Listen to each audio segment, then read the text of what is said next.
Vibe blowing at the J, got the loud jumping at the pay. Everything I'm on slap. Everything I do is got the Benz jumping at the bay. Vibe blowing at my J, got the loud jumping at the pay. Everything I'm on slap. We've been with the Brazilians. This will be the first. They wild, I think. I'm innocent. Bro, you hear that guy?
What's going on, everybody? It is Coach Greg Adams back in here with another YouTube live stream.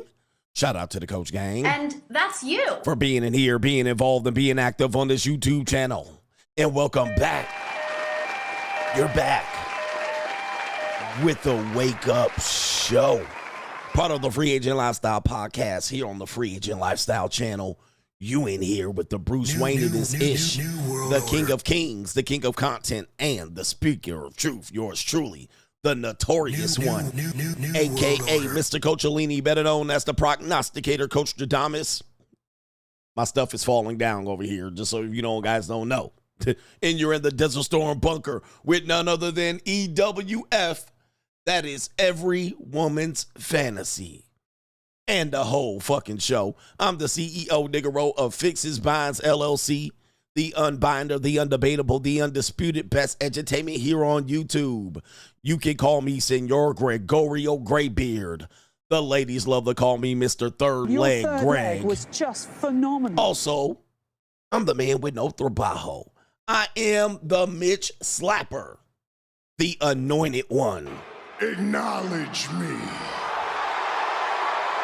I am the founding father of the After Pill, the junior college sociologist, the Morpheus of the mating matrix, the chocolatey Confucius, the Black Moses, the deliverer, also known as the man that walks in the spirit of Elijah. I'm the man with more nicknames than anyone in the game, but in case you forget those names, just call me CGA. That is Seek God Allah. And I'll be the 14-time demonetized champion of YouTube. We got a great show for you today. The marriage will remains undefeated. Chance the Rapper's wife files for divorce after separating 8 months ago, and she accuses him of not growing up. All right, boy.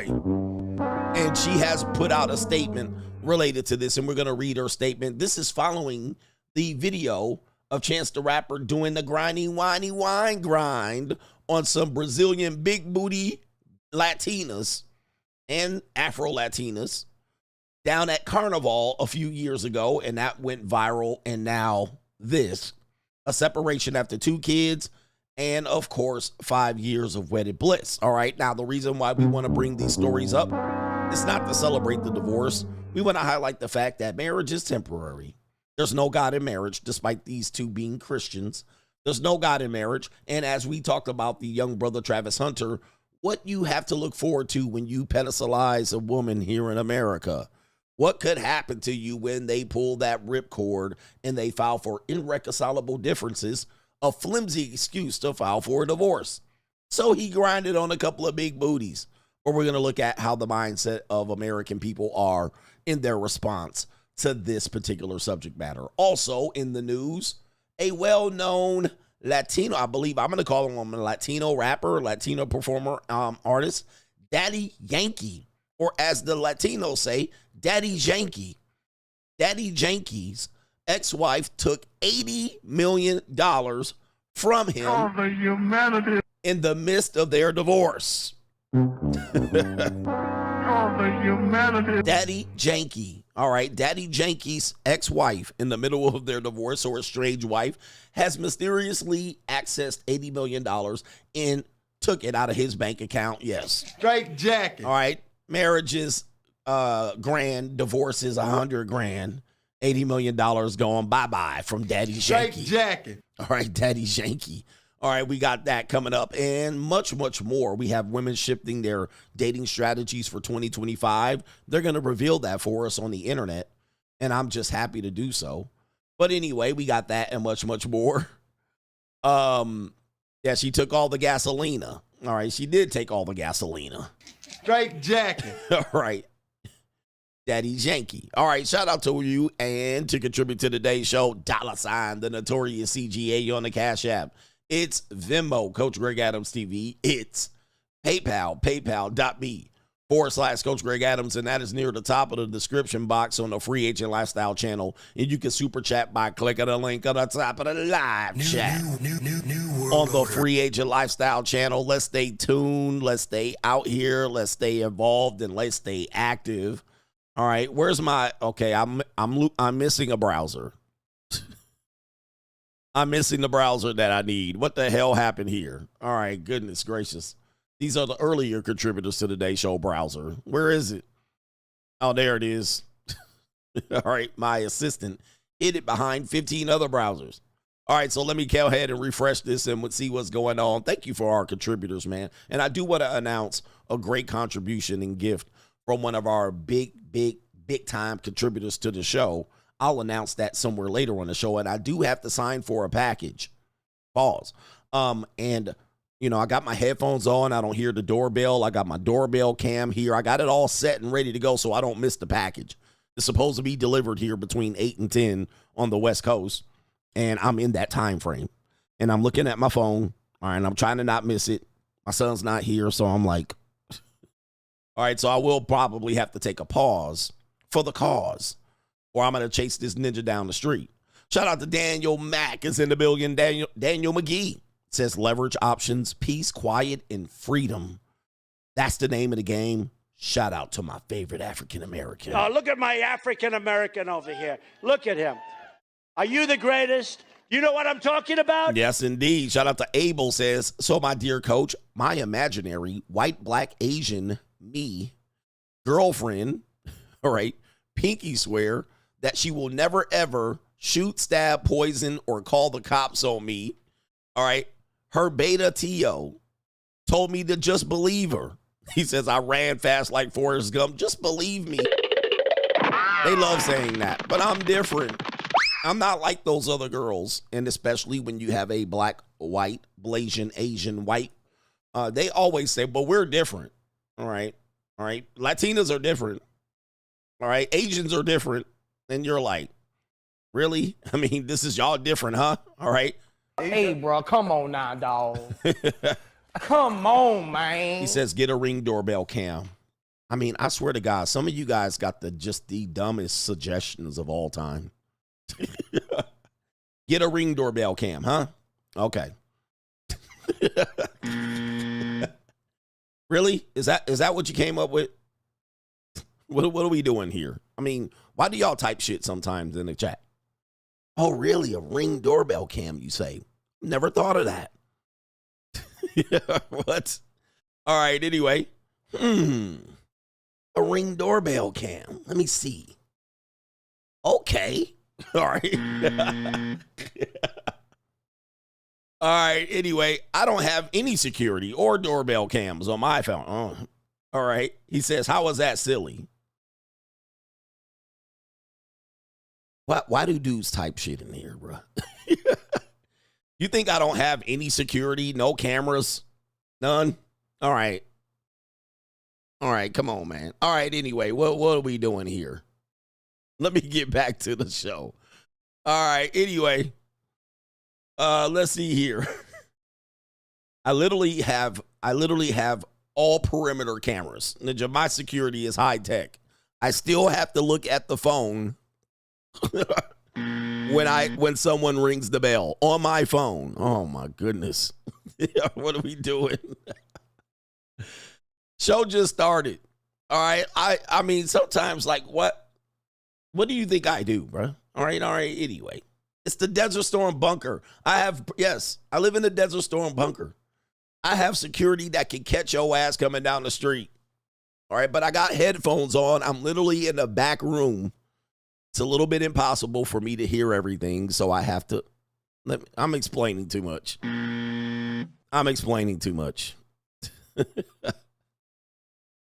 Oh, man. Anyway, all right. I was just, yeah. When I try to tell people, man, all right, you're in the Desert Storm bunker. I try to insinuate that I have high tech.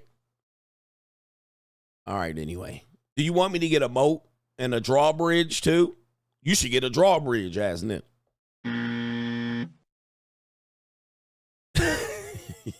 You should put alligators in the moat. All right, anyway. You're trying to help, and I'm going to still miss the call.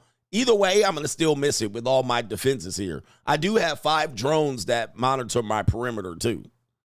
All right, anyway. Look, he mad now. All right, look, I appreciate the help, sir. Okay, sir. All right, let me pat him on the back. All right, I appreciate the help. All right, here we go.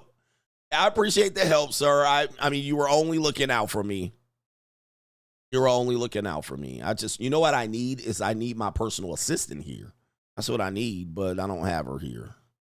All right, anyway, she comes later on in the day. All right, what are we doing? Isaiah says, CGA, if a black man has a good job, like being a dentist, etc., could he still marry into a white family? It's weird that this group of people will prefer to settle with average rather than actually picking the best option, even if it's outside of their race. Well, we know this, guys. The bar is lower for men, especially for white people. We already know that they have a low interracial marriage statistics considering. And yes, as an average white guy, you're going to do way better statistically than a high-end black guy. Yeah. I mean, because in America, most people marry their own. So, yes. I mean, there's an exception to the rule. There's certainly, if you went to school with the girl or something like that, you went to school with her, you went to dental school, or you knew each other, you had familiarity. Yeah, but yeah, you can be a lesser white guy and you'll probably have a higher chance of marrying a white woman statistically than a rich black guy. All right, now, there's always exceptions to the rule, including myself and many other people. And most other people, you just got to understand that. It is what it is. It is what it is. I think when people talk about women in hypergamy, we also have to consider people don't typically cross the line interracially. All right, it is what it is. I don't know what to tell you. Yeah, it makes sense. It makes sense when you see it. When you see it. All right, but again, that doesn't, we did a stream, by the way. We did a stream last night talking about that, so that's where that came from. If you missed yesterday's stream and you're going to comment against what I just said, all right, go back and watch yesterday's stream and it'll clear it up. All right, it'll clear it up. We were just making a statistical analysis based on this. There's exceptions to the rule to everything. But if you're confused about what I just said, go to yesterday's stream and it will make sense. Now, what I just said is going to be picked up by somebody and you're going to go fucking nuts. You're going to be like, that's not true. All right, go back and watch yesterday's stream and it will make sense. Okay, please don't comment on what we just talked about because you're going to flip your lid. All right, people are going to flip their lid. That's not true. You could go mac these hoes. All right, yes. Just watch yesterday's stream. See what we were talking about. See the statistical breakdown. I stated my case. The case is pretty solid. and my experience solid related to that. But yes, do not comment on what I just said and go crazy and ape shit. Please don't.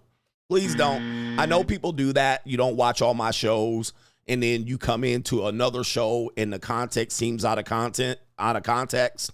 It's not out of context. We were following up on yesterday. I always have to clear stuff up with dudes. All right, but please do not take it out of Please do not take it out of context. It applied to yesterday's show. Okay. Have to tell these Mitches sometime. These Mitches going crazy sometimes. He says, I made a very solid case, coach. Very solid. Yep. Yes, indeed. All right. Anyway, it is what it is. Shout out to our brother NGN. Can you explain why do normies say it's not a big deal to be wealthy or famous, or it's not a big deal that wealthy or famous men get divorced because they got money? It makes no sense to me, and it just seems like envy. What say you? And that's one of the cases that people do bring. And then it's like, well, you're talking about celebrities. They split up $80 million. It's not that big of a deal. First of all, have you ever split up $80 million? You probably never haven't. That's number one. So that's an idiotic comment.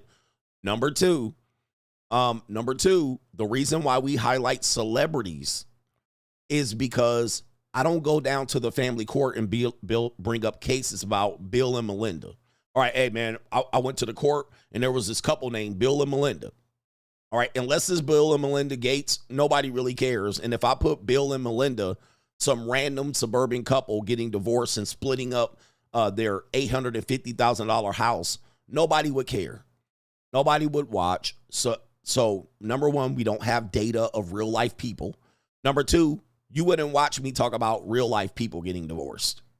So we do have to talk about celebrities because these are the only people, cases that are reported by the media.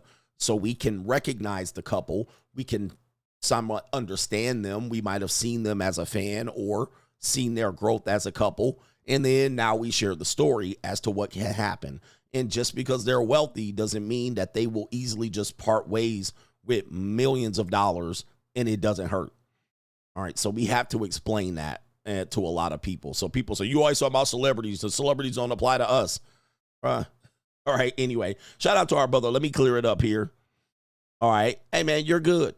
Derek, you're good, man. Just chill out. Shout out to NGN, says, Coach Alini, why is it that Sky Daddy Mitches don't realize that when they argue over religion, it sounds like little kids arguing on who's the best imaginary friend, yet they get mad when people call it out. I know I'm a little lethal when it comes to that conversation. So I'm always like, bruh, to a person that is non-religious, y'all sound crazy. All right, to me. But, you know, since me, I don't typically go on the attack. I'm not on the offensive about religious people. I respect everybody's religion. I took a great class when I was in college called Survey of World Religions. At the same time I was taking that class, around the same time, I took a class called The History of Western Civilization. And then I also took a class by an atheist biology teacher, like all in the same, like 2 semesters. All right. So Ninja, I was ambushed on the realities of things that I've never been presented in context of religions, which means in effect, I've understand there's a lot of people that practice a lot of things. You know, the prevailing dominant religions aren't the only ones, and they aren't certainly the best ones. And many of them come from events that have happened prior to that, meaning that there were prior people who claimed they were Christ's, the God's child. And I can go into that further, but this one happened to stick. But there were previous people that attempted the same thing and it didn't stick.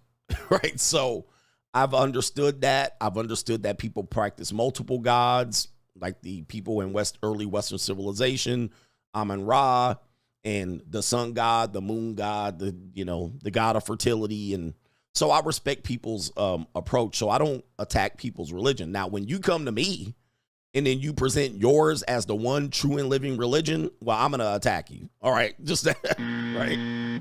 I'm going to attack you. I'm going to go on you, man. I'm going to get on you. All right. Cause I'm going to be like, listen, just cause you believe that shit don't mean I have to. All right. That's just and most of y'all are practicing new religions. Like these religions are new comparatively to the history of humanity. All right. So, and I don't listen, practice what you want to practice, but don't try to put that shit on me. All right. All the humanity. All right. Don't try to put it on me because I'm going to just act like y'all talking about imaginary people, in my opinion. All right. So, but that is what it is. Do what y'all do. I don't come into your house and tell you what to practice, but you bet not come into my goddamn house, all right, and tell me what to practice. That's the reality. All right. That's the reality. But so I respect people's stuff, but people tend to lean on it a little too hard in their argument, in their debate. And I'm like, bruh. I'm like, take that shit. You're going to have to take that conversation out, bro, because that's irrelevant to me in the context of what we are talking about. So anyway, I could go on and on about that, but I won't, out of respect for the people, because I know I have people that follow multiple religions, even in my Coach Gang audience. And I'm like, bro, follow what you follow. I'm with y'all. You know, if you have trust and faith, go for it. All right, what are we doing here? Shout out to our brother. Monte says, I don't care what no one says. Women are evil. Uh-oh. He said they're evil. Are they evil? Who believes women are evil, man? Don't type that shit in the chat. Don't type that in there. All right, because I'm trying to keep my channel for the next year or so. All right, women are evil. I think what happens is we allow them to get away with evil. All right, we do. Deshaun Rose says, for the show, I'm ready to love you. Shout out to Deshaun Rose, Detroit's finest, in the building. And Corey's in the building, says, good morning, coach. New world order. All right, we don't have no goyles today. We don't have no dancing goyles. But let me get into the first conversation. And I have to pull this up because it's Doom and Gloom CGA. Let me see here. Let me see if we can pull this up. All right, we'll see. Doom and Gloom CGA.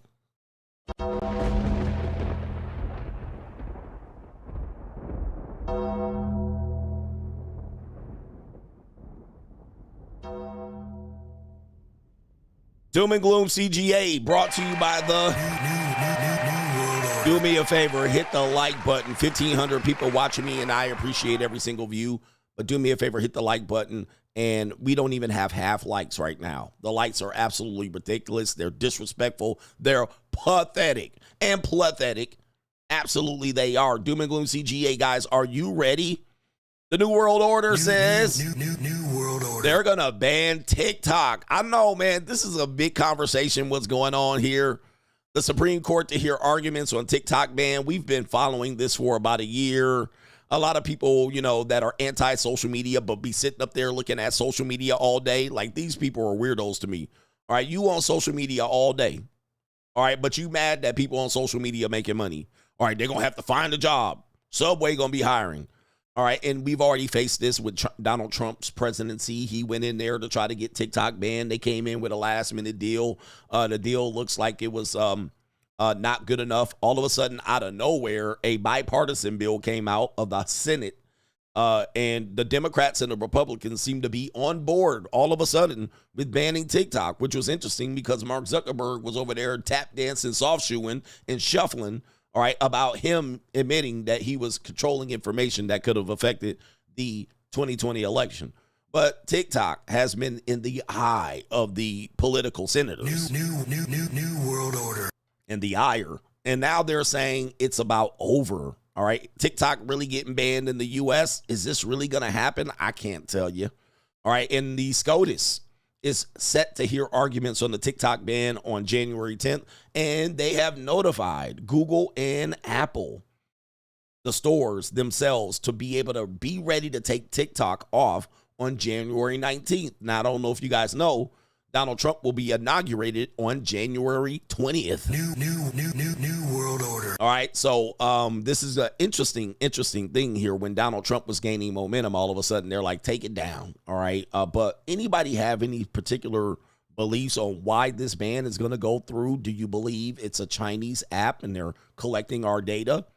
Well, if you believe that, aren't the other apps collecting our data and using it against us? Maybe they're selling it to other countries themselves. Do you believe this is a censorship issue? that they're censoring the people that are bringing the information about America that they don't want the world to know? Do you believe it's that? New world All right, order. what do you believe here in this particular situation with TikTok? Do you think that people that are TikTok stars are going to be done? Do they going to need jobs at McDonald's like people are saying? They're going to need jobs at McDonald's. I don't see that because a lot of these people that know this ban was coming down the pike certainly can transition a small portion of their audience to another platform. Do you believe that the other platforms are involved? The United States, do you think the other platforms are involved to knock TikTok out of the competition? All right, and so what's going to happen is there's going to be another TikTok. Okay, if the ban goes through, one of these other companies, YouTube, Meta, are going to create a TikTok version of it, or they'll be able to take TikTok's algorithm or anything they've been using and add it to their already solid platform. What do you think on this one? This is New world order.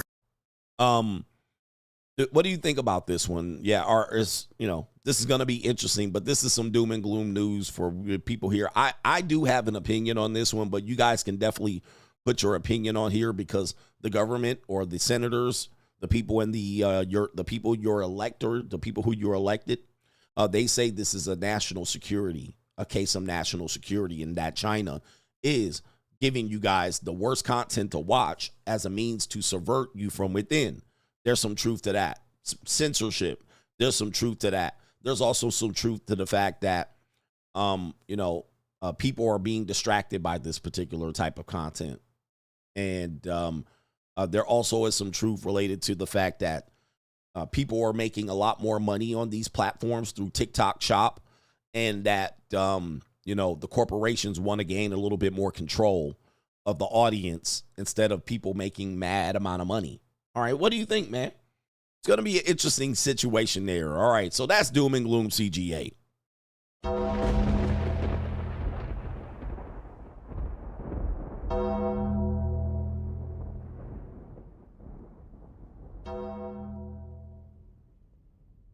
All right, the American media as well. New world order. All right, hit the like button. We're going to jump right in the Straggle and Sniggle Theater.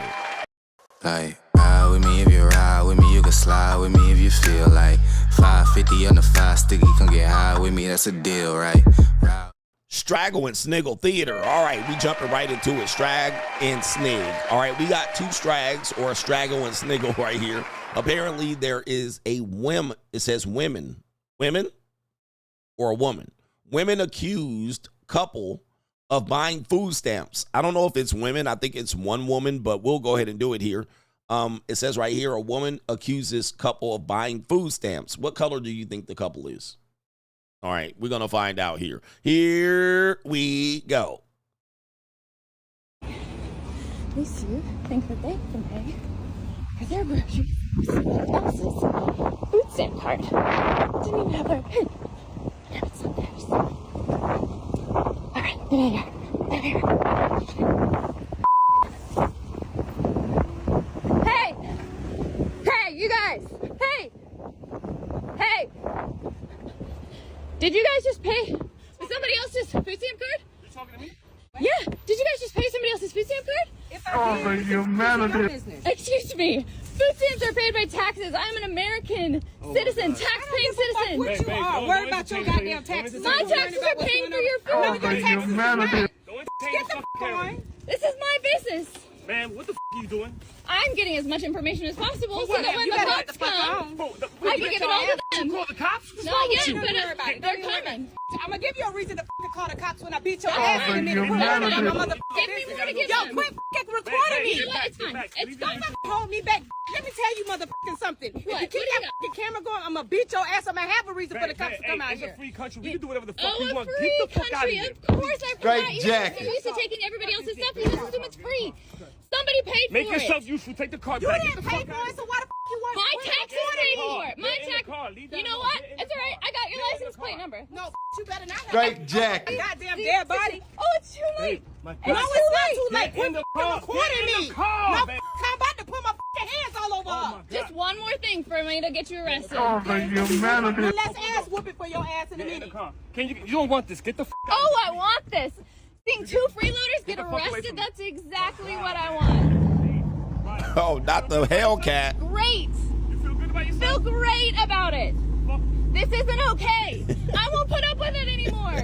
You lucky that you ain't get your back. What? Oh. I'm lucky what? Get the on. Get the on. Yep, Dodge Charger, not a surprise. SRT ninjas.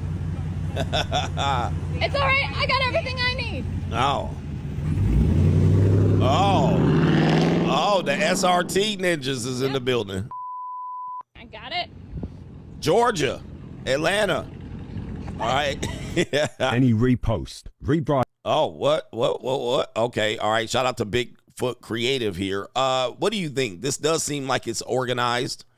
This does seem like a skit. But this is Straggle and Sniggle Theater. We do show skits. And we can learn a lot from skits. So who do you think is out of pocket here? That engine sound good. That. All right. Shout out to the SRT growl. All right. Yeah. Who do you think is out of pocket here? Do you think the couple's out of pocket?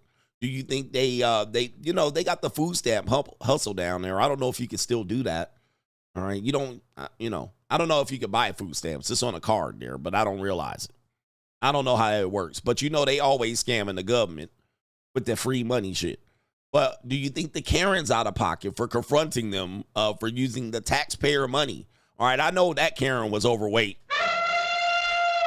That Karen was overweight. Who do you think is out of pocket the most, man? That's crazy. All right. And is the ninja out of pocket? All right. For letting her drive the SRT. All right. That's even more out of pocket and egregious. You let the girl pull off in the SRT ninja? Oh, my goodness. You ninjas ain't shit out here. She got in the front. Look. Oh, man. You got her pulling off? What? I'm lucky what? Get the on. Get the on. All right. And she backed out. It's all right. I got everything I need. And she backed out and didn't crash into anything. I'm actually impressed that she backed out and didn't crash into anyone or take out any people here. Oh, yeah. Oh, that's a real American car right there. American muscle. All right. American muscle car. All right. I mean, there's a lot of people out of pocket in this video.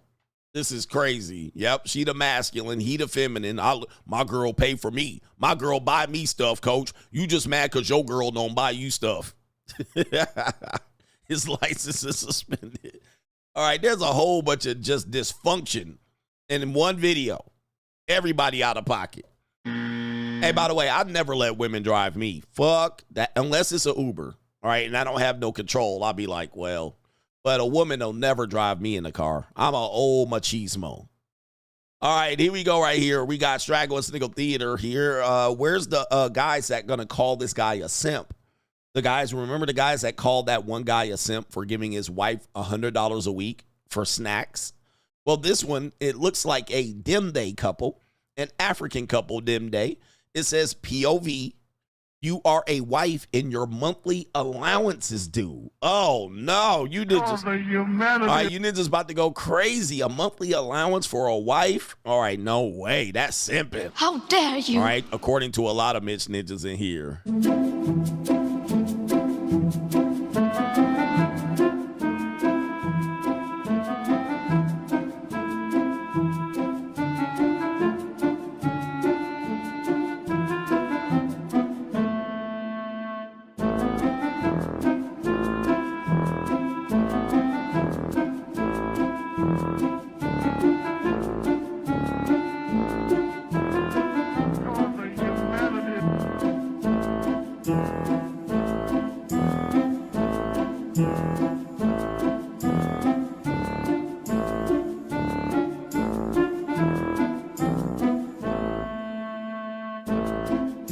Do we even need the music? All right.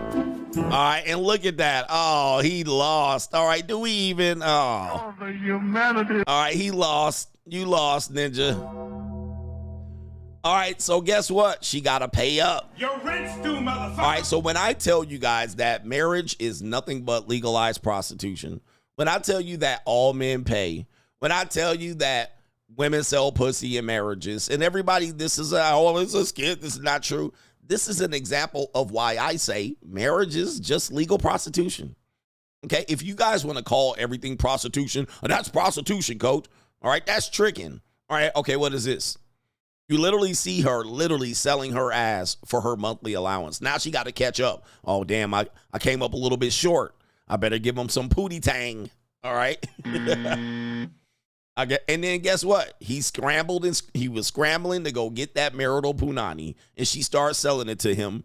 And she said, when the allowance is due. Your rent's due, motherfucker. All right, there it is. Come get some. And then this the only punani he can get. And so now he got to pay for it.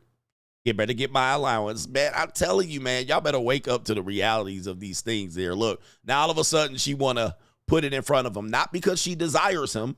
For you guys, I want genuine desire. Coach, I want her to desire me. All right, she don't desire you. She's selling it to you, fam. All right, she's having sex with you for a purpose, not generally for desire, not all the time. I would say there's a 50% chance that when a woman's having sex with you, it's not for desire. It's for a bevy of other reasons. All right, but she was like, I also need my money. I also need some money, honey. All right, I want to go shopping. I need some snacks. I need a new purse. I need a dress. I need a new wig install. Look at her. Uh-huh, you want some? He's like, nah, baby, I don't want none. Look. All of a sudden, she affectionate. All of a sudden, she affectionate, man. Look, she tried to put that thing on him. She tried to put that African badunkadunk on her. All right, look at all that. She tried to put it on his ass. All right, look at him. She's selling it on the corner. Look, she on the corner. They all sell pussy. She said like this. She said, when I start selling pussy, I don't want to hear it. When I start selling pussy, I don't want to hear nobody say shit. When you see me on the corner, bitch, mind your business. Bruh, look, she on the corner in the house selling booty cheeks in her own domicile. Wanting him to glaze them big African buns, all right, boy? She got that big African thing out there, bruh. All right, them some big legs. Look at her. Yep, she got her feet out. He got them big ashy ass feet out too. All right, look, she got her feet out. Oh, she gonna take her clothes off. Look, now she gonna try to take her clothes off. Oh, okay. All right. She basically said, I looked at it as I have an ATM between my legs and I'm just using it. All I gotta do is put my card in and that's it. And put the PIN number and boom, money just comes right. Yep, bruh. Yep. And look, now he gone. Look, okay, gotta pay. I get it for free, coach.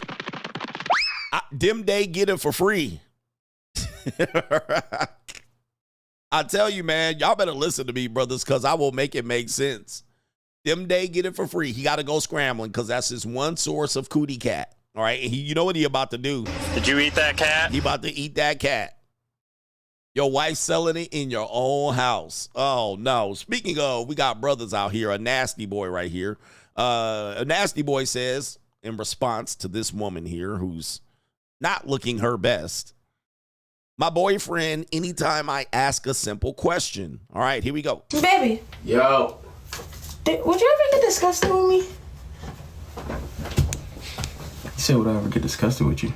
Never mind, I don't Baby, know. listen. I will suck a fart out your butt, inhale it in my lungs, and breathe it out my nose. I can never get disgusted with you. I didn't. Never. Baby. Huh? You think I'm pretty? What's that, huh? Do you think I'm pretty? No, I think you're pretty. Baby, I will beat my meat to a picture of your feet. Not even the toes, just the soles. Bare soles. What the hell? Oh my God, no way. All right, the second one is not so bad. All right, the second one is not so bad. I can understand that. Crusty, unlotion. Okay. Yes, I think you're pretty. That's all I want. Okay. Yes, my love. Would you still love me if I was like old and wrinkled? Babe, when you get old and wrinkled, guess what's gonna happen? What? You're gonna lose them pretty little teeth. And once you lose all 32 of those pretty little teeth, you ain't gonna have nothing but gums left. That means when you go to mom, You ain't gonna feel a thing. It's gonna be like heaven. Ooh. Oh, that's nasty. All right, and they still couldn't get the smoke detector to stop beeping. All right, they recorded all of this skit, and the smoke detector, the ninja detector, is beeping in the background. All right, why the ninja detector beeping? All right, why y'all don't change the battery? All right, I'm done with this particular thing here. Change the battery, 9-volt battery. All right, I'm going to show y'all what y'all ninjas need, man. Ninjas, you need a step stool. Hold on for a second. Let's get these guys right here. Let me see here. I'm going to tell y'all what to do. This is what you're going to get. All right, you're going to get one of these. Ninjas, black people, the first thing you're going to do is go get one of these right here. Or you can use a stool, a chair. Most of the chairs got spinning. The stool got a spinning object. They're not very stable, so you might hurt yourself. But get one of these, bruh, right here. All right, black people, everybody black right now, go to the Home Depot or go to Lowe's. This is sponsored by the Lowe's. All right, get you one of those right there. It's 2 steps that will probably reach you to where you need to go. Or if you're shorter, get one with 3 or 4 steps. This will run you about 50 to $100. All right, 50 to $100. All right. And then what you're going to do is you're going to get you one of these right here. All right, $8. You're going to get you some of these right here. This is what you need. All right, this is going to be, I know y'all black people are oppressed. All right, y'all oppressed and y'all can't get shit in white supremacy and white privilege. You're going to get a couple of these right here. All right, get you a couple of these or get a pack of 12 so you can never, you're going to need them for 5 years. Get a pack of 12 for y'all, every smoke detector, ass nigga. All right, I know y'all, but y'all be buying $50 worth of weed, but can't buy a step ladder in the goddamn 9-volt batteries. All right, this is a $75 cost, and it's going to last you for 5 years. You're never going to hear the beep again, ass ninja. I mean, this is the ridiculous. Y'all ninjas do not, this is wow, no beeping. This is, you guys don't realize it's creating the anxiety that you complain that white people give you. Yeah, they said that in Minnesota. They said that. They said the white supremacy or white privilege is that white people seem to realize and discover that the beep is not supposed to go on, and minorities and blacks believe that the beep tells you that it's working. The beep doesn't tell you it's working. The beep tells you that you need an alarm. All right, you need to change it. The battery's dead, so that it probably is not going to work effectively in the event of your house burning down. And they also said black people's house burned down because they don't realize that the beep is telling them that the device is not working accurately. I brought these cases up. Like, this is a ignorance beyond belief. All right, this tells you that people can't be reasoned with. But I just had to take a break and do my due diligence. Don't ever say I don't have solutions. Don't ever say that I don't provide solutions and care for my people. All right, but this is a disgrace. Ninja, y'all can't go. It's crying for help. It's like, change me, ass ninja. Oh my goodness, this is sad. And then you post it on the internet with the fucking beep.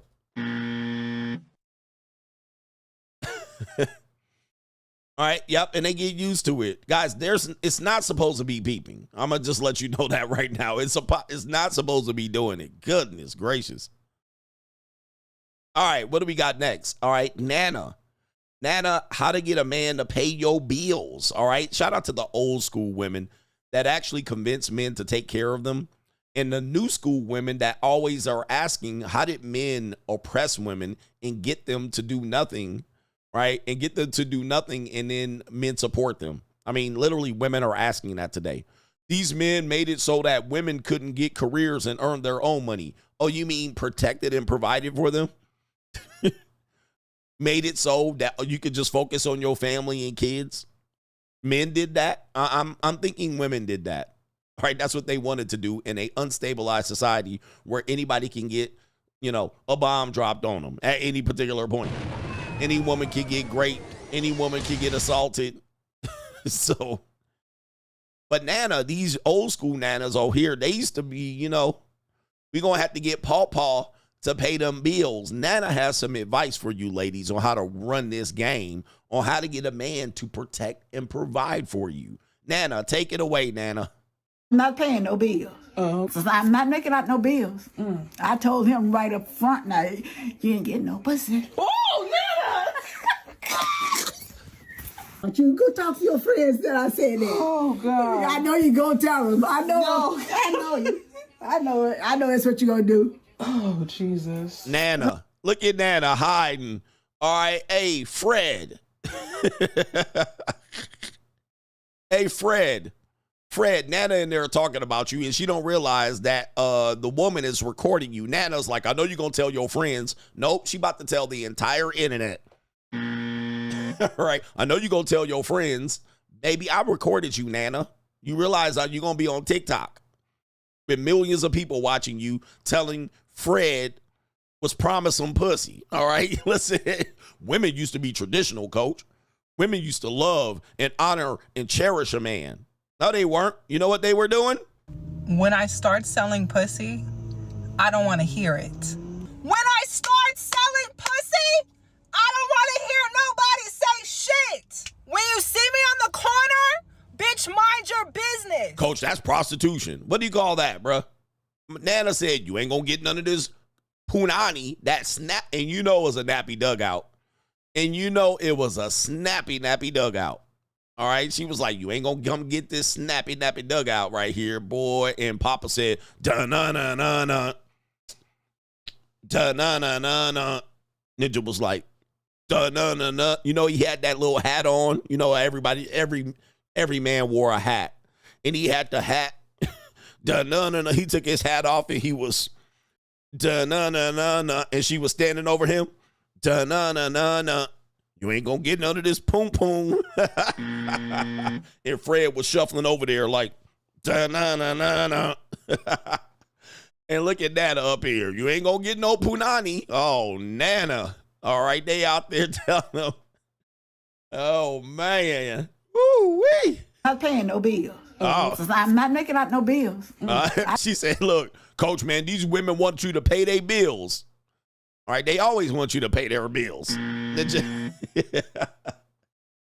All right, they always wanted you to pay their bills. That's been the basic. Remember I said this yesterday? That's the basis of relationships. Women look for resources. Men look for beauty, youth, fertility, and punani. It's the basis. Thought and plotting, ain't nothing new under the sun. Women used to love and honor, and they wanted to be loyal to their man. Okay, ass ninja. Okay, believe that shit if you want to. But Nana ain't dumb. Not paying no bills. I'm not making out no bills. Oh. I told him right up front, now, you ain't getting no pussy. Oh, yeah. Oh, she sound like Richard Pryor saying it. You ain't getting no pissy. Don't you go talk to your friends that I said that. Oh, God. I know you gonna tell them. I know. No. I know you. I know it. I know that's what you gonna do. Look, she looking for Fred. Oh, my God. Yes. Girl, that's who I had to call on. I said, help me, Jesus. So if he was going fishing, he damn well better have them bills wrote out because I wasn't gonna write it. No, I wrote all of the bills when I was by myself. Since I'm not writing out no bills. So you said you could do bad by yourself. Exactly. But you would advise anyone else to just figure out what works for them? Yeah, but you know how much you got nice clothes. You don't keep buying nice clothes every time you get your paycheck. You don't buy, well, you can buy. Oh, Nana messy. This a messy ass Nana. Look, ooh, these, hey, coach, they used to be loyal and women used to love men. Oh, she messy. This a messy ass old lady right here, man. Don't tell Nana shit. All right, this woman is messy. And then she trying to get these women to scam these ninjas. See, you don't use your money to buy clothes. See what you do. All right, look, and she teaching the girls. And I've been saying this for a long time. The modern women today have been coached by these women. Remember I used to tell you this? I used to tell you this. It was your nana, your granny, and your great-granddaddy that has coached the modern women. Yes. The reason why you have modern women is because your granny used to hold court on you ninjas while y'all was outside playing lawn darts, arguing who gonna do the barbecue grill, playing pickup basketball in 21. It was the boomer mothers and the nanas that was coaching the girls up. Now, girls, don't be out here letting these boys touch your stank without giving you a little bit of something for the bang. All right? You know, girls, what you do, they was starting and plotting. And when they come in there, you all right, you done played 21, turned in 21 points, 8 assists.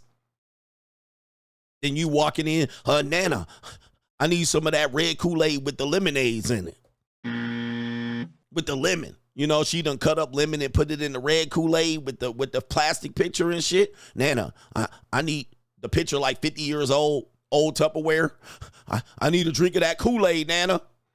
Oh, honey, child, you boys gonna be the leader of the family. You boys gonna take us to the top. You guys keep working out there, boys. Go out there and chop some wood. Go put some back and put some work in out there. And then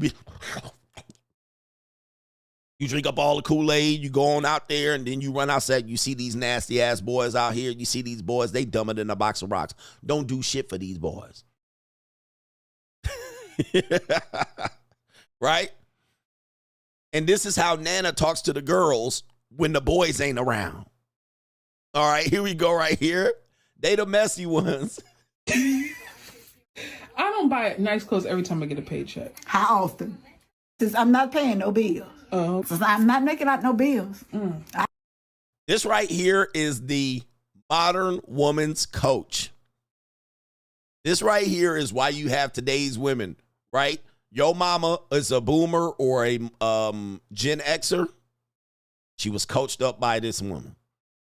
All right, if you guys are young right now and your parents were millennials or Gen Xers, these were the feminists, the first, second wave feminists that coached up the women y'all trying to date right now. All right, just so you guys know what happened. See, what happened was Gloria Steinem and the U's came in with feminism.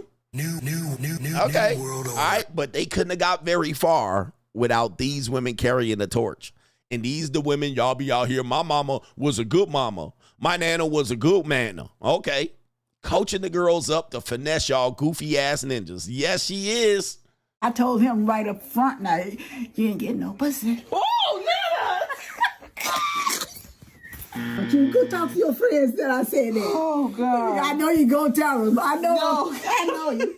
I know it. I know it's what you gonna do. Oh, Jesus. Uh-huh. My God. Yes. Girl, that's who I had to call on. I said, help me, Jesus. So if he was going fishing, he damn well better have them bills wrote out because I wasn't going to write it. No. I wrote all of the bills when I was by myself. Since I'm not writing out no bills. So you said you could do bad by yourself. Exactly. Look. And see, all of the phrases that they learn from the older women. The older women tell them on the sneak. And then what the older women say is, do not let these men take away your ability to earn money for yourself. That's your money. And then they'll come to you and be like, well, your money is our money and my money is my money. And you're like, what? Why do they think like that? They didn't just come up with that by themselves. Their elders, the women, the old women that told them, all right, these men didn't let us go get jobs. They didn't let us go get careers. They didn't let us keep our own money and blah, blah, blah, blah, blah. Meanwhile, Paw was out here and supporting the whole family, 18 kids. All right. And it doesn't matter. They don't care about all that. That's what you're supposed to do as a man. All right. But Lord, hey. All right. There it is right there. Brothers, you got the proof. New world all right. order. This is infected and infested and ingrained in our society. And this started a long time ago. Don't think these modern women tripping off some shit, bro. They tripping off some well-coached information passed down years where these women were like, I could have been a doctor. I could have been an engineer at NASA. Lord, hey. Lord have mercy. All right. Yep. Go talk to your nana. All right. Straggle and Sniggle Theater. Last one. A ninja proposes to a Straggle in Walmart. Walmart, what's up, y'all? What's up, everybody? What's up, everybody, man? I'm finna propose to my girl, man. We've been together for like 2 whole years, man. 24 months. We've been together 24 months, y'all. Like, you know what I'm saying? This is my baby. We got 2 kids together. Okay. And I'm finna propose to her, you know what I'm saying? So I just want everybody, like, you know, cheers on. You know what I'm saying? Walmart, cheers on, Walmart. Oh, she nice. Propose to my baby, man. I'm finna propose to my baby, y'all. All right, she nicely built here. I love you, right? You know, I really, really love you. We've been through a lot, you know what I'm saying? I love you with all my heart. I just want to know when you married me. Oh, no. I don't think that's your girl, fam. I don't think that's your girl, brothers. And look at all the Mexicans back here, all right? And look at the white dude. Country Joe in the background right here. The clerk seems to not give a fuck, all right? And this is a skit. She said yes, right? Yeah. She said yes? You married? Oh, no. Hold on. What, we can't hear you. Oh, no. Sir.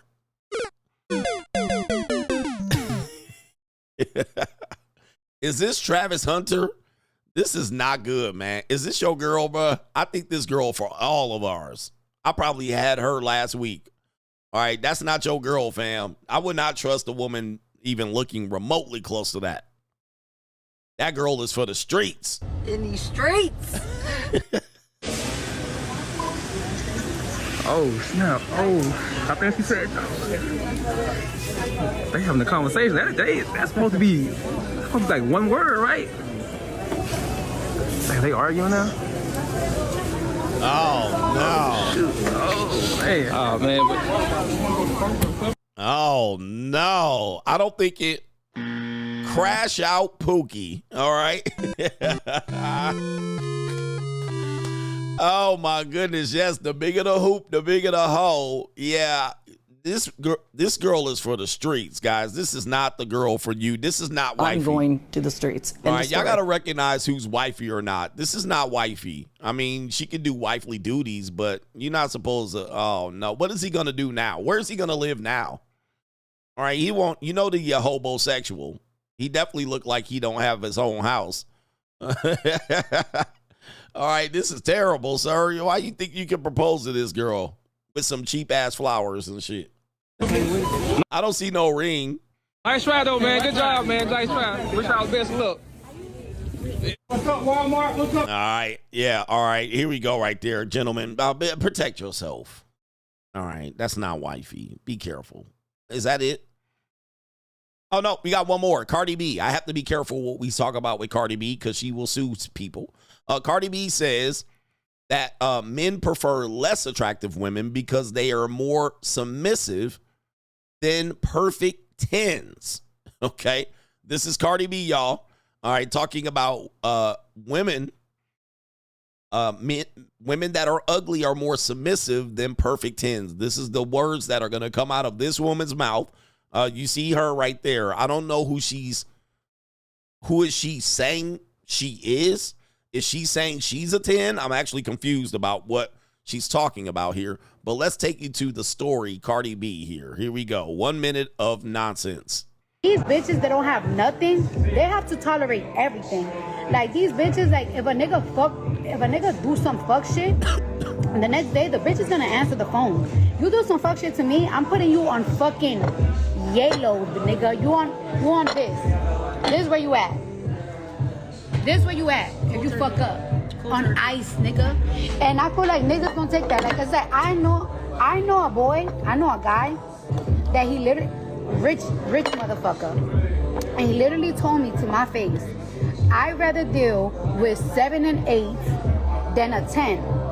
They literally told me that shit in my face because they just like one little thing and they're off. Like one little thing is like they just don't feel like they gotta compete. They gotta feel like they're already picking. And it's crazy that this how men are feeling. It's crazy how that's how men are thinking nowadays. Like it's like nah, like these 10s are not trying to compete. They're just trying to get picked. Like the 7 and 8s, they're gonna do what you say, and it's crazy. Like,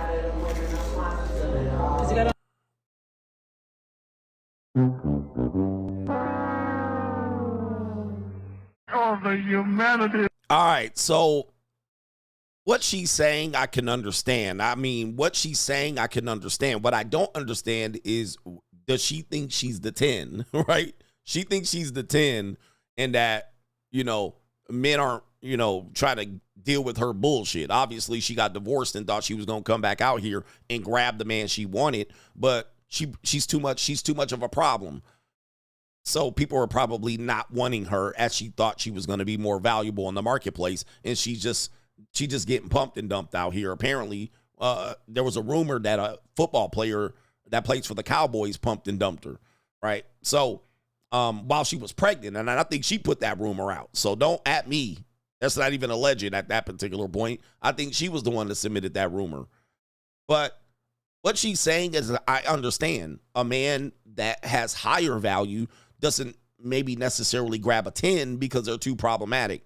Now, maybe he does, maybe he doesn't, but maybe he's saying women at the 7-8 are going to be more better to him because they'll compete and they'll be more likely to follow the line because maybe they don't have that many options to grab another guy in that echelon. So I see what she's saying and why that would be a strategy and so forth and so on, but I'm quite confused as to, is she saying she's the 10? I think that is the...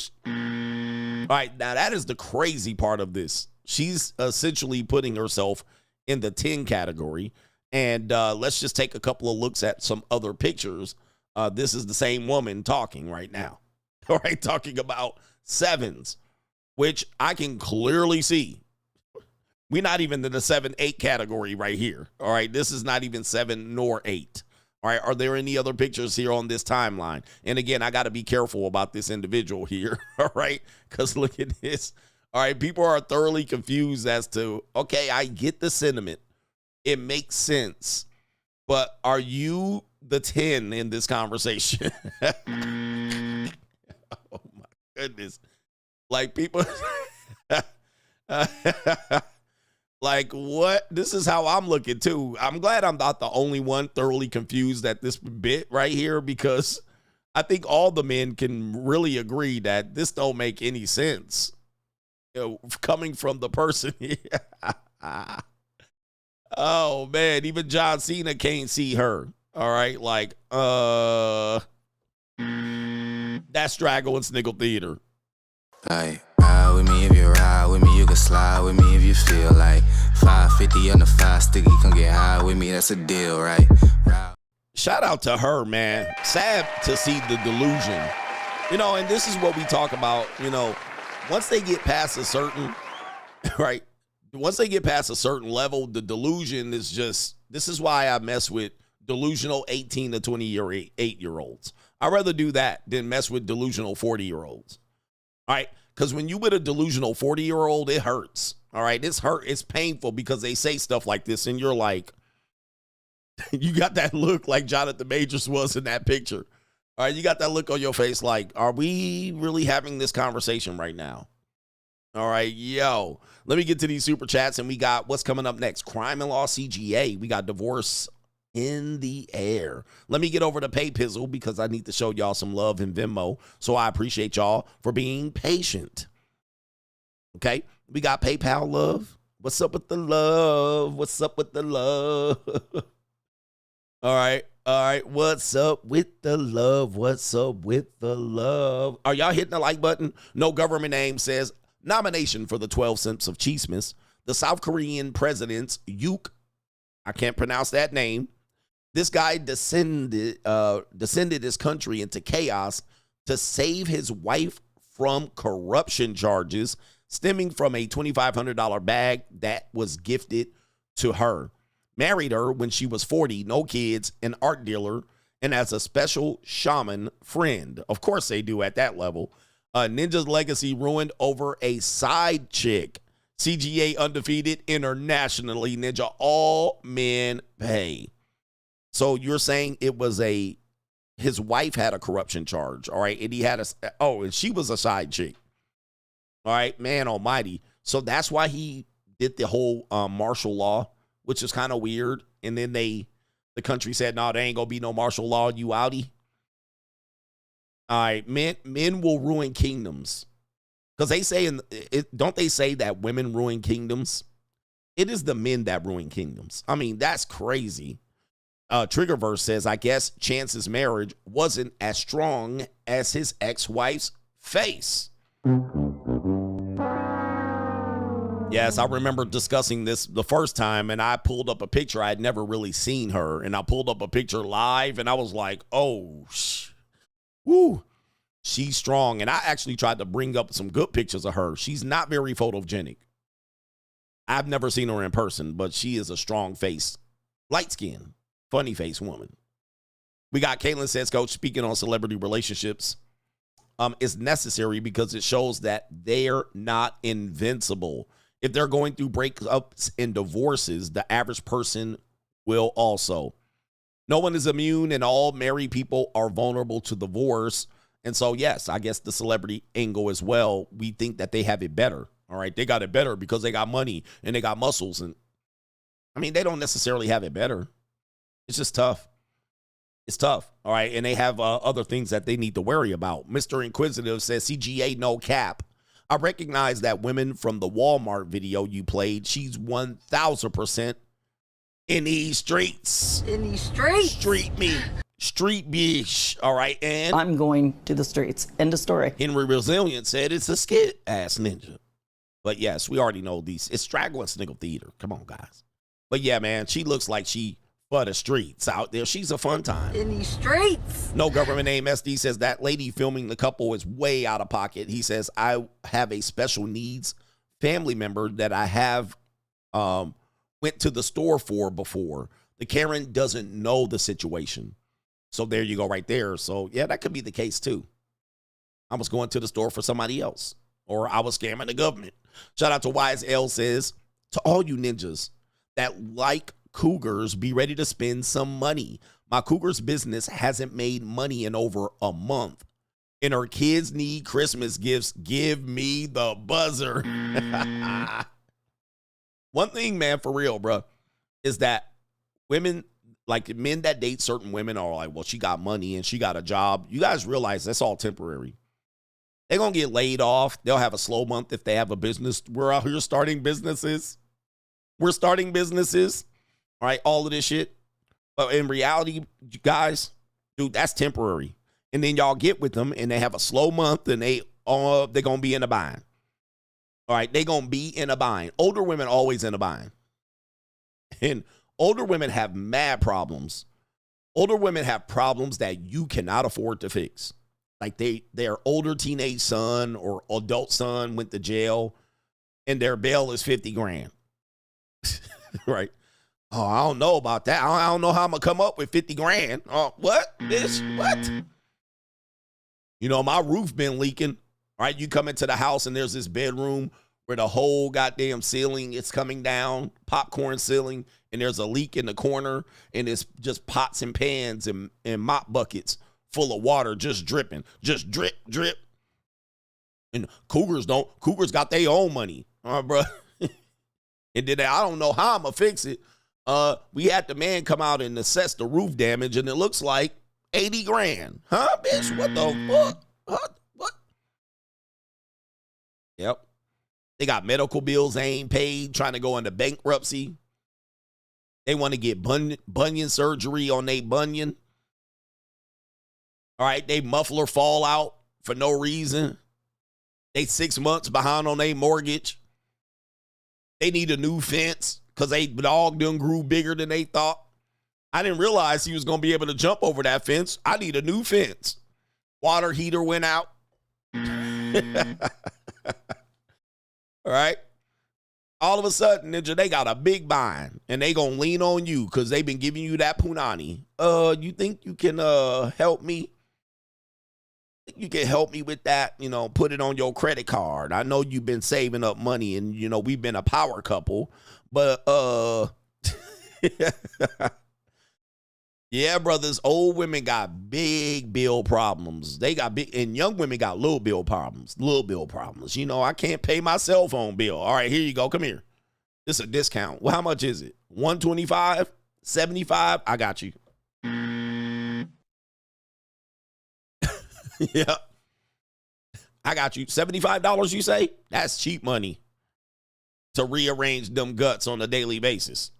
Yep, therapist bill. Oh, they done canceled my insurance. I done got laid off. I need Cobra. Huh? The fuck? What's Cobra? Oh, that's what happens when you get laid off and then your insurance don't cover you, so you have a intermediary insurance that's like 5 times more expensive. So my insurance is $250,000 a month. Oh, but hold up, man. What the fuck? I don't know how I'm going to pay it. Because old bitches will get laid off on you, bro. Old women will get laid off on you quick. When I was dating old broads, they almost always got laid off. All right. And they would be pushing for commitment too. Let's commit. Let's just settle down. Let's delete our bumbles. As soon as you delete your bumble, the motherfuckers come out. I got laid off. My temporary job. Huh? Yeah, man. And they gonna put that on right on your lap for an old fupa. Where the old ladies at? They quiet here. They very expensive. All right, I'm thinking of taking a real estate class. How much is it? $2,000. Like, what the fuck? What the hell? Just so she can get her license and not sell shit for 2 years. You like, what the hell? Man, look. I thought we liked each other. You know, when couples get together, they gonna go through rough times. I was hoping you could help. That's y'all date these young old bras thinking that they better. Oh, they got their own money, bro. They ain't got their own money. It ain't as good as you think. They on the ropes financially. All right, shout out to our brother Macaroni Tony says that Eric Benet looking ninja out here scrambling and scraping in the parking lot. He says, this the black love y'all fighting for? Eric Benet, that's ninja. All right, and we got our brother no government name. BW says, over a year and a half ago, Coach Radamas predicted Chance's divorce as soon as that video of him dancing with that woman in Jamaica went viral. And then, shout out to you, and he says, on last night's stream, when you were stereotyping women, I was waiting for you to crash out on that ninja that said, not all girls are like that. I missed it. All right, I missed it. And no government name BH with the sponsorship. I'm rich, bitch. Some people do great things for me, man, and they need to be acknowledged. They need to be acknowledged. So we're going to acknowledge a brother right here. Acknowledge me. The great men give great gifts, and they do well. Gave me credit and responsibility for having him turn his life around. CGA provides no solutions. Check this out. Camino Lamborghini. All right. Great gift from our brother. That is the major sponsor this week. All right. We're going to show you what's up right here. All right. Let's take that off. The Lamborghini. Uh-oh. All right. Ninjas is about to be mad. So we going to go ahead and give him where's the alert? All right. Damn.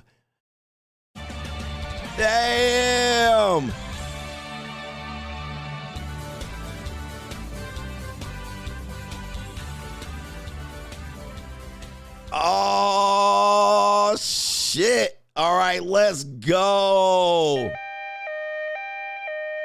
Salute to our brother. Like no other. No government name. BH is in the building. He don't want to be identified, and I know he don't want to. I know he probably said, don't show nobody, coach. Salute to the brother. That's a man gift to a man. That's how men treat men. I've been treating y'all for a long time for great information and life-changing information. Men have changed their lives. I know some men don't want to change their lives. Y'all want to be stuck. And I'm going to play a clip here in a minute. Look at that. Beauty.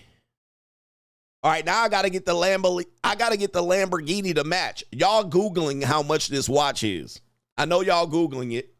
All right, so go ahead and Google it, but my man is the sponsor. I'm rich, bitch. All right. Great men recognize great men, and I recognize this man as a great man. I don't want to, I know he's like, don't show nobody, don't let nobody know, but that is a great gift for Christmas right there. That's a great gift right there, and I'm going to definitely wear that one. I'm going to add that to the collection.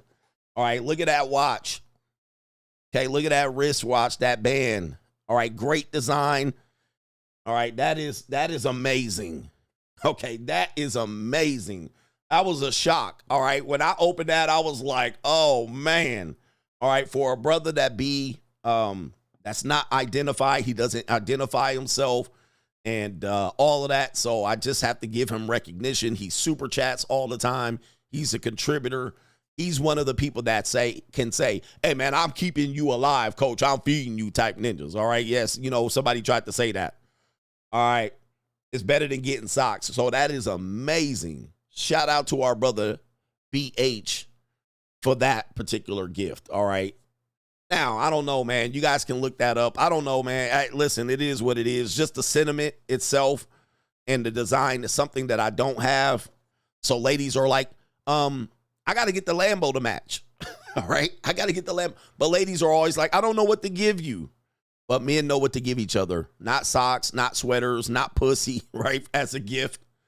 That is a great gift. Thank you very much, man. Appreciate you. I'm rich, bitch. Massive respect. Massive respect. All right. Let's go. All right, I'm trying to wait here. Appreciate that. And we have our brother, no government name DW, says all Chance the Rapper has to do is hold masculine frame in court, and he should be good, right? All right. All right, he should be good. All right, shout out to our brother right there. Yes, indeed. Kevin Sullivan says, boy, you guys are over on Venmo. He says, what's up, Coach and the Coach Gang? Coach, did you see the story about Cody Bellinger getting traded to the Yankees? He's married to Giancarlo Stanton's ex-wife, and now they are teammates. She's the definition of double dipping. All right, I got to check that out. Man, it gets more and more. All right, my goodness, guys. You think you guys have problems out here? I guess she's once dated Giancarlo, but who didn't date Giancarlo Stanton? I don't like to glaze other dudes, but some dudes are just that dude. Like, I imagine these guys like Aaron Judge and Giancarlo Stanton, I imagine them being able to pull any punani they can pull. Like, I don't think they've ever had problems pulling punani. All right, but I'm going to study that story. She's also a Sports Illustrated swimsuit model, and there's a love triangle going on there. And she's a nice piece of flatback calico. She's a flatback, or maybe probably Brazilian. She looks like she's probably, it's crazy. But some of these guys have never probably had a problem getting girls. So I don't imagine that they're going to be fighting in the locker room over each other. I could be wrong, though. I could be wrong. We got our brother last couple here. Gregory the Hardaway says, what's up, Coach? I have an extensive experience with Native Americans living in Colorado, and they can be nice, but unfortunately on the res, there was a lot of substance abuse and poverty. I knew a few that were functioning, but unfortunately alcohol was their kryptonite, and we talked about that. That was from last night. Looks like it came in late last night, but I did want to let you guys know that he said that. Yep, and we talked about that. Poverty, substance abuse is big on reservations, so you do have to overcome that. Anytime you have poverty,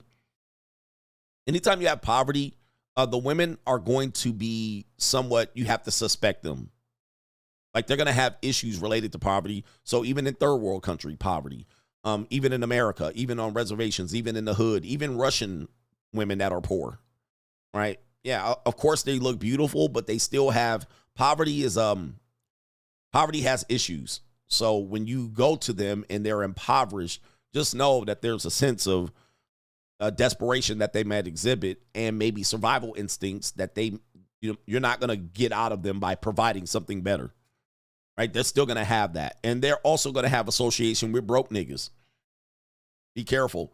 And no government aim SD says, Coach, my boy just told me he drove 2 hours away to smash some out-of-town stank yesterday, a 4-hour round trip drive for some strange, but he doesn't pay.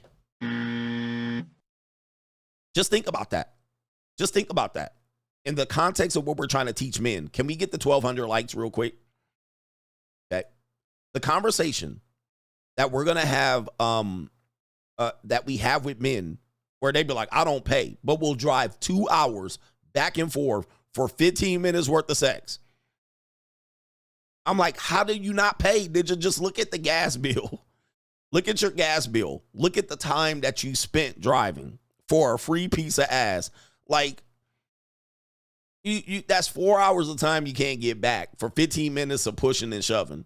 All right, not to mention how long it ever took to whatever get what you got done. I'm pretty sure she didn't let you walk in the door and bust a nut and leave. I'm pretty sure you had to do some caking and you had to do possibly some hanging out, dinner, lasagna, some Uber Eats.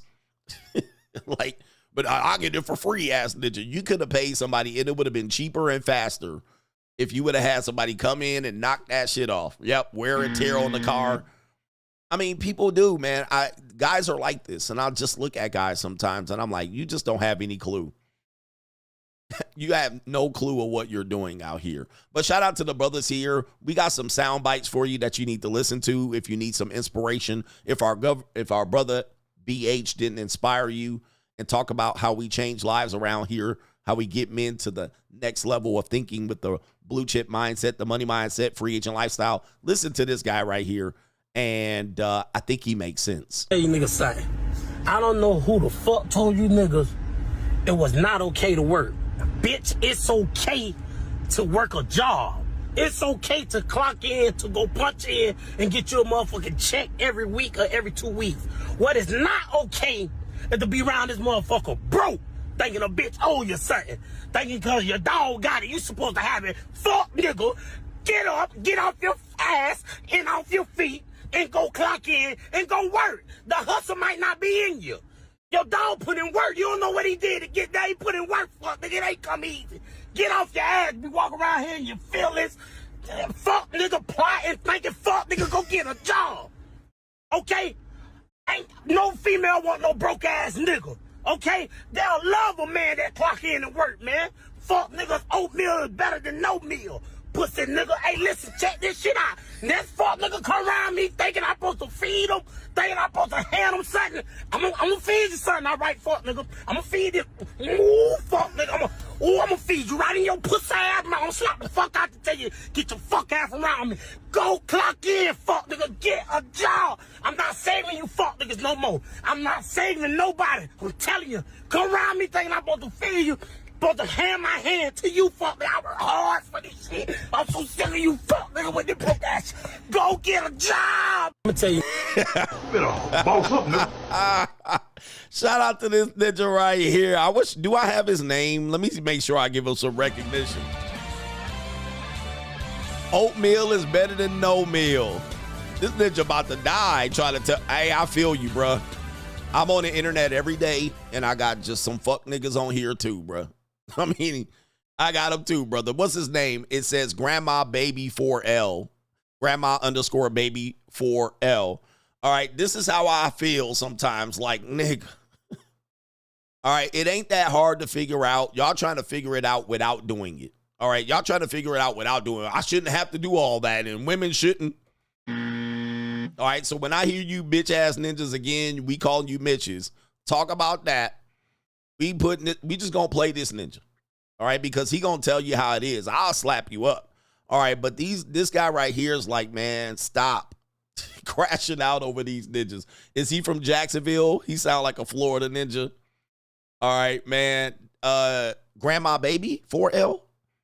Yeah, Grandma Baby 4L. Grandma _ Baby 4L. I love that clip, man. He's like, dude, if I tell y'all one more time All right, I'll play it one more time for you just so you guys can see it. All right, if you missed it the first time. But listen up, gents. It is what it is. Niggas say, I don't know who the fuck told you niggas it was not okay to work. Bitch, it's okay to work a job. It's okay to clock in, to go punch in and get you a motherfucking check every week or every 2 weeks. What is not okay is to be around this motherfucker broke, thinking a bitch owe you something. Thinking because your dog got it, you supposed to have it. Fuck, nigga. Get up, get off your ass and off your feet and go clock in and go work. The hustle might not be in you. Your dog put in work. You don't know what he did to get there. He put in work. Fuck, nigga, it ain't come easy. Get off your ass. Be walking around here and you feel this. Fuck, nigga, plotting, thinking, fuck, nigga, go get a job. Okay? Ain't no female want no broke ass nigga. Okay? They'll love a man that clock in and work, man. Fuck, niggas, oatmeal is better than no meal. Pussy nigga, hey, listen, check this shit out. Next fuck nigga come around me thinking I'm supposed to feed him, thinking I'm supposed to hand him something. I'm gonna feed you something, all right, fuck nigga. I'm gonna feed you. Ooh, fuck nigga. I'm gonna feed you right in your pussy ass. I'm gonna slap the fuck out to tell you, get your fuck ass around me. Go clock in, fuck nigga. Get a job. I'm not saving you fuck niggas no more. I'm not saving nobody. I'm telling you, come around me thinking I'm supposed to feed you. Supposed to hand my hand to you, fuck nigga. I work hard for this shit. I'm so sick of you, fuck nigga, with this broke ass. Go get a job. Oh my goodness, man. Oh my goodness. Oh man. All right, I think you heard him pretty clear. You heard him pretty clear. All right, he said, "Oh man, I'ma slap you, Mitch Ninjas." That's what he said. He would slap you, Mitch ass ninjas, man. I think he's gonna have a heart attack. Crime and Law CGA. Speaking of having a heart attack, how about this story? Crime and Law CGA. This is Daddy's Yankee making the news, making it here on the show. I think I did report that he's going through a divorce. He's also going through a transition. I believe he's turned his life over to Christ. Shout out to him. And you know, Daddy's Yankee is turning a new leaf. But it says right here, Daddy's Yankee accuses a strange wife, which her name is Mercedes Gonzalez, of withdrawing $80 million without authorization as divorce turns messy. Coach, he rich, and rich people don't have no problems with women, and he got tall, and he have money, status, and looks, whatever the fuck he got. Ninja, hey, when you out here with these women, anybody can turn on you real quick like a pig viper. Here's the details. Daddy's Yankee, his Gasolina got stolen. His shocking divorce with Mercedes Gonzalez has turned ugly. The Gasolina rapper filed an injunction against his estranged wife, accusing her of withdrawing $80 million from the bank account of his record label, El Cartel Records, without authorization. 80 mil from the bank account. All right. Heard you both got the same bank account, dumb ninja. What you thinking about? All right, 80 mil. Just think, man. Daddy's Yankee submitted the paperwork in San Juan, Puerto Rico on Friday, December 13th, after Gonzalez, her sister, Aisha Gonzalez Castellanos, and El Cartel Records, which his estranged wife serves as the CEO, Niggero, of, and her siblings worked as a secretary and treasurer, according to court docs obtained by a news publication. Money and blood don't mix like two dicks and no bitch. Find yourself in serious shit. In spite of the plaintiff being an owner of the share of the company and being the reason for the existence of the corporations of Cartel Records, Inc., today, he lacks access, interference, and information to all that he has generated and continues to generate, and to which he is entitled. Yankee claims in a legal filing that reggaeton legend, age 47, asked the court to remove Gonzalez, age 47, and her sister from any function or interference in the corporations as officers and administrators thereof, and the delivery of the information and documents that they will have illegitimately withheld. Yankee, who shares 3 kids, one age 28, These are young. These are old ass kids. 28, 27, and 26. With Gonzalez, he was knocking that lady up. Accused his estranged wife and her sisters of attempting to concentrate in their persons a greater power over the operations of cartel than was authorized, which has resulted in a detrimental and negligent performance of his company. The Despacito singer also claims his ex and her sister failed to render an accurate account of their actions, disregarded formalities and requirements of the corporation's legislation, irresponsible financial decisions. Yankee said Gonzalez allegedly withdrew and stole $80 million which occurred on December 12th. All right, that was last week, after he apparently already told his separated spouse and estranged sister-in-law that they could not carry out any transactions on behalf of El Cartel Records. Firing shots at his own record label, Yankee's legal injunction also calls out a recent $275 million sale of his catalog, claiming the price agreed upon turned out to be unreasonable and disproportionate and far below the real value after Gonzalez hired a third party to represent El Cartel Records in the trade-off. Sheesh. Wow. All right, so he sold his catalog, but they said he sold it. He wasn't on it. All right, he said he wasn't agreeing with the price and that the ex-wife sold it in a fire sale, all right, to get the money back. Look what she did to my car. What the this bitch did to my car? I can't stand this hoe. I can't stand this bitch. Wow. And Yankee said the sale took place in October and saw independent music company Concord receive ownership of Yankee's music publishing and master recordings, including some of his most popular hits, Gasolina and Despacito. All right, there's a whole bunch here, but Gonzalez allegedly withdrew $80 million. It took place less than 2 weeks after Yankee announced the two was divorcing after almost 30 years of marriage. Oh, no. Woo-wee. Goodness. All right, not my girl, coach. Hey, Travis Hunter, are you listening, fam?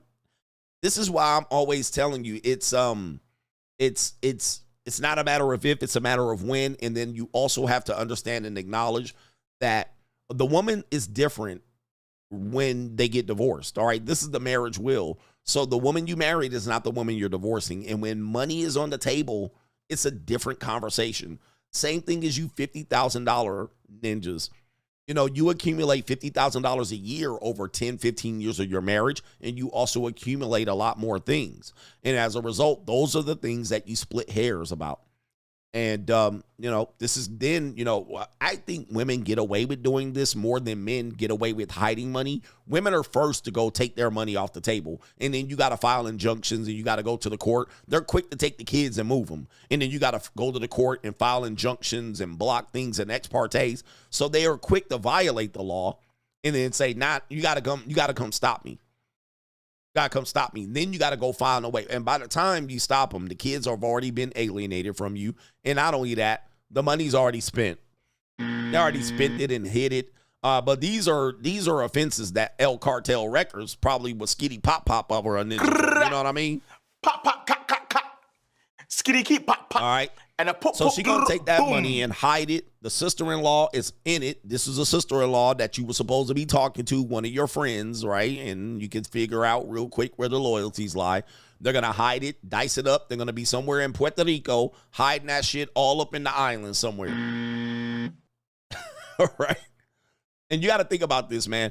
Like, Daddy Yankee probably had to deal with a whole bunch of men in this industry, sharks, and he was successful. He was successful. He built a great catalog that was eventually able to sell for some 9 figures. And then you also have, access to great wealth. And then you get got by your ex-wife, as I call you, sleeping with the enemy. It's not the enemy out there. There's plenty of dangerous people out there. but most of us get got by proximity, likeness, and relationship. All right, right here. Right here, right here. Gotcha, bitch. Most people get got, and most men get got proximity, likeness, relationship, and through marriage. It's going to be the source of your pain, unfortunately. All right, and you're going to be shocked. You're going to be like, I can't believe this woman did this to me. And now you got to file, get your lawyers on it, as you're missing 80 mil. All right, what about love, coach, man? It's a dirty game out here, man. It's a dirty game. Marriage is a really dirty game, so you got to be on your P's and Q's. It's an evil world we live in. Coming up here, let's see what we got. It's an evil world we got 2025 dating strategy. Still waiting for my package to be delivered. All right, I haven't had a doorbell ring yet, but maybe not. All right, I got a busy day today. It's crazy. I don't even know how I'm going to get through it, but we're going to get through it. And we got this one right here. This woman asks, let me see here. Let's see what we should start with. All right, we're going to start with this woman that says, here's a good response for women when they're asked, what do you bring to the table?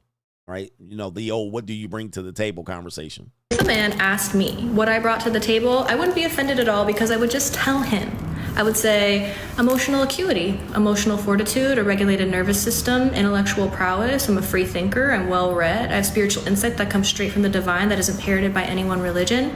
Confidence that doesn't come from comparison. Good habits, discipline without rigidity, a womb, talented, funny. How about you? What do you bring to the table? Oh, you're tall? If a man asked me what I brought to the table, I wouldn't be offended at all because I would just tell him. I would say emotional acuity, emotional fortitude, a regulated nervous system, intellectual prowess. I'm a free thinker. I'm well-read. I have spiritual insight that comes straight from the divine that isn't parroted by any one religion. Confidence that doesn't come from comparison. Good habits, discipline without rigidity, a womb, talented, funny. How about you? What do you bring to the table? What that mean?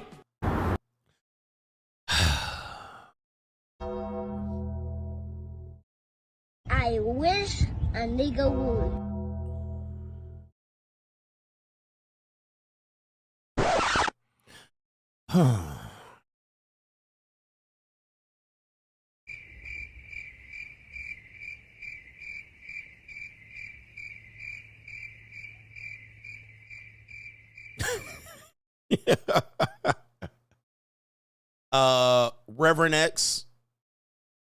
Reverend X, do you have anything to say about this? I don't give a fuck what you think, bitch. Cut that bitch off. Next caller. Thank you, Reverend X. Now, these are called intangibles. Intangibles are something you cannot measure. As a matter of fact, you know, CGA, there's not CGA AI, but cartoon CGA actually can break this down a little bit better than this. So bear with me for a second. We're going to get cartoon CGA on it because, you know, a lot of people are, you know, this is the stuff you guys got to listen to and try to make sense of. And it just is just exhausting. And I've been doing this for many years. So I don't even want to repeat it, but I do have a cartoon CGA that will tell you about this right here. Here we go right here. Let's see if I can get cartoon CGA on this real quick. Let me see here. Here we go right here. All right, so cartoon CGA is going to tell you about it.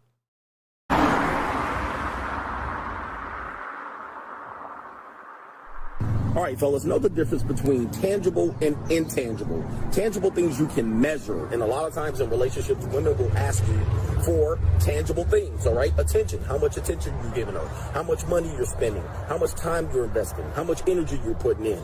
A lot of the things that she offers back are intangible, things you can't measure. I'll support you. I'll be there for you, all right? I'll give you all of me, even though it's a couple of pieces of peace leave that you keep having to work for, all right?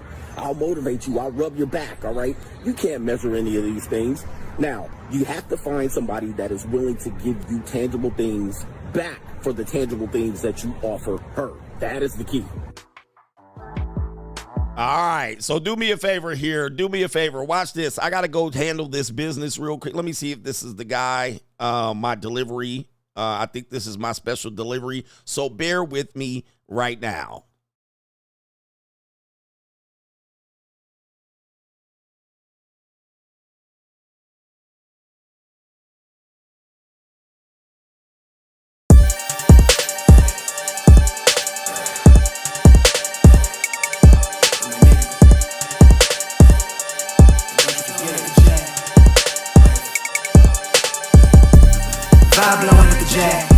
loud jumping in the bed. Everything I'm on slap. Everything I do is got the Benz jumping on the bed. Vibe blowing on my jet. Got the loud jumping on the bed. Everything I'm on slap. We've been with the Brazilians. This would be the first. They wild, I think. I'm innocent.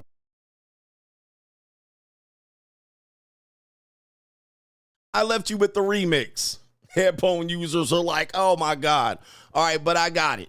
Now, we're here. All right, so here we go. All right, so thank you to Cartoon CGA.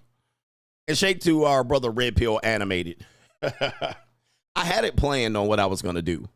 All right, but anyway, Red Pill Animated gave y'all the solution right here. Tangible versus intangible. Here we go right there. Yes. By the way, all right, fellas, know the difference between tangible and intangible. Tangible things you can measure, and a lot of times in relationships, women will ask you for tangible things, all right? Attention, how much attention you're giving her, how much money you're spending, how much time you're investing, how much energy you're putting in. A lot of the things that she offers back are intangible, things you can't measure. I'll support you. I'll be there for you, all right? I'll give you all of me, even though it's a couple of pieces of peace leave that you keep having to work for, all right? I'll motivate you. I'll rub your back, all right? You can't measure any of these things. Now, you have to find somebody that is willing to give you tangible things back for the tangible things that you offer her. That is the key. Shout out to you right there, man. And yeah, that is the key. So let's go back to the original woman who said that she brings all of these things. Okay, now these are intangibles. And these things, while they may seem important to her, they are less important to him, right? They're less important to him, even though some of them, she says she brings a womb, all right, that everybody's nutted in at this particular point. But these are intangibles. Man asked me what I brought to the table. I wouldn't be offended at all because I would just tell him. I would say emotional acuity, emotional fortitude, a regulated nervous system. Intangibles. Right? You see what I mean? Intangibles. Intellectual prowess. I'm a free thinker. Yeah, free thinker. These are all, none of these things benefit him. These are all things that she thinks benefits her. And look at her face. Well-read. I have spiritual insight that comes straight from the divine. That is spiritual insight that comes straight from the divine. These are all nothing. This is a bunch of nothing. Inherited by any one religion. Confidence that doesn't come from comparison. Okay. Yeah, none of this stuff. She looks like a girl I dated, for real. That's so funny. I dated a white girl like this. Good habits, discipline without rigidity. Discipline without rigidity, okay? A womb. Yeah, okay. Everybody, all women have that. All women have a womb. Talented, fun. Talented, funny. Again, these are called intangibles. These are nothing. These are more things that benefit her than benefit you. These are things that benefit her. They don't benefit you. Okay? Money. How about you? What do you bring to the table? Oh, you're tall? Yeah. All right. So there you go right there. All right. It is very simple. All right. Very simple. And women like this think they're very smart. None of those things benefited guys. None of those things benefit men. Now, this woman out here has something to say right here.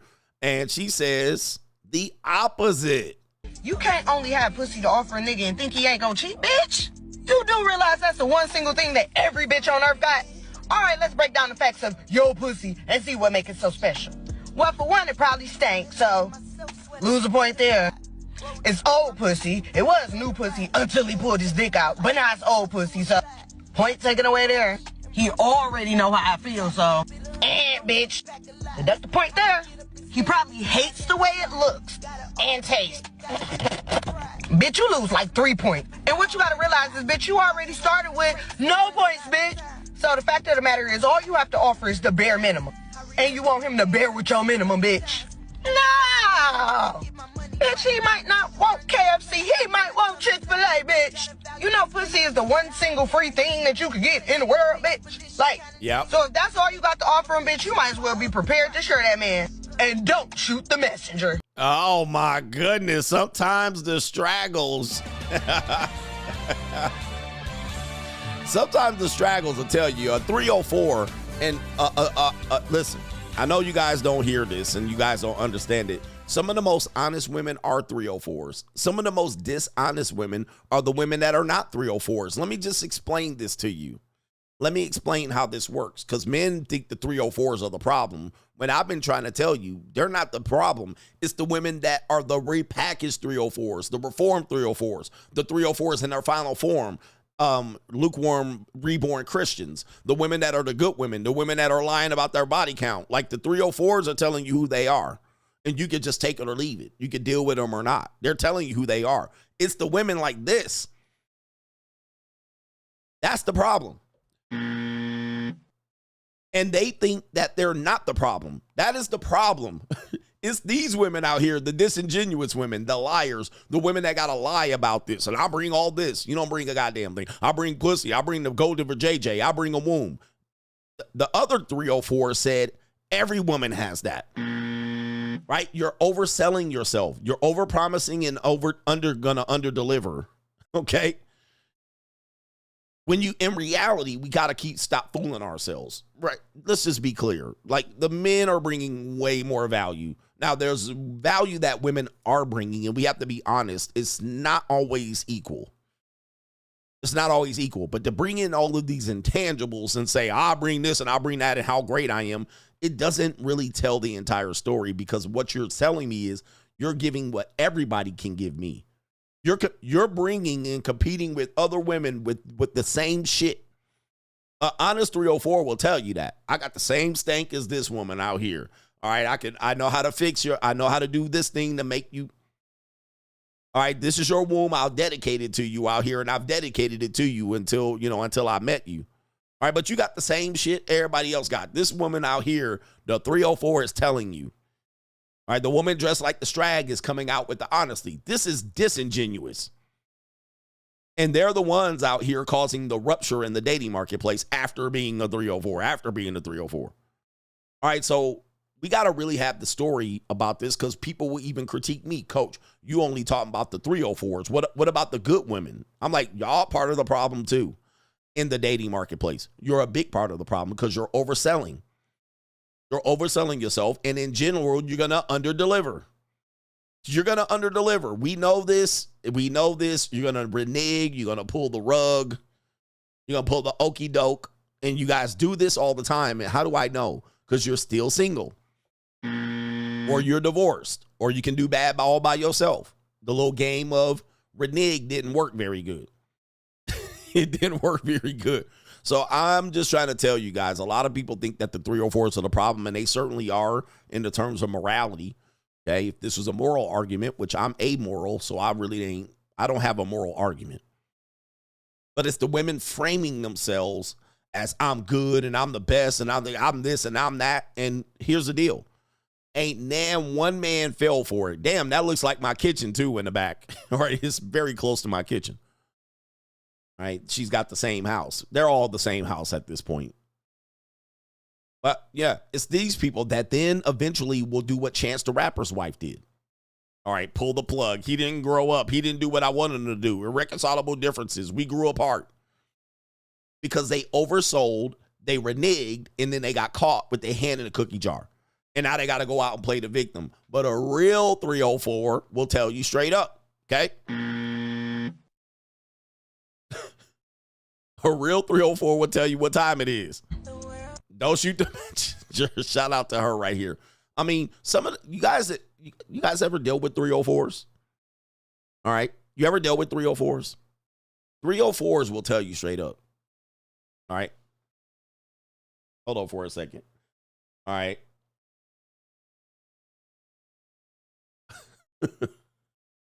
All right. We just got too many fuck niggas in here. All right. Ninja, go take a rest.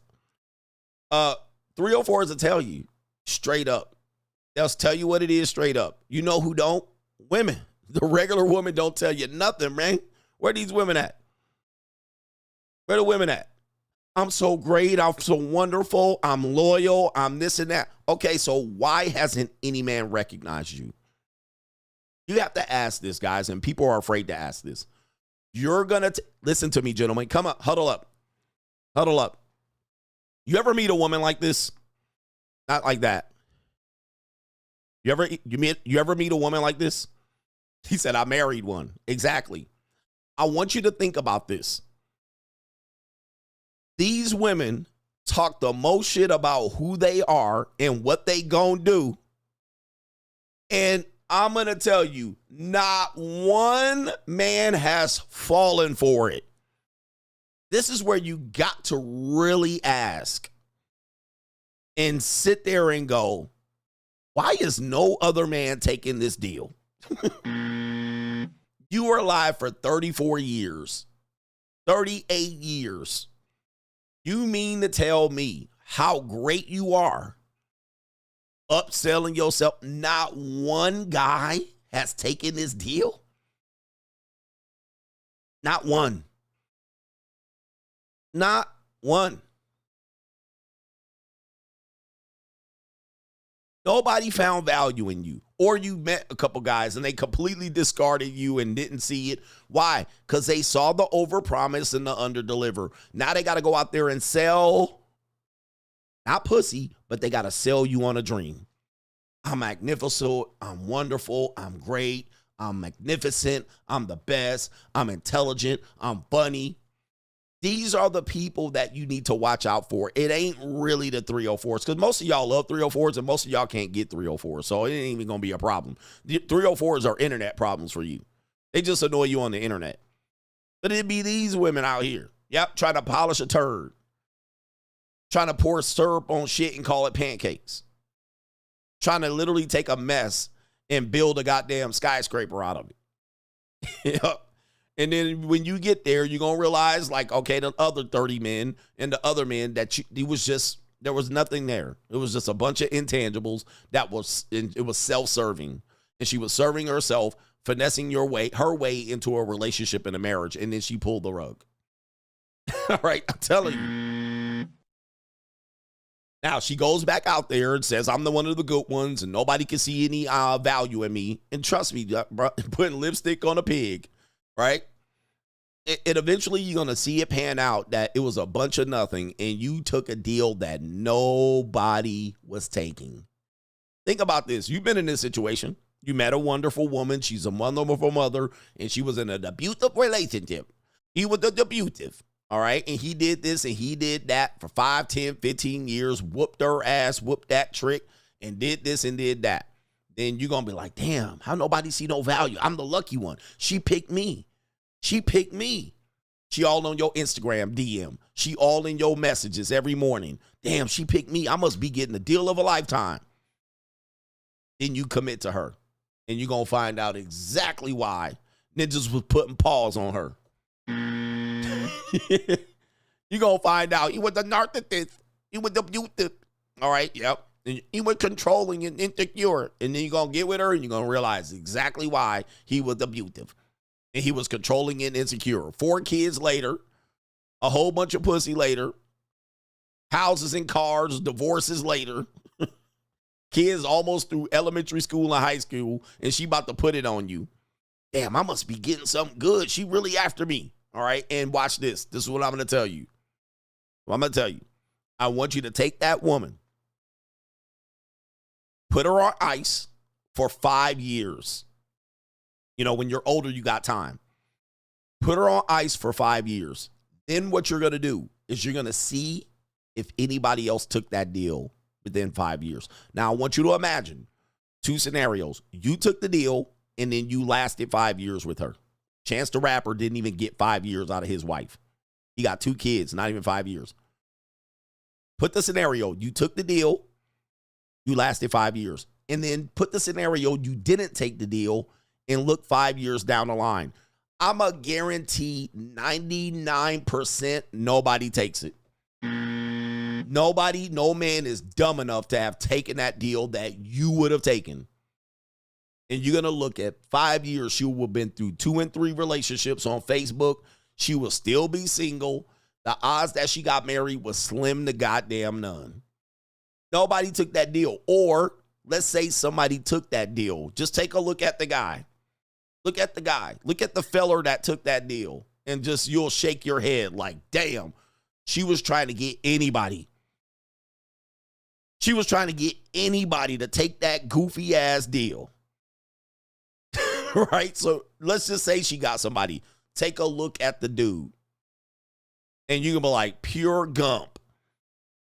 And you would have been that goofy ass gump. Okay? It's a trap. If you find yourself to be valuable, the prize, if you find yourself to be worth something, and then you constantly feeling that women are pressuring you to do something and pressure you quickly to do something, and always put that shit on ice. And look down the line and you will realize nobody took that deal, or the guy that took that deal was a goofy. All right, so anyway, let's move on to that. I got some super chats that I need to acknowledge. Sorry about that. It's an evil world we live in. Disturbance here earlier, man, but I had to go get that package. Pause. All right, and I finally got it. If I would have missed him today, I'd have been pissed. Okay, I need to acknowledge the brothers on Ko-Fi, and I know there's a lot, so bear with me. Bear with me. All right, the bare necessities. Shout out to our brother MC Hamster, says she doesn't want no scrubs, but she ain't too proud to beg. Make it make sense. A lot of contradictories in music as well. All right, and she likes to creep. Yeah. You yet says, Coach, a married man at my work advised me not to get married. He says when you get married, married sex is only A, B, C. A for anniversary, B for birthdays, and C for Christmas. That is when you only get it, and it is unenthusiastic right here. And she even yells at him to come quick. This is you yet. You're obviously not a married man. And I can't speak for all marriages, but I have heard that this is the case. This is the case. I've heard some very, very interesting stories. Of course, I have my own experience. And when you're dealing with someone you live with, things become a little bit routine. But yes, married men, you can probably tell these guys that married women are really not enthusiastic about sex. They're not. Hurry up. Don't take too long. You're taking too long. What do I need to do? All right, they'll try to jump anything. They're like, roll over here. Let me just do this. They'll try to tickle your balls, all of that. Don't get none on the sheets. I just changed the sheets. Tell me I ain't lying, guys. I'm telling you, man. Confirm these for the men. Yep, she's bored. She lays there lethargically. All right, let's get this over with. The worst is she take her own clothes off. She don't even let you take the bra off and the panties and slide the panties off. All right, she'll just come out. She'll just take her shirt off in her pajama pants. And she's sitting there. All right, she don't even take the top knot out of her head. She just jump into bed. Titties just. Yep. This is very common of men that are into. And so when I always say, all men pay, you paying with your ego. A lot of dudes, I'm telling you, you got to start turning that sex now. You got to go tell her, bitch, this is what I would do, man. Just look, grab your keys and go dip. I'm going to the titty bar. Fuck it. Right? And let her know you're going to the titty bar. All right? Keep a side chick. All right? Because this is why monogamy doesn't benefit men. It doesn't benefit men because this is the type of intimacy they get. Yep, bonnet on.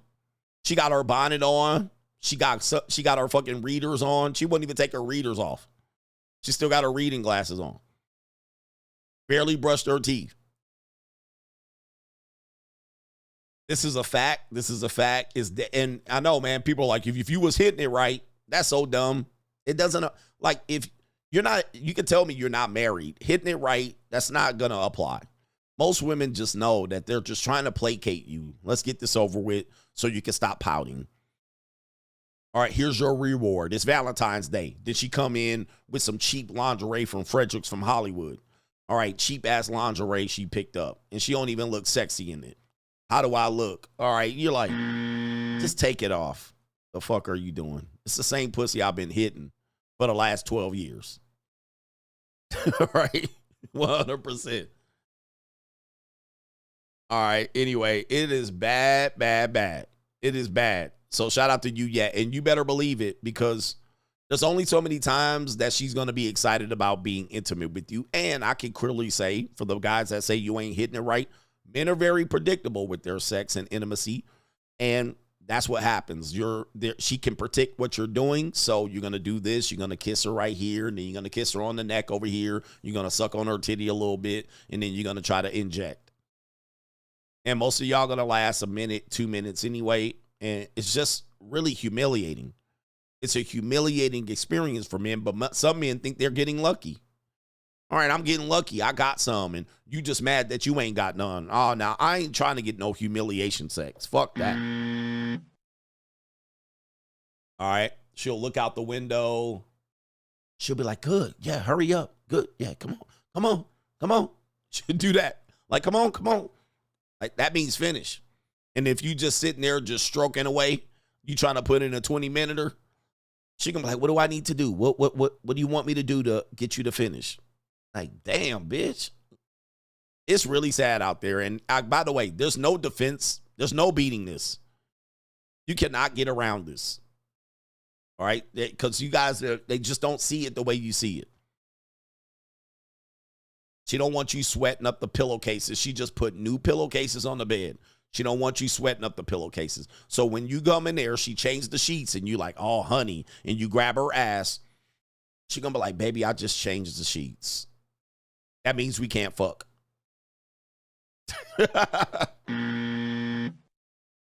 She like, let me put some towels down or something. I just changed the sheets. Now you about to mess it up. And you're like, really? That's the first thing that came to your mind? That's the first thing that came to their mind when it comes to intimacy. I mean, this is why married men cheat. And women are like, I don't know why he cheated on me. You're like, wow, you don't? You don't? You humiliate him during sex. You literally just mail it in. You just show up. All right, anyway. And they don't do all the nasty stuff no more. Like, you can't nut on her forehead. She don't suck it out of you, you know. It's a family show. She don't take you down the gullet. No Duke shoot. She got dookie crumbs all in her Duke shoot. You don't want to run it up her Duke shoot. She be like, don't put it there. Don't put it here. She don't let you nut on her feet. Nothing. All right. So, this is why married men cheat. This is why married men more likely are at the JUCO. These are why most married men are running around here at strip clubs. This is why most married men are running around with escorts. This is why married men are on OnlyFans. This is why. And his ability to have sex ain't going to change it. It's not important to her. Not important to her. All right. And this is not at the beginning of marriages. So if you've been married for a short period of time and you're not experienced this, just wait. In fact, they have that joke about you take a quarter every time in the first 2 years your wife has intimate sex with you. Put it in a jar. Put it in the jar every time you have sex with your wife. Then after 2 years, take a quarter out every time you have sex. And that jar will never empty. Never empty. And one thing I forgot to mention, and I'm one of the only persons that'll have this conversation honestly, okay, because people will come up with all excuses, and especially your lack of experience is showing. But one of the things I forgot to tell you about, because I was talking about, you know, the different type of intimacy you have with different races of women, much of the intimacy you have, and this might be my experience because I talked about with black women, they tend to be animalistic in their non-marital sex. Their premarital sex tends to be animalistic, a lot of twerking, but it'll lack intimacy.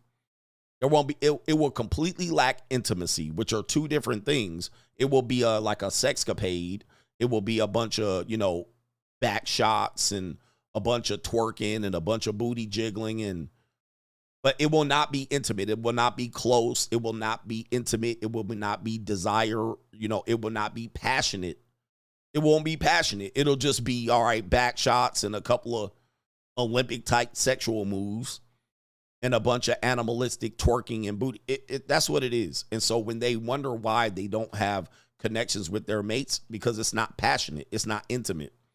It is more like animalistic fucking sex like you would have at, what was that thing? Freaknik. It'll be Freaknik session. Freaknik.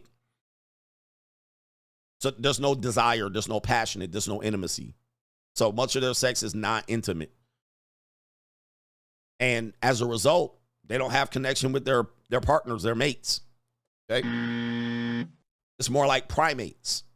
It's more like they just have primates. So when you have non-enthusiastic, not intimate, non-passionate, this is where the Latina steps up, because much of their sex is going to be passionate, intimate. So where that even when you're in it, you're going to be more drawn towards the person intimately, and therefore you're going to connect with them in a different way. And so when you see dudes latched on to a gordita, it's because their sex is intimate and passion. It tends to be not primate activity. All right. That's that. I'm just telling you, I'm only explaining shit. Yeah. Back room at the strip club type sex. So, and it's mostly, you know, people have prawn addictions, male and female. So they're trying to mimic it and they think that's what you like. So they'll bring in that type of activity. And then you're like, but I want more passionate, intimate. And this is why, yeah, Asians tend to be kind of close. They don't really trying to do all this Olympic shit. All right. And so Asian women, Latino women tend to be a little bit more passionate. White women, they nasty. All right. So they tend to be nasty with their shit. Right. So you got to be careful with them. All right. White women either nasty or boring. Right. They either nasty or boring. It's kind of no in between. I wouldn't say they're very passionate either. I think they mail it in. White women either mail it in. But white women are going to be super duper nasty or very boring. All right. But anyway, just to clear that up. Shout out to our brother DJ M says, is TikTok a security issue? Yes. Competition? Yes. Do countries also isolate?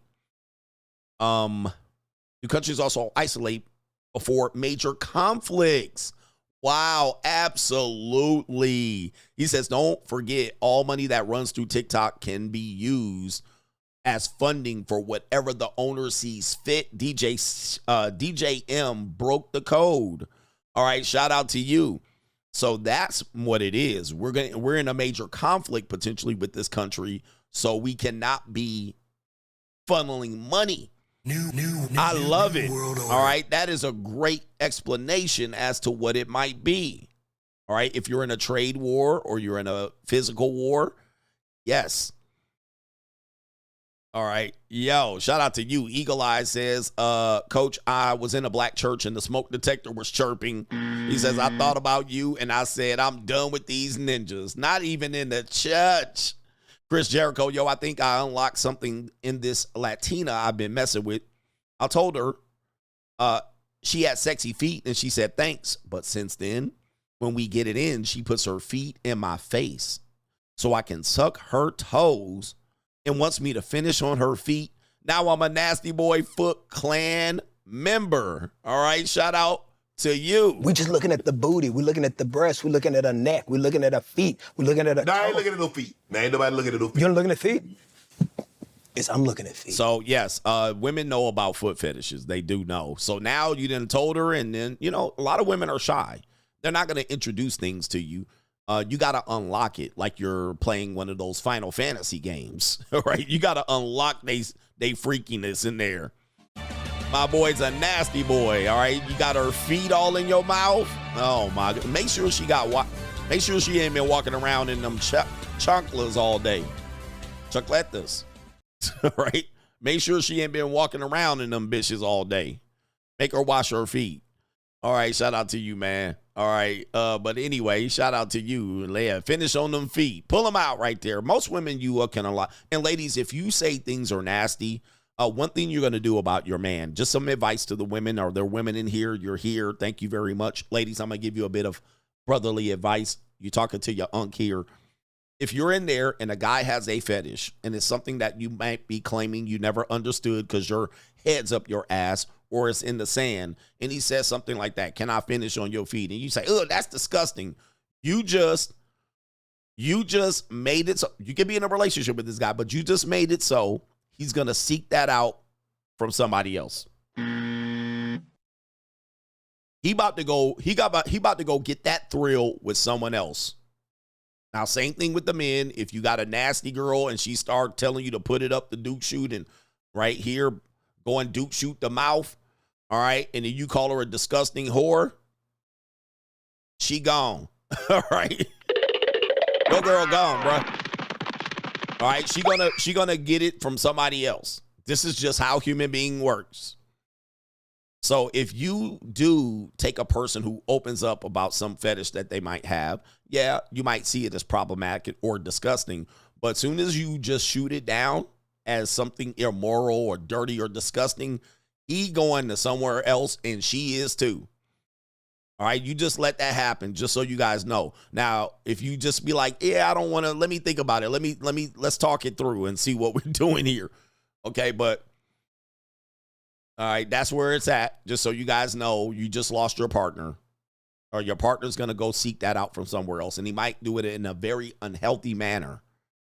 Okay, it's going to be in an unhealthy way, like it might be in, it might reflect itself in pornography or any of that, or they might go seek it out Ted Bundy style. So just so you guys know, be careful what you shoot down and the way you shoot it down, because people are really immature in relationships, and that's a lack of maturity by doing that. Oh, I don't want you to do that disgusting shit to me. Well, he been wanting to do it to you for a long time. All right, and now you just shot it down. So guess what? He gonna go get it from somebody else. Love will not matter. All right, there's no love that's gonna hold that together. He gonna want to go spray on some woman's foot. Just so you guys know. I'm just helping you out. All right, and not saying that you need to do it. I'm just saying be careful how you shoot it down.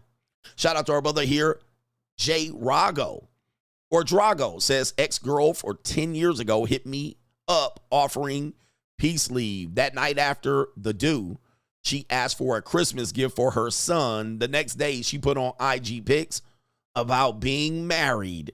It's a cold world out here, and I got nothing but a fist full of 20s out here. It's an evil world we live in. I got money. It's crazy. All right, that is crazy. Just like that, brothers, man. Them Christmas gifts, Uncle Earl style.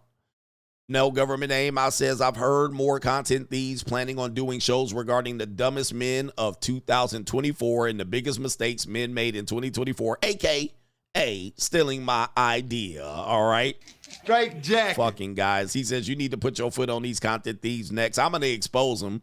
You need to come after them like Cardi B, CGA Lamborghini tour in 2025. Shout out to you, man. Yes. Greg the Terrible, congratulations on the watch, coach. Lambo watches are very nice. A regular Lambo watch is north of 1K. Super nice Lambo watch under 3K. He says women, I think, like those watches, but they don't know about them very genuine pieces that I have 3 of them. I think that's what you said right there. Appreciate you for letting people know, because people wanted to know. Mr. Troll to you, what's up? Shout out to the Coach Gang. Have you heard about the rapper Trader Truth situation? I did talk about it. He says, I might be late as you have whistleblowers giving you the tea daily.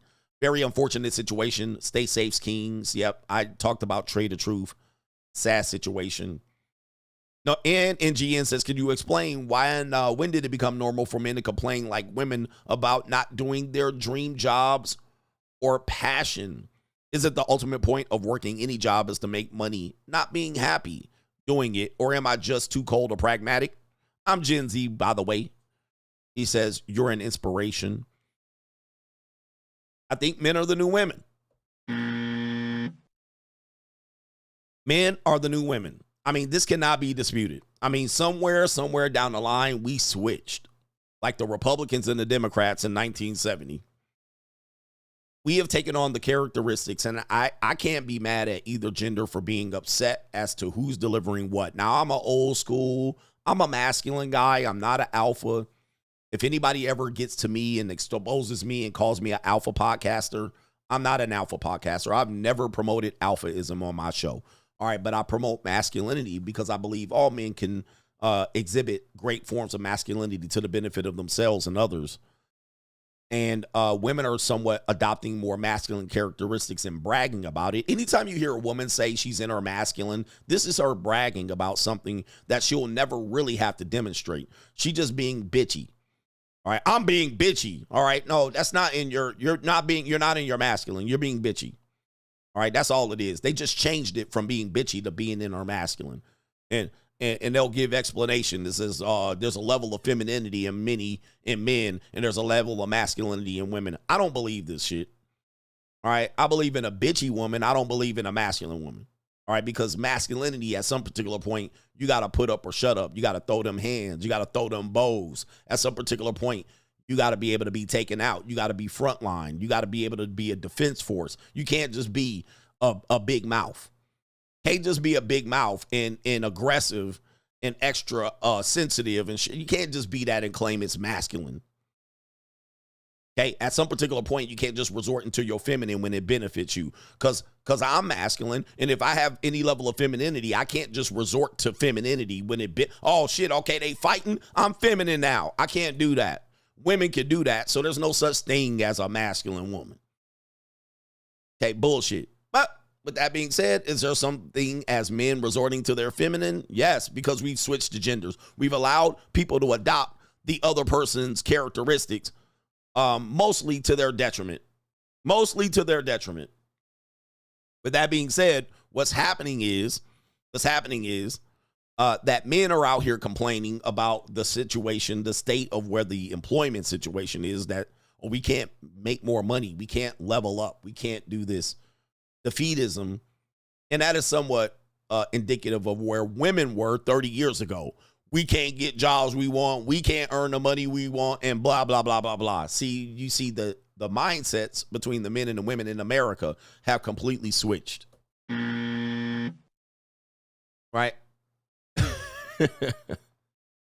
Oh, man.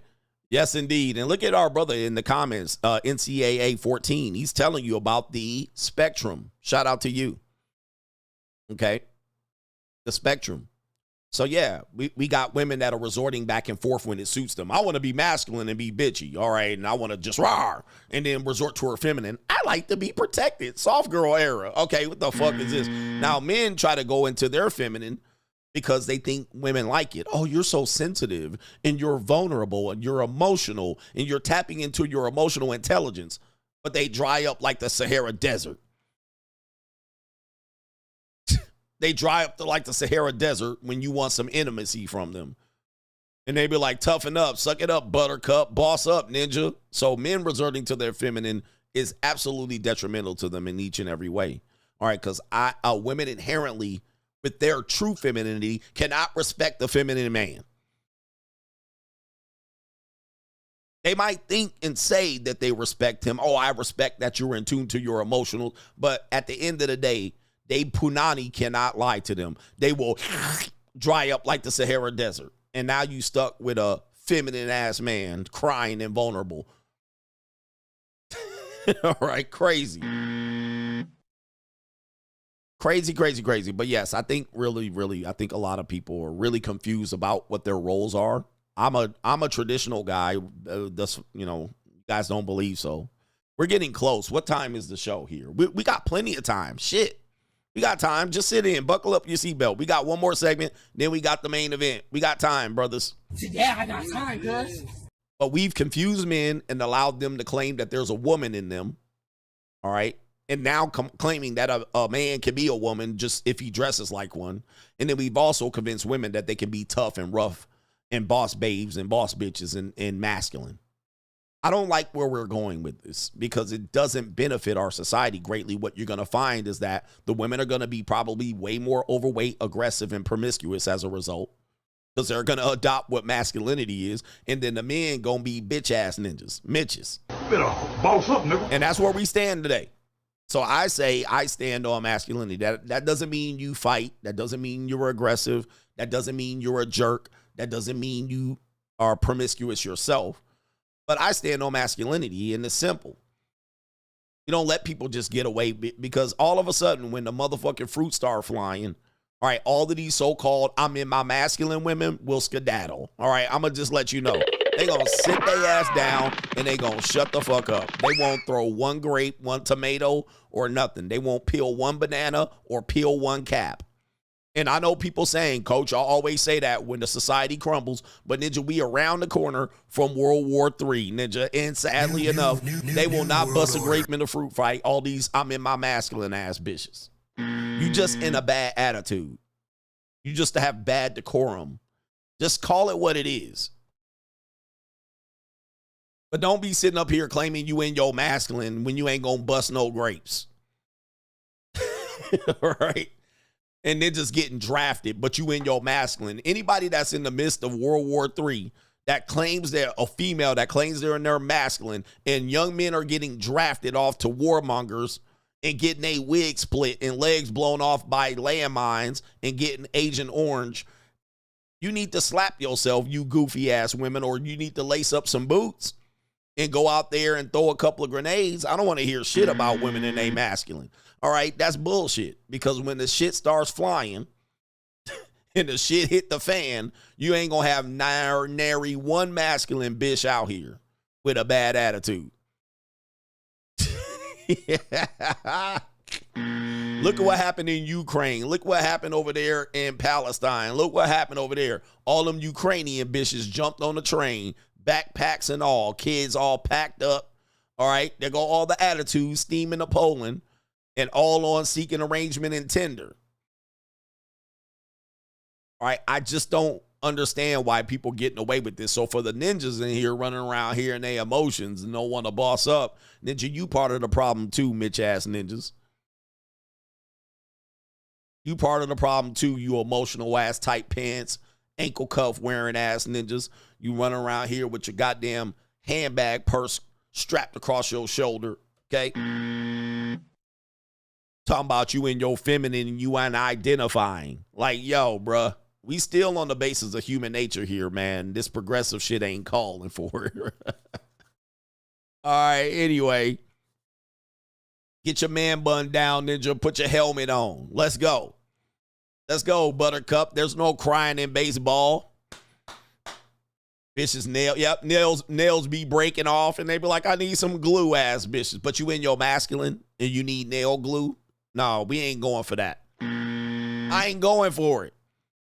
All right, you can do it, but I ain't playing your little game. I'm going to stay over here on the internet and go ahead and claim this fame. I'm going to keep doing what I'm doing. But look, we got time today. It's only 2 hours and 30 minutes. We got 30 minutes right here.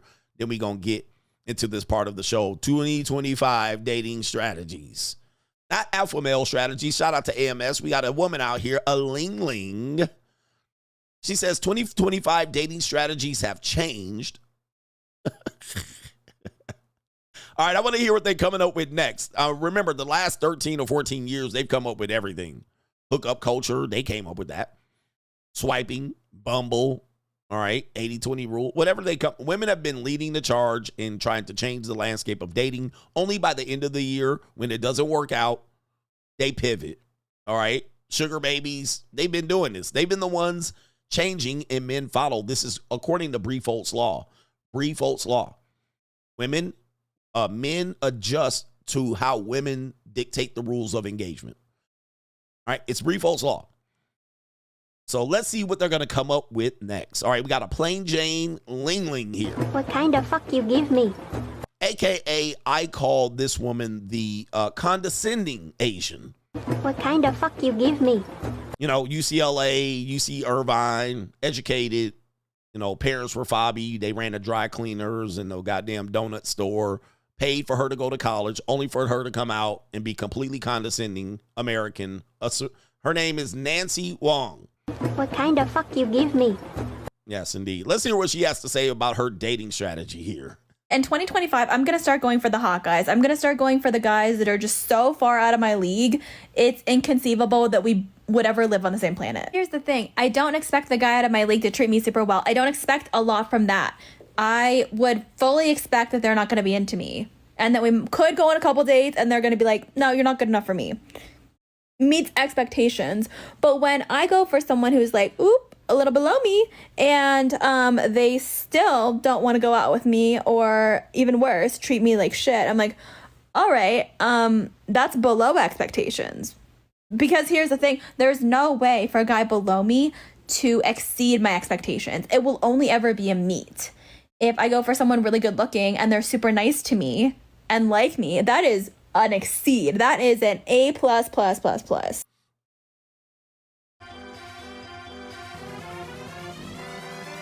What kind of fuck you give me?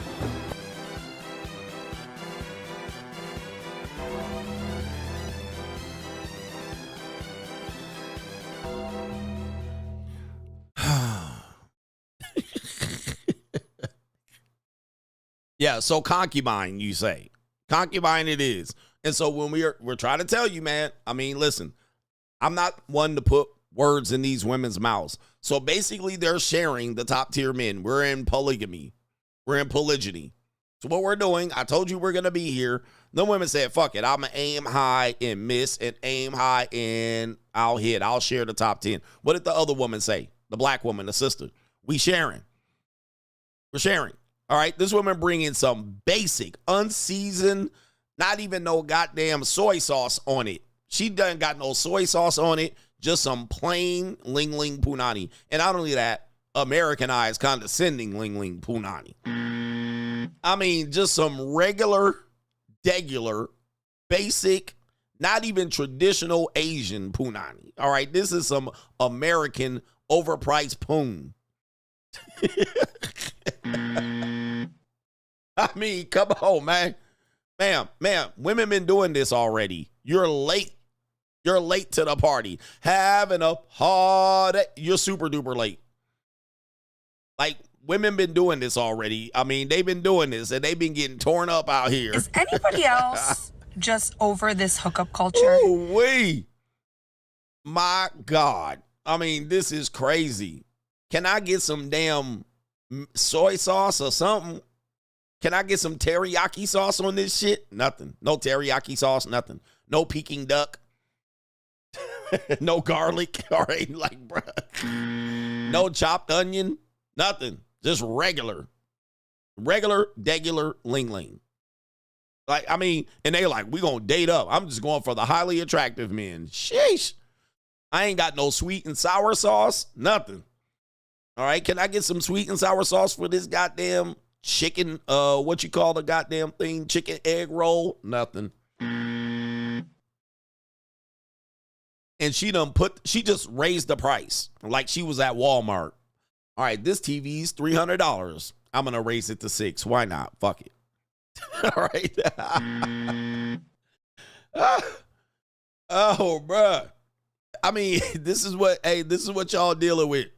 This is what y'all dealing with out here, but y'all don't want to be free agents. Y'all, coach, we need loyal American women. Okay, there they go right there. All right, there they go. All right, they different overseas too. Yikes. I'll play it again for you guys out here. So this is what she says right here. I did call it. I told you, man. There ain't no hope for you regular guys out here. I mean, it's tough. Y'all need to really boss up. 2025 dating strategy. This is her right here. All right, let's see what she has to say. You know what? In 2025, I'm going to start going for the hot guys. I'm going to start going for the guys that are just so far out of my league. It's inconceivable that we would ever live on the same planet. Here's the thing. I don't expect the guy out of my league to treat me super well. I don't expect a lot from that. I would fully expect that they're not going to be into me. And that we could go on a couple dates and they're going to be like, no, you're not good enough for me. What kind of fuck you give me? Meets expectations. So that's fine. She just getting shot out down here. She'd rather get shot down by the top guy for the 1% chance she swings him. But when I go for someone who's like, oop, a little below me. A little below you. Let's take a quick look in here. A little below me. This is her, guys. Look, guys, this is what they're telling you out here, man. It ain't me. Ladies, we just reacting. A little below me. Now, how many men are below you?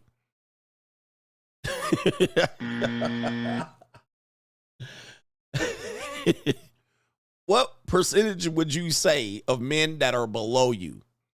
I'm curious. I just want to know. I mean, I'm just interested. Would it be 80?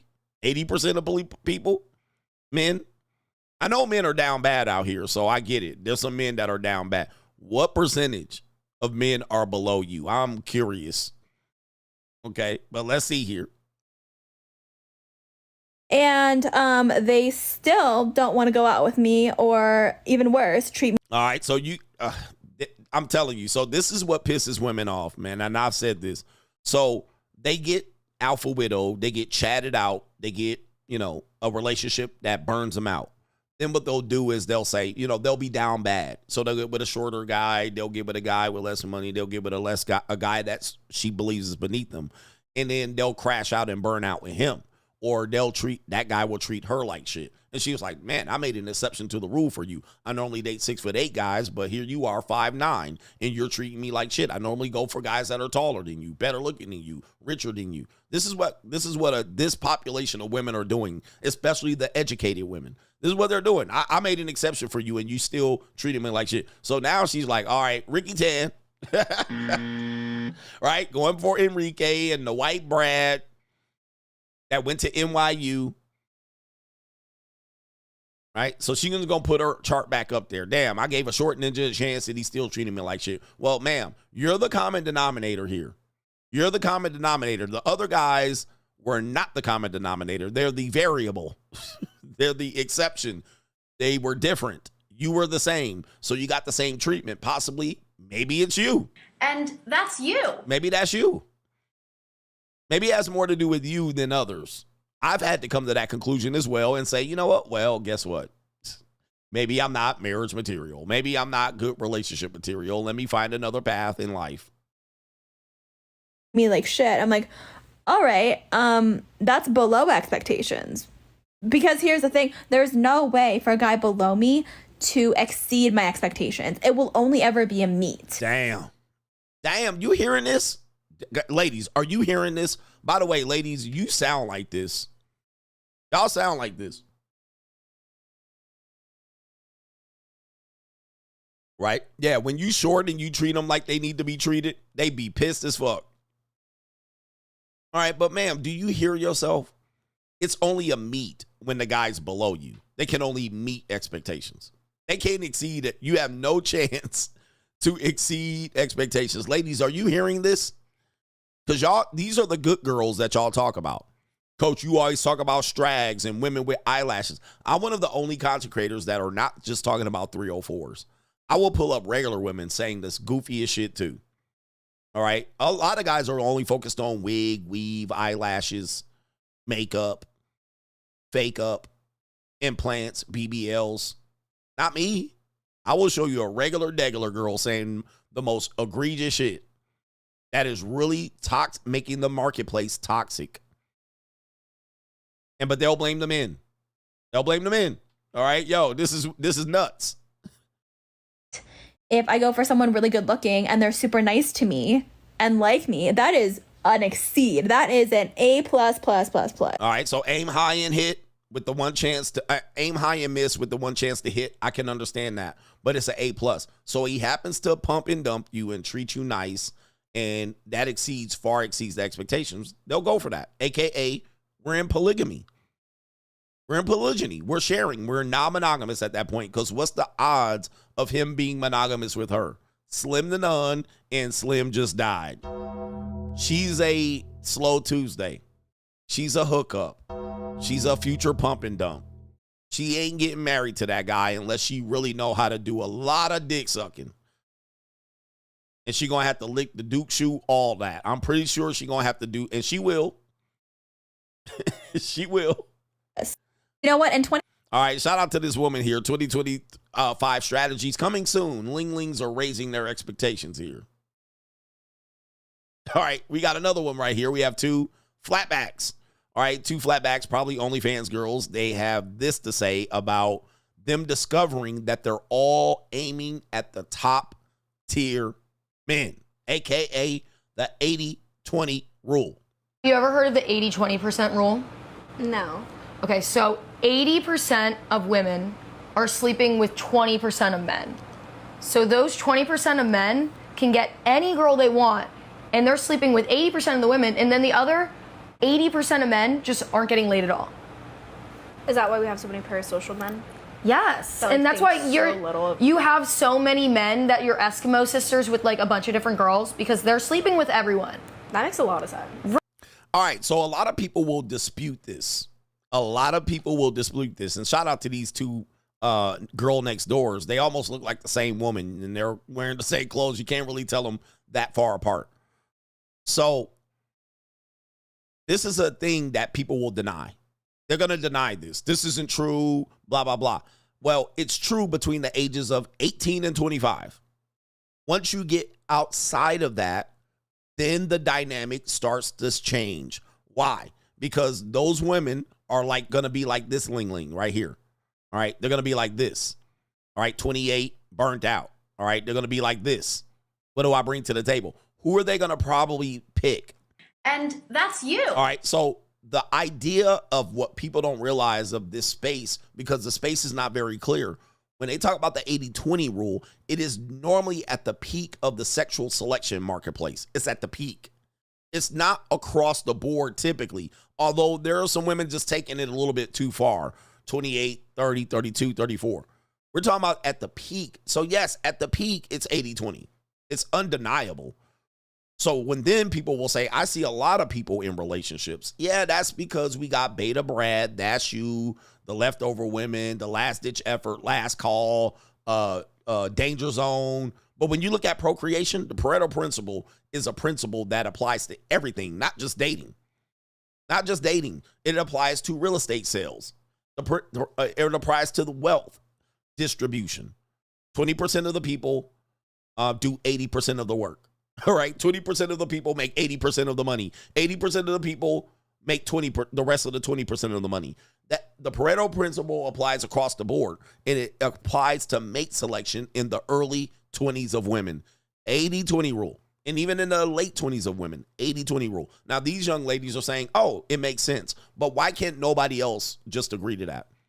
This is what happens. When you go to the nightclub ages, when you go into the house party ages, the colleges, universities, fraternities, sororities, yes, it's happening right there. Post-college, graduate school, into that. Once you pass that, the numbers start to somewhat thin out, 70-30, if people start to get married. Once they start to get married, it'll start spreading out because Beta Brad will start to be valuable. Stable men will start to be valuable. Goofy ninjas start to be valuable and easy prey to get picked off by women that are just trying to get married and have kids. So yeah, it'll start evening out to an extent. Then you'll start seeing these people at Target and Walmart, and you'll see them outside. And that's when people say, go touch grass. There are regular dudes, short dudes in relationships. Yeah, that's down the line. We've already submitted that is the case. That's why we have this woman. And that's you. We've submitted that those men can and will get a chance if they are falling victim to a Reform 304. Okay, that is ready to hang it up and then find them a guy. And then you're easy to and malleable and easy to manipulate because you got no pussy experience. She's got a lot of experience, and she could just lead your ass right down to the promised land, right down the aisle. And within 6 months, you're engaged, and then you're married. So we're talking about at the peak of the sexual marketplace. It is really thin for men. For men. And this is an important time for young men because they're horny like a motherfucker, right? They want to fuck, and they want to fuck a nice, good-looking girl. Most men won't. In fact, let me tell you, this girl right here, I know people will say they're plain, average, but for white suburban women, they're good. Most men between 18 and 25 is never going to fuck a girl like this, period. All right? It's going to be weed selling Chad. It's going to be snowboarding Brad. It's going to be skater Tim. Those are old names. It's going to be skater Caleb, snowboarding Mason, right? It's going to be Hunter. You ain't going to touch a girl like this from 18 to 25. Only girls you're going to see like this is on the internet and girls going wild videos and OnlyFans. You ain't going to touch one. You see what I mean? Like, this is where we're talking about it, where it's significantly only really the Chads and the fraternity ninjas is going to get to that. That's it. That's the only ninjas getting to that. Niggas ain't touching her, nothing. Right here. Those women have a high level of 80. The only ninjas touching that can play football real good. So, yes, that is the 80-20 rule for shizzy. And those girls will see that ninja poking everybody, poking all their little friends, sharing. She just mentioned it. Eskimo brothers. Right? Eskimo brother or Eskimo sisters. We all sharing the same West End Caleb. Now, this does go in a little bit further into 25, 26, 29, and 30, especially with this demographic of white women. Yes. They all are sharing the same ninjas. Peyton. Last name, first name ninjas. Last name, first name ninjas. And even the older guys, if they mess with older guys, it's the same older guys smashing the younger girls. Now, am I right here? He says, speak for yourself, coach. Stay easy. There's always one guy like this. There's always one guy, but I hope you feel better. All right, I hope you feel better. All right, but this is across the board. Generally, statistically, this is proven to be true. All right, and I never speak for myself until I say it's for myself. This is across the board truth. Across the board truth. Even they're acknowledging it, but you also have these goofy ass game ninjas that want to ruin the show. All right, they always want to say, not me, coach. All right, but you know what I'm going to also say? Godspeed to you, bitch ass ninja. All right, sign into your other Google account, and guess what? You're going to have to wait 20 more minutes to comment, and I'm going to snipe the shit out of that account too. But thanks for disrupting my show, bitch ass ninja. All right, so getting back to it. These are the cases. Even they can acknowledge it. Everybody can clearly see that this is what's happening. Okay? Right? So my new thing is I've started sleeping with only the like slightly autistic gamer boys, the 80% that aren't getting laid. There you go right there. So there you go. There you go. So even then they acknowledge dating strategies. What do I do now? I sleep with the slightly autistic gamer boys that are not that easy to get laid. Like that, not used to getting pussy. See that? Do you see what I'm talking about? Ninjas will always be that guy. All right? Congratulations, ninja. I don't know why you're watching my show if they're so easy to fuck. Why ain't you fucking them right now? But there you go. Look how fast that pivot happens. That is what we talk about the... And that's you.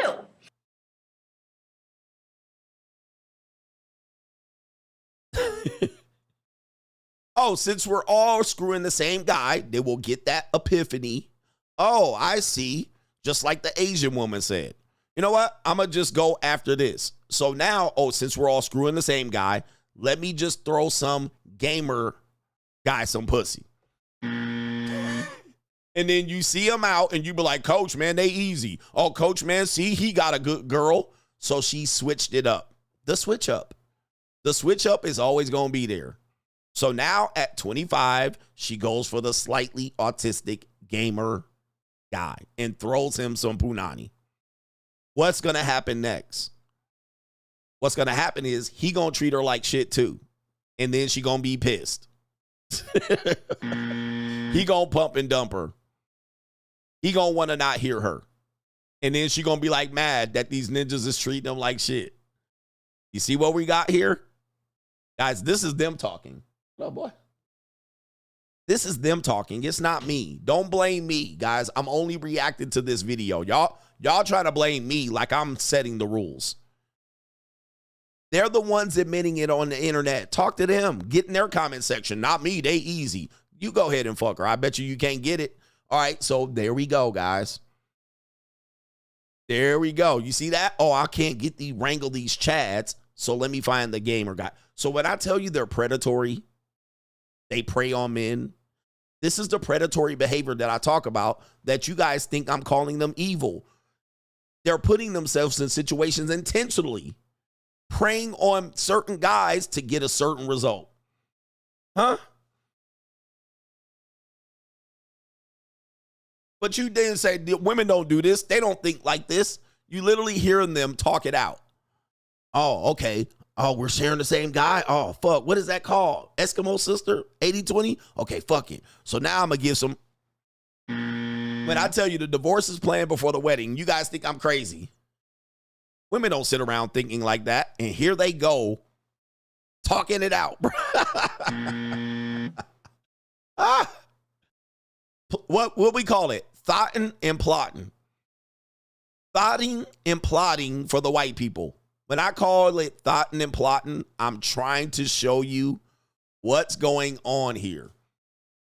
Thank God for social media because it makes my job much easier. Because if it wasn't, you have goofy ninjas jumping in here with not me, bullshit. Not all women, bullshit. Thoughting and plotting. Right here.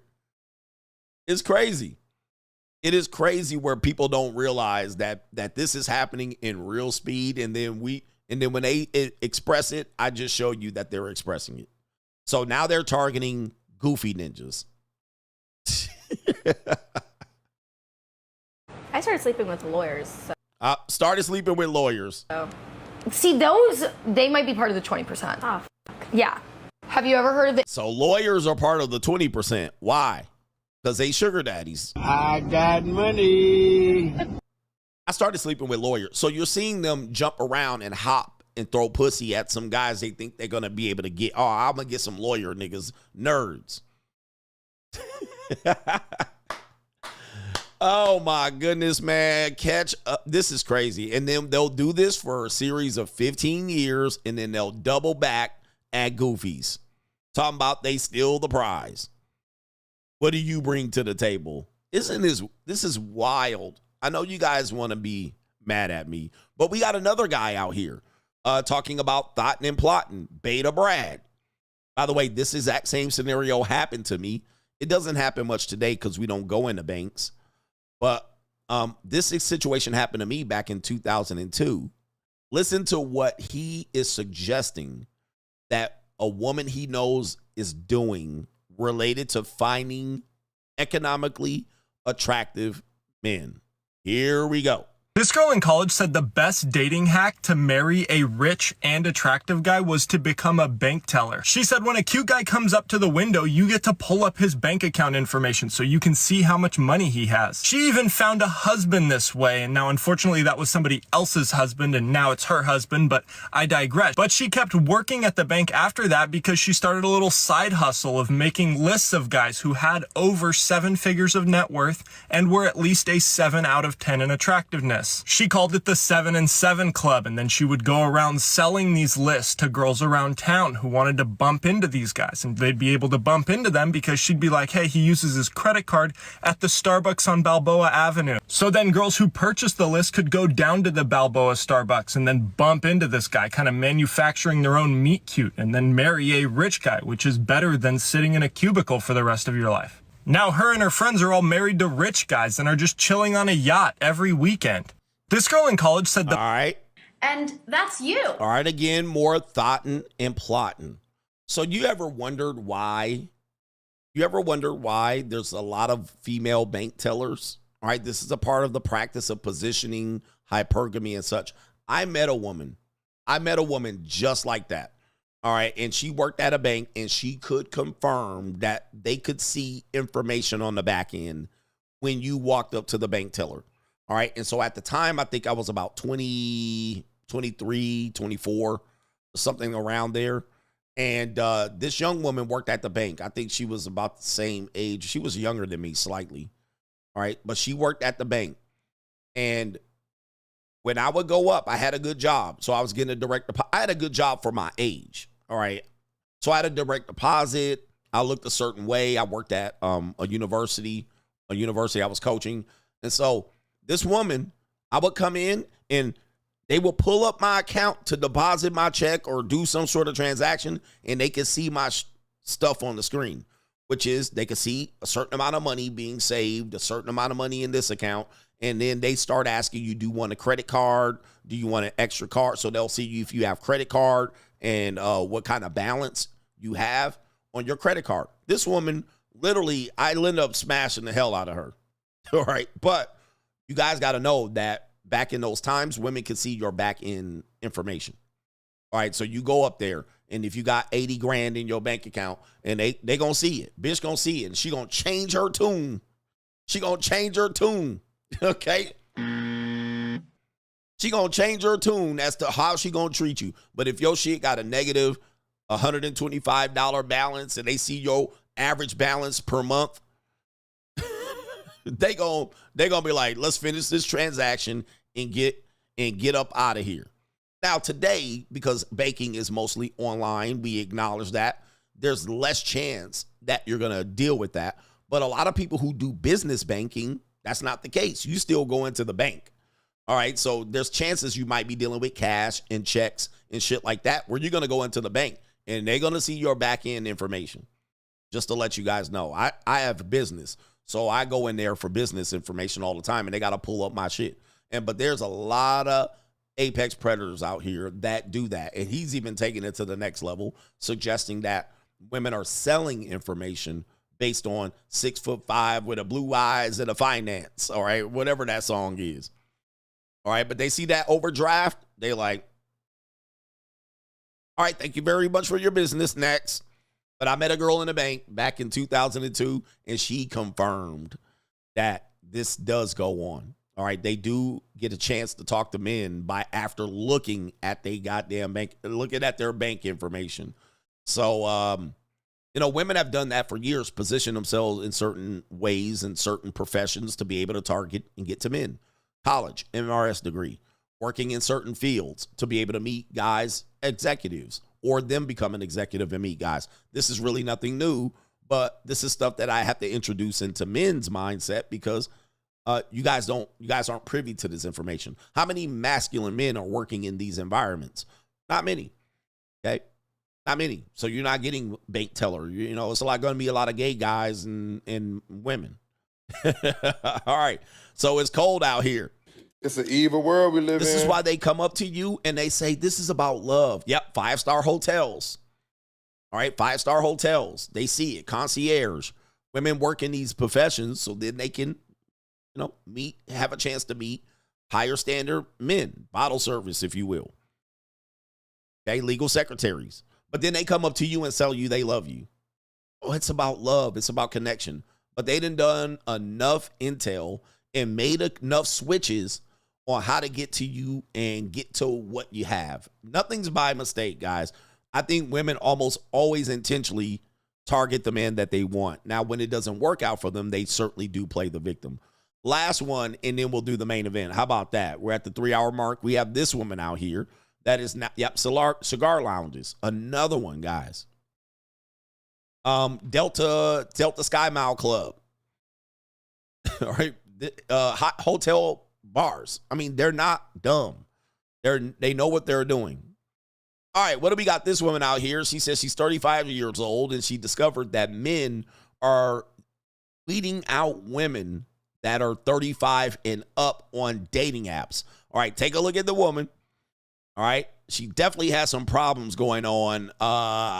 She definitely got some breakouts here.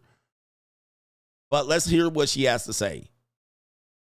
Dating gets significantly harder on apps if you're a woman over the age of 35. I have a theory that men are setting their age ranges to end at 35 or 34. So I went back on dating apps at 34, about 9 months after I separated from my husband. At 34, I had a lot of prospects. Like, I have pretty privilege. I will admit that. I admit that I am an attractive, stereotypically attractive woman in society.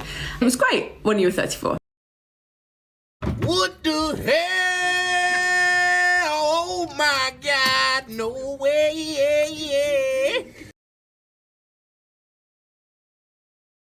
Hey, bro, come on now, dog.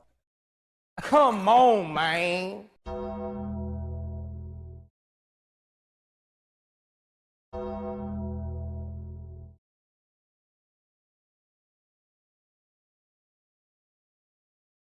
See, this is why we can't have an honest conversation.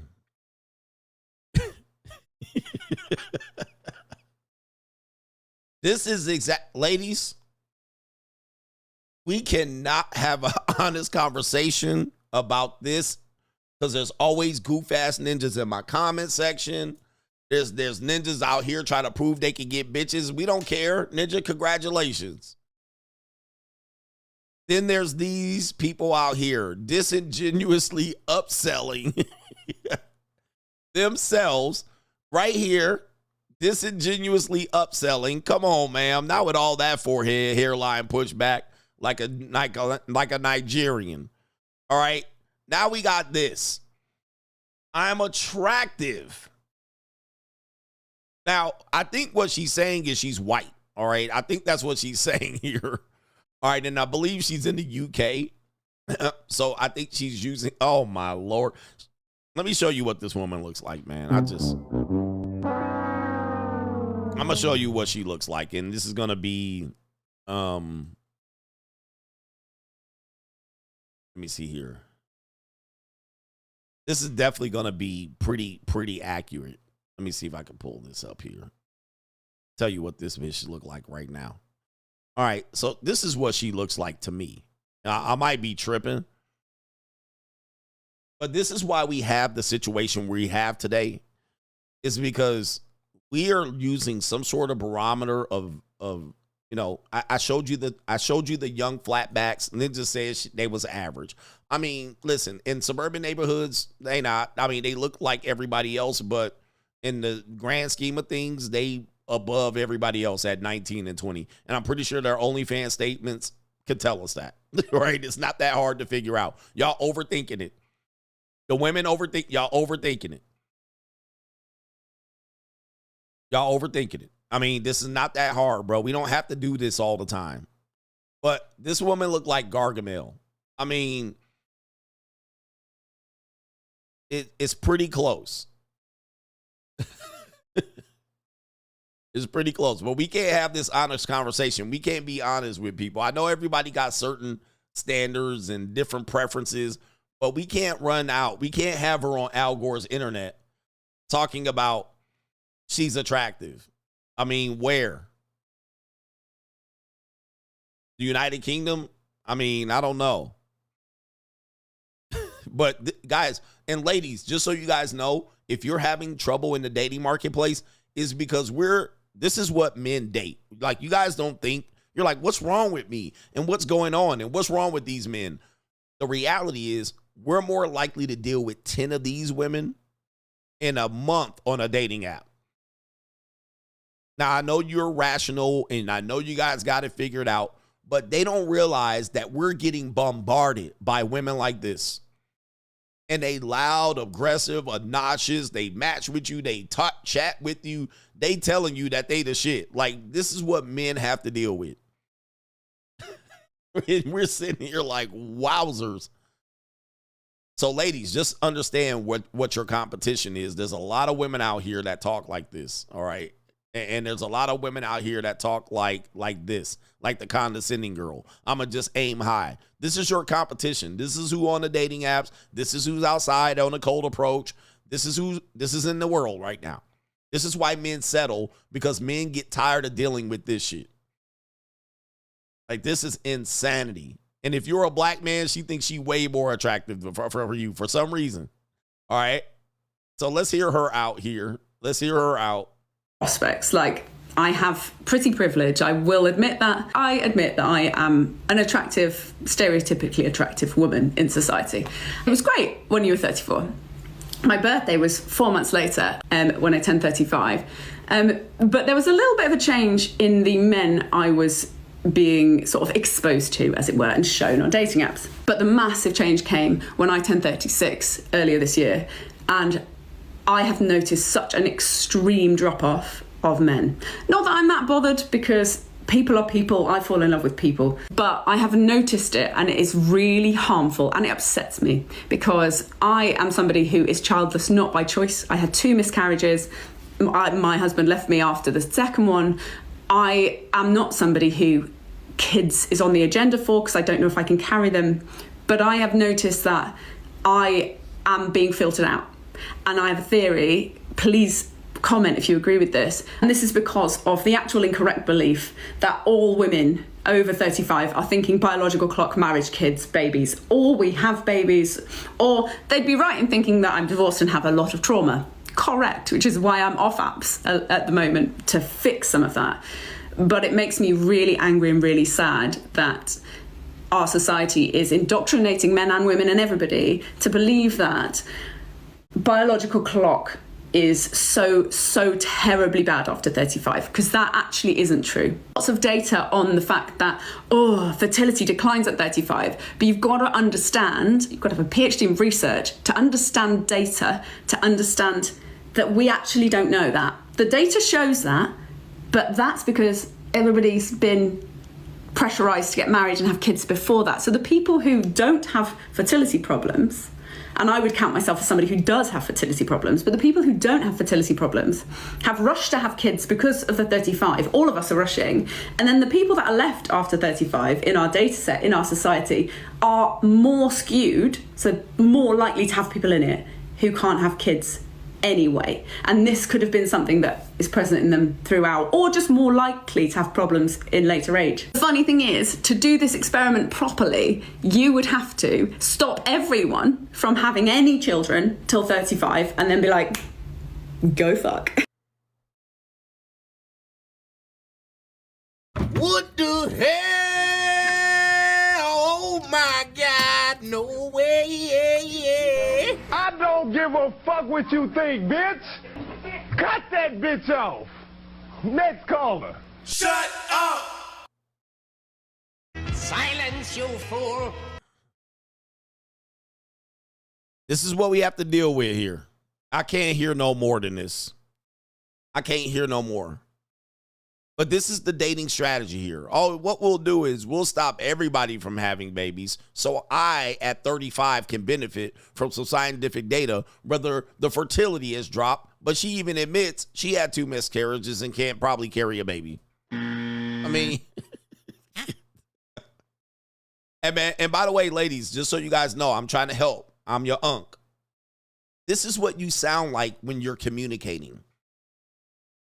Men need to communicate and learn how to open up and use their big words. Just so you guys know, if you found her to be annoying, this is what you sound like when you're communicating with us.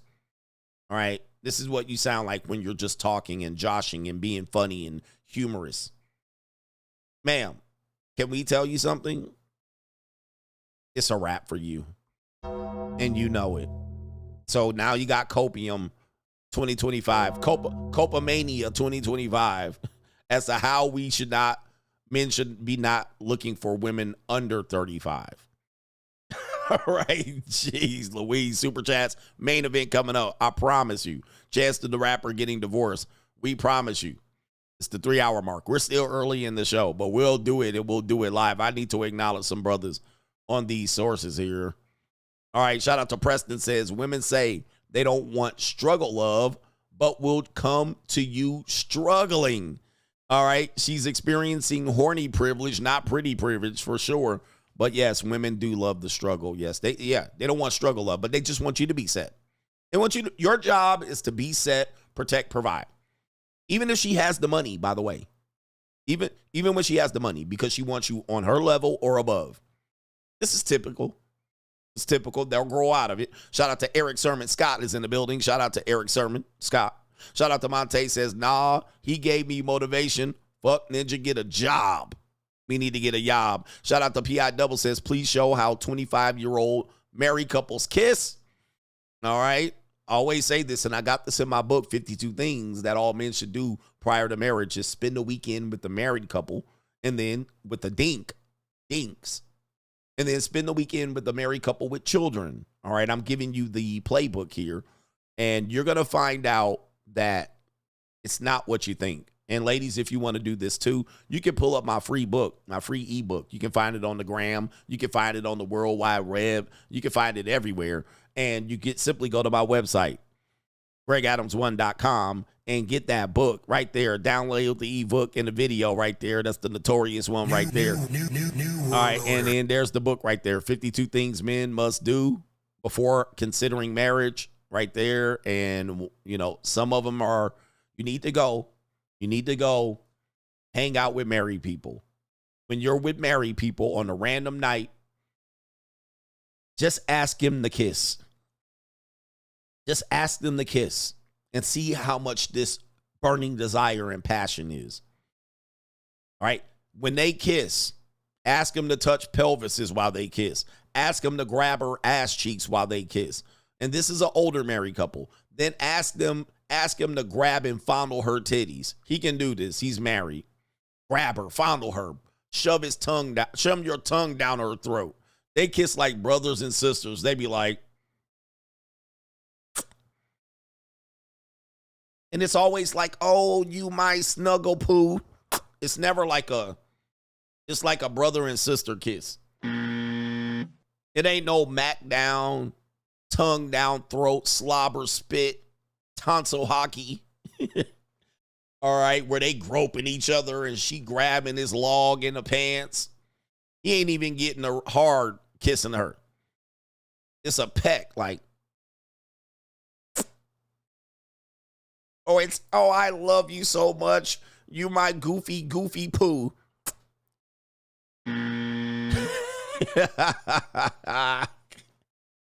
Yeah, bruh. Nothing. It ain't like that. Intimacy has died. Intimacy has died. You're going to have intercourse at best. Nothing.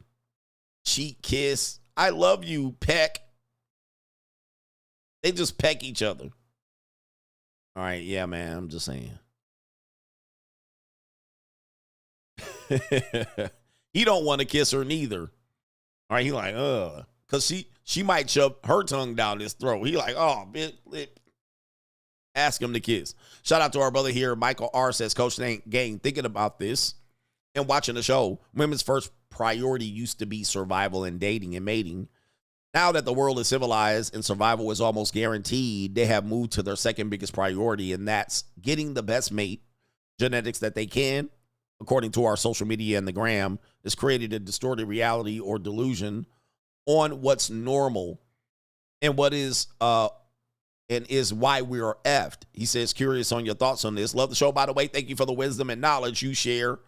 Yeah, social media is skewed. I mean, this is for men and women because, you know, I think even the way we have sex has changed.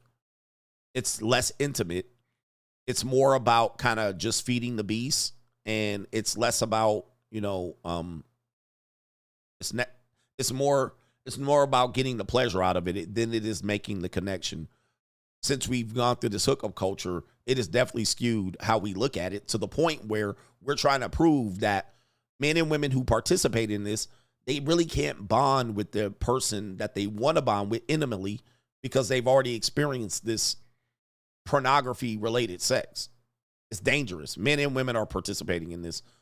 And it creates a abundance mindset that is somewhat skewed. Yeah, it's just raunchy. Most of us are just having raunchy sex. And it means nothing. It's meaningless. So that when we get with a person that we really like, you can't express the intimacy. Can't express the desire. It's somewhat faked out. It's faked. So it's interesting how people are, you know, social media has played a part in this, and everybody will admit that. And what people are going to do is they're saying go outside as a solution, which is problematic in theory. The theory is problematic. I often find people cannot really express what's going on. They won't take the L. Nobody wants to take the L, and even including myself. But I think I'm pretty right and exact, and I'm pretty concise, and I can do a thorough job of explaining things, and I have hours to explain it so you guys can figure it out. Some people just do 10-minute videos, and they come up with, just touch grass. Guys, the problem with that, which is it's fair that outside tends to look different than the internet, the problem with that is pretty clear. The people outside is on the internet. Bitch ninja. All right, what? That's the problem. These the same people. Yeah, these touch grass people in denial. I'm like, okay, that makes sense. Okay, I mean, maybe I'll do a little bit better meeting people in public. The problem is, it ain't like the people outside ain't on Instagram. The fuck? The same people outside are the same people inside. The same people inside, the same people that's outside. Nope. Come on, bro. Like, that don't make sense. I get what you're saying. It's kind of better to connect with people and we need the social element. I got it. But you're talking to the same group of people and you're moving them out just outdoors. What do we see when they outdoors? Like this. They outside scrolling. So it's like, the fuck? Yeah, he said they got their neck bent and 4 eyes on their phone. They outside like this here. Like, the fuck? They outside taking pictures and posting it like this. Like, it's the same fucking people. In theory, it works. In theory, to touch grass, it would be somewhat working, but them the same people posting later on. I don't understand what the real theory is. People don't have real solutions, and they don't think things through. They just say things to really just drive a point, and then people just say, yeah, go outside. Same woman outside on 5 dating apps, claiming she deleted their dating app. I'm like, okay, so she was inside yesterday. She deleted her dating apps and is now outside. How do we solve the problem? That's not a solution, all right? It's just a way to get people to feel bad. Well, maybe I am inside too much. And you take your ass outside, and really, what's outside? Really, what's outside? When you go outside, you're going to spend money like it ain't nothing. See, that's the other problem when you go outside, is you're going to spend money. You're going to hemorrhage it. I'm giving you solutions. You're going to hemorrhage money because you can't even leave your house without spending $150. Somebody said $200. You can't even leave your house and drive, because most of us don't live in the city where we could just walk.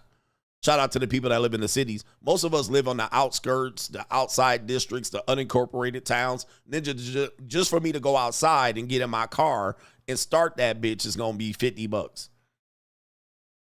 Right now I got to drive around and then stop where people are. Okay, where are people? They're not just milling around. They seem to be doing things, running errands. Okay, let me run into Ulta. Let me run into Target, since they're outside but inside. Okay. Like like people just walking around Central Park. I mean, Central Park is a great place because there's people walking around, but people are not just, I'm looking to meet people. All right. Let's say you're outside, but you're at a bar. There go the drinks. There go the motherfucking chicken fingers and fries and tater tots. Now I done went outside to talk to bitches, and I done spent $75 plus 50 on the gas plus all of my outfit that I was inside in my drawers scrolling. Now all of a sudden I gotta go get dressed. $250 later, no phone numbers later.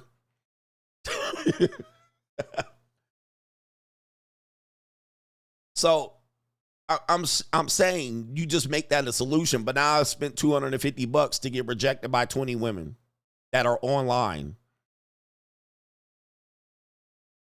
You know what I mean? I just went in there to bought some goddamn Hubba Bubba in 7-Eleven and Target and some Tic Tacs at Target to make it excuses while I'm walking around outside. Come on. All right, let me go outside, all right? Money just hemorrhaging out my pocket. Let me go stop at motherfucking Clucks and Zaxby's. Maybe there's a bitch in the drive-thru.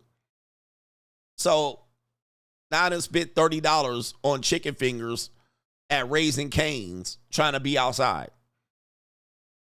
You see what I mean? Like, come on, man. Come on, bruh. It's put 2 and 2 together. I done spent $70, $80 to go to goddamn Applebee's bar to pick up a fat bitch that's on Tinder after I got the goddamn baby back ribs.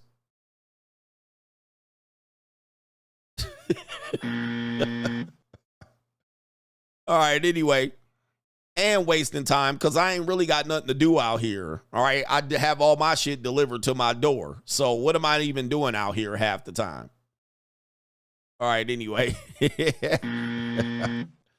said, last time I took their advice, I got arrested. Facts. I mean, man, bro. No, man, let me stay indoors from these goofy ass niggas. All right, let me stop.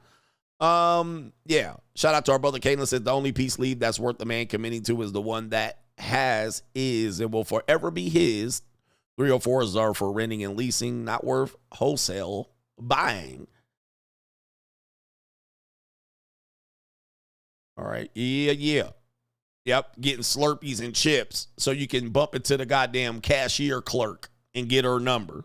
Like the ninja on the, you see that one ninja that, I played this clip before. He macks all the girls when he works at the convenience store, and he macks all the, it looks like they're in like a podunk town, like a pass to drown at the Come and Go or the Flying J.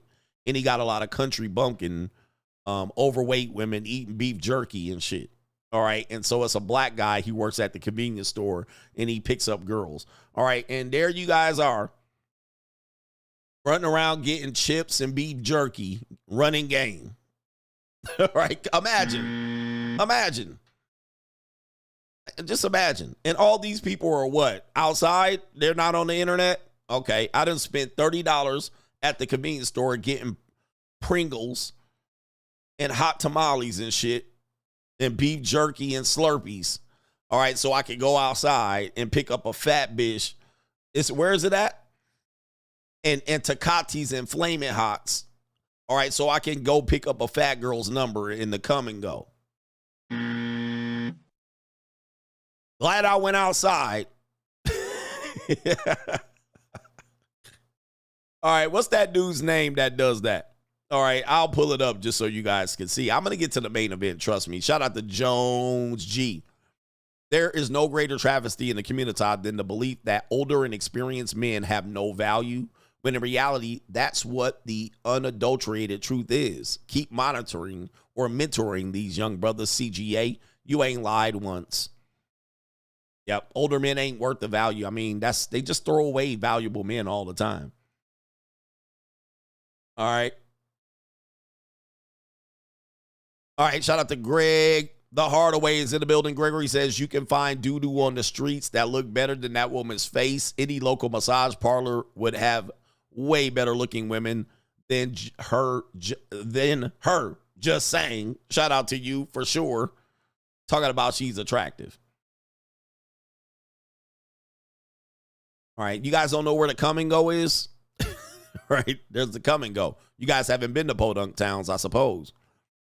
In GN, I've seen many cases where men have turned down high-paying jobs and opportunities for their girlfriend or wife. Can you explain why men do it? It never made sense to me. It seems that men, and most men, are happy to be pawns on the chessboard. I was in a profession where men did that. All right, in coaching. You ever always hear this in coaching? Some high-powered coach will coach their program. They'll coach 65 men to go into battle every week, recruit men and boys, and turn boys into men. And then this ninja will get a job offer at a larger school in the SEC. And guess who he has to ask? His wife. Well, you know, I want to take this job and I get a bump in salary. I'm going to make $10 million from $2 million last year. I turned this program around from dirt in New Mexico State. Here Notre Dame is at my door offering me $10 million. Hey, hon, can I take the Notre Dame job? My wife said I can't take it. You see, this mindset, and men will push this shit right all over the internet. You know, the only reason I came to this university is my wife told me I can move. Like, nigga, what? I'm sorry. Honey, pack up. We're moving. I'm taking the job at Louisville. The fuck I need to ask you about? Kids, pack your room up. All right, they hire movers. They're coming to pack the shit up. All right, I'm going to the office. Sayonara, have a good day. It's like, what? Like, why do we push this narrative that that's the case? Well, she ain't not going to be happy to live here. Baby, I make $7 million a year. You're going to be happy. All right? You can live back in the other state if you want to. Go live back in New Mexico. What the fuck? Like, this is weird that we continue to push this narrative, and I have to ask the wife. You know what I mean? Like,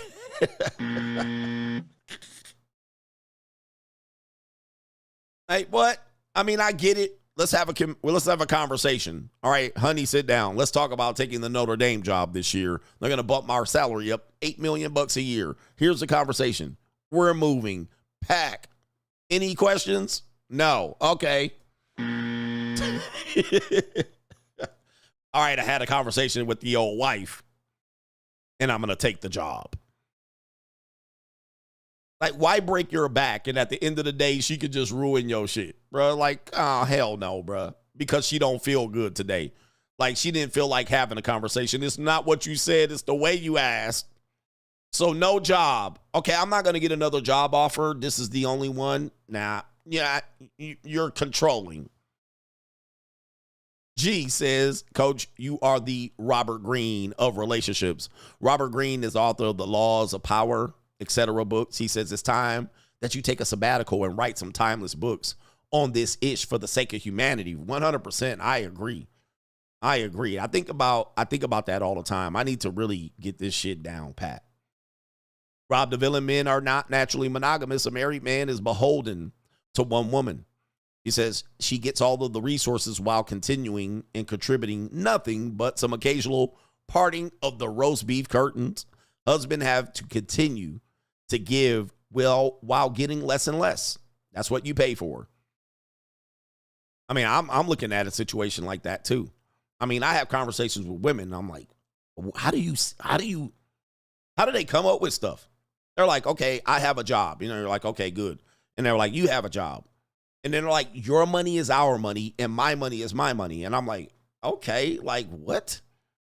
And I'm like, I don't get it. I was like, they're like, well, what would you do? I would say, okay, I make money, then you make money, and then that money goes into the pool. It goes into the pot. And she was like, but that's my money. And I'm like,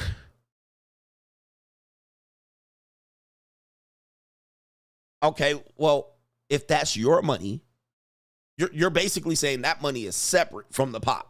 I'm like, you guys, ladies, don't realize you're talking yourself right out of marriage. Now, you can believe that. I'm not telling you what to believe, but you literally talking yourself right out of a fucking marriage. You talking yourself out of getting wifed up. Like, okay, but okay, the money I make, well, you're a man. You're supposed to support and provide. Okay, so we're going to spend up my money and you're going to keep your money all over there. That's the money you kept. Well, I worked for it. Like, bitch, do you hear yourself? Do you hear yourself?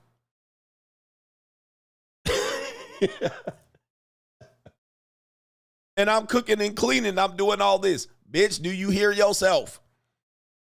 I'm going to record you. Do you hear yourself? Dude, let me tell you guys, they don't hear themselves. Now, ladies, look, right? In their world, it makes sense. Just always remember that. And you must vet this out of her. Get her to say this shit and get her to record it and play it back to her. And then, but in my world, in normal world, in rational world, that is literally a stupid idea. That's dumb as hell, bruh. That's girl math 101. That's why your ass ain't about to get wifed, all right? I'm a good girl, though. But, ma'am, you literally are saying you work for money and you're keeping it for yourself. And then over here, my money contributes to all the other shit. So I'm left with, let's just say, at the end of the month, I left with $1,000. You're left with $3,500 to $5,000 of your own money. I'm left with $1,000 after taking care of everything else. Oh, yeah, that's a partnership. Oh, my Lord, Ninja. Oh, I'm out. I'm out. Pop, pop, cock, cock, cock. Skitty, keep, pop, pop. And a pop, pop, boom. Good luck out here, gentlemen. They like ninjas. They can't be reasoned with. And it'd be a whole four that you talking to. It don't even be an attractive woman that you making this deal with. Well, okay. Well, I don't know. It kind of makes sense. And then you won't even pull the plug on that. You'll go for it. Well, all right. For some regular stank ass sex. Guys, when I tell you all men pay, all men pay. You know how many men took that deal? Last one, John Michael. He says, morning, coach. I finally figured out why other content RP ninjas are getting exposed left and right. They are glorified motivational speakers dunking on women. They replaced their old check from 9 to 5 by YouTube money. He says, thanks for reading. You are the truth. And yeah, they do the whole let's dunk on chicks to make ourselves a bit better, which I don't dunk. I try to explain myself. I don't just be, ladies, do you feel like I'm dunking on y'all? Do you feel like I'm just like trying to argue with you for no reason? Like, I'm not trying to dunk on women. Now I will make fun of everybody, but you know, their whole thing is to dunk on women, and men love it. Men love that shit because they wish they can dunk on women. So it is very appealing to a certain level of men. But I try to explain shit as thoroughly as I can. I'm not trying to. All right, anyway. I got some more super chats that I need to acknowledge, including a sponsorship, but I don't want to get too far behind. I definitely want to give you the main event.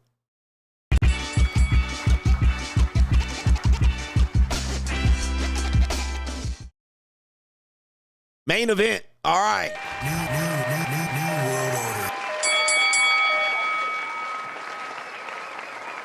Chance the Rapper. All right. Not a surprise here. Chance the Rapper out here. You guys know him as a rapper. All right.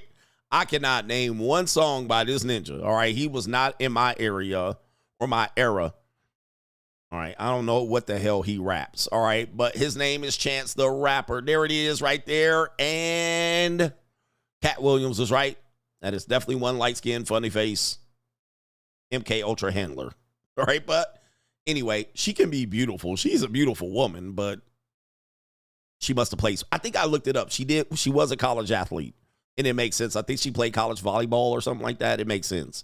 All right, but yeah, nonetheless, pretty woman there, little light-skinned ninja. Chance the Rapper entering into divorce territory after 5 years of marriage and 2 children. We're going to find out why he's divorced, namely from her statement, his statement, and some video of Chance the Rapper doing some despicable activity that we covered back when it happened. All right, so let's start off with it here with the dirty details, the juicy details right here. It says it looks like Chance the Rapper's wife is really calling it quits this time, according to TM Zizzle.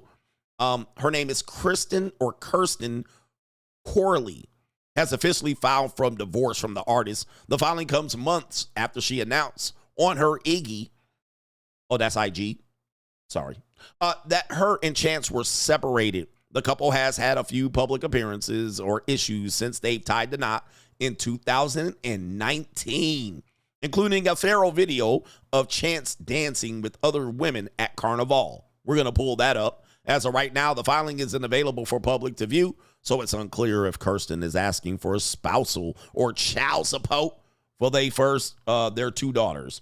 All right, so there it is right there.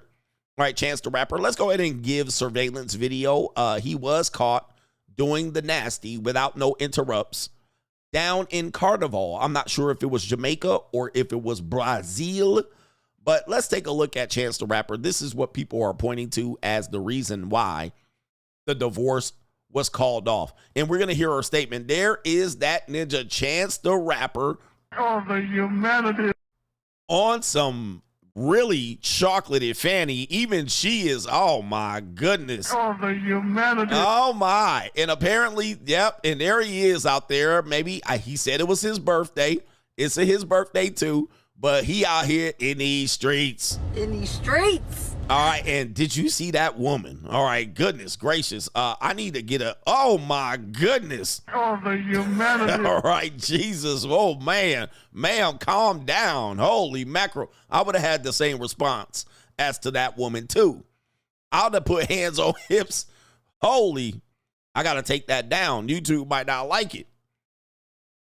All right, Chance. All right, he was taking a chance. And look at this ninja right here. Look at his eyes right there. Yeah, that brother's starving. All right, even her eyes was like, oh, you getting a little too carried away. Yeah. Jesus. Oh, man, my man is hooked. Niggas always gotta show they teeth. Hey, man, I'm going to tell you, man, I would have asked to put hands on hips, too, if I would have saw all that. All right, I'm going to just let you know. Pumps and a bump. Pumps in the bump. We like the ladies with the pumps in the bump. Is this in Jamaica? All right, this is the Jamaican. All right, they do have one. And don't they have one in Brazil? Am I tripping? All right, but wowzers. Let's take a look at. Oh, the humanity. Is this? Shit. All right.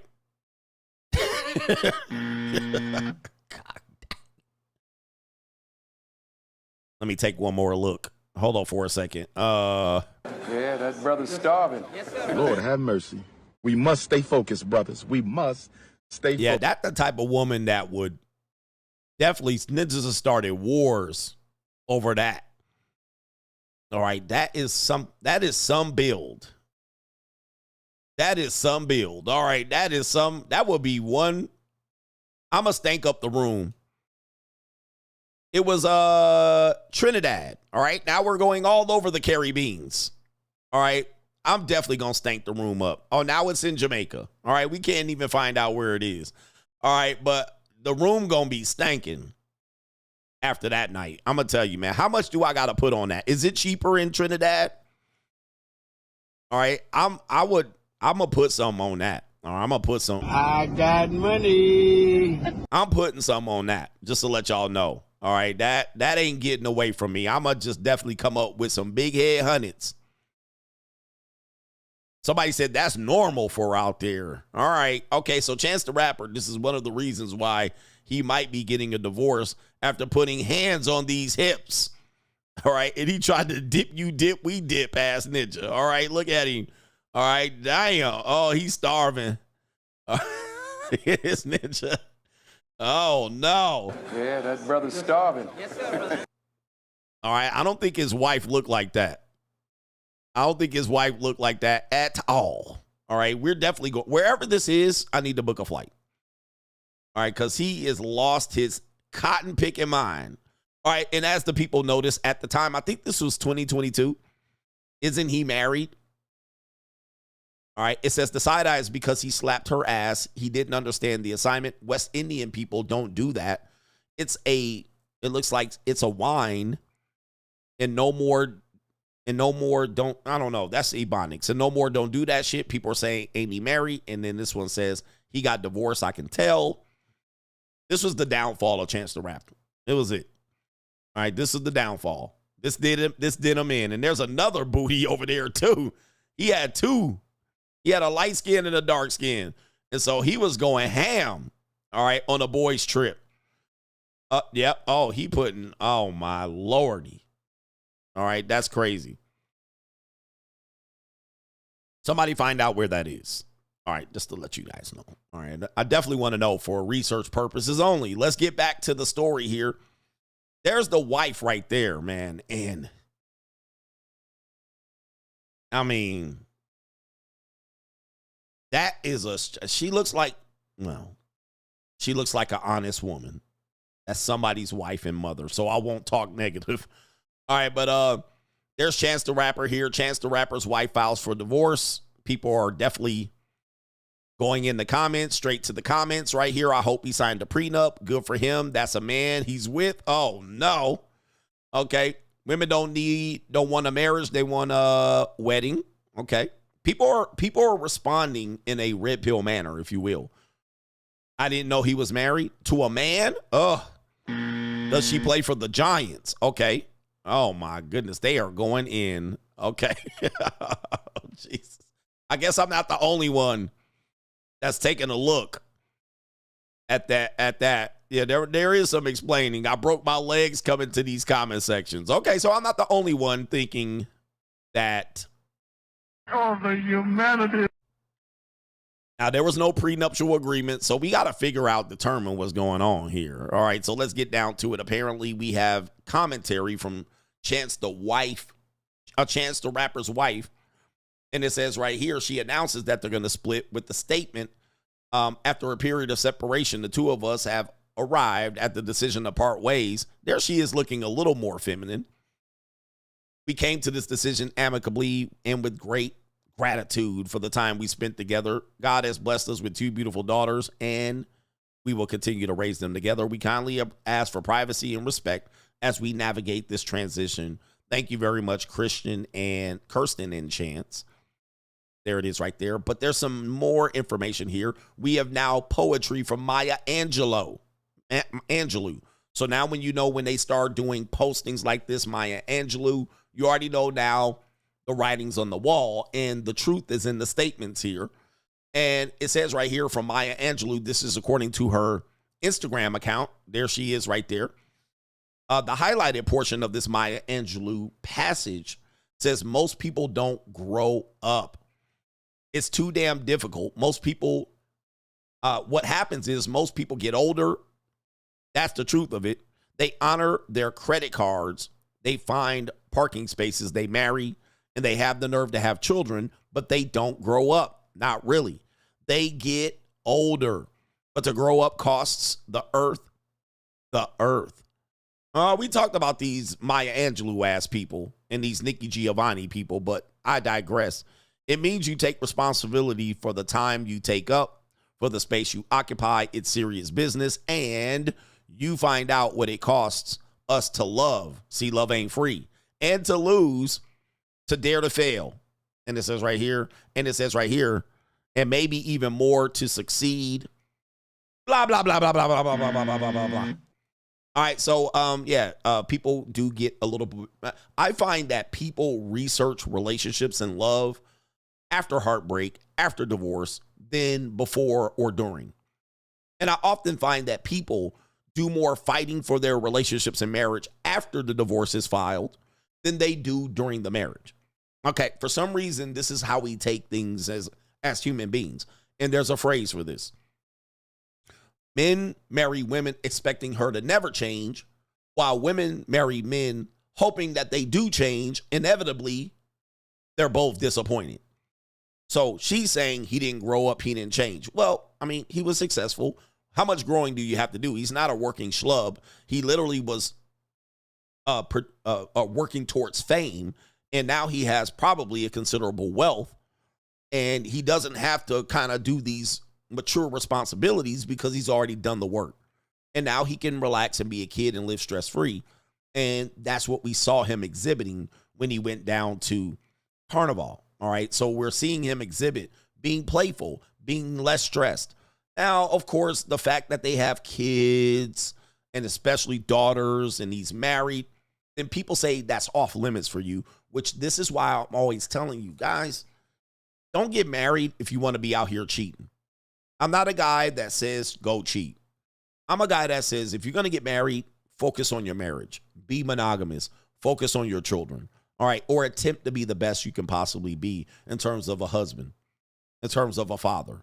So I'm not the guy that tells you men should be out here cheating. Now, if the woman is not doing her role, is somewhat delusional in the marriage and not fighting for the marriage, not doing what she needs to do in her wifely duties, and have delusions of grandeur, all right, false expectations and hopes, then there's no hope for you.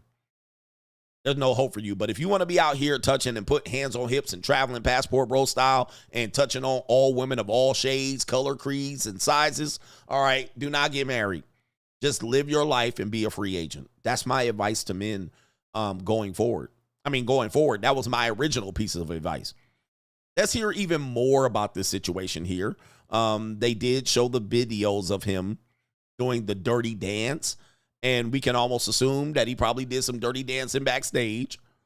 But Chance the Rapper opens up about him meeting his wife at 9 years old, telling her to let's get married. It says right here, I saw her dance, and I was like, let's get married. Now, here's the problem with this.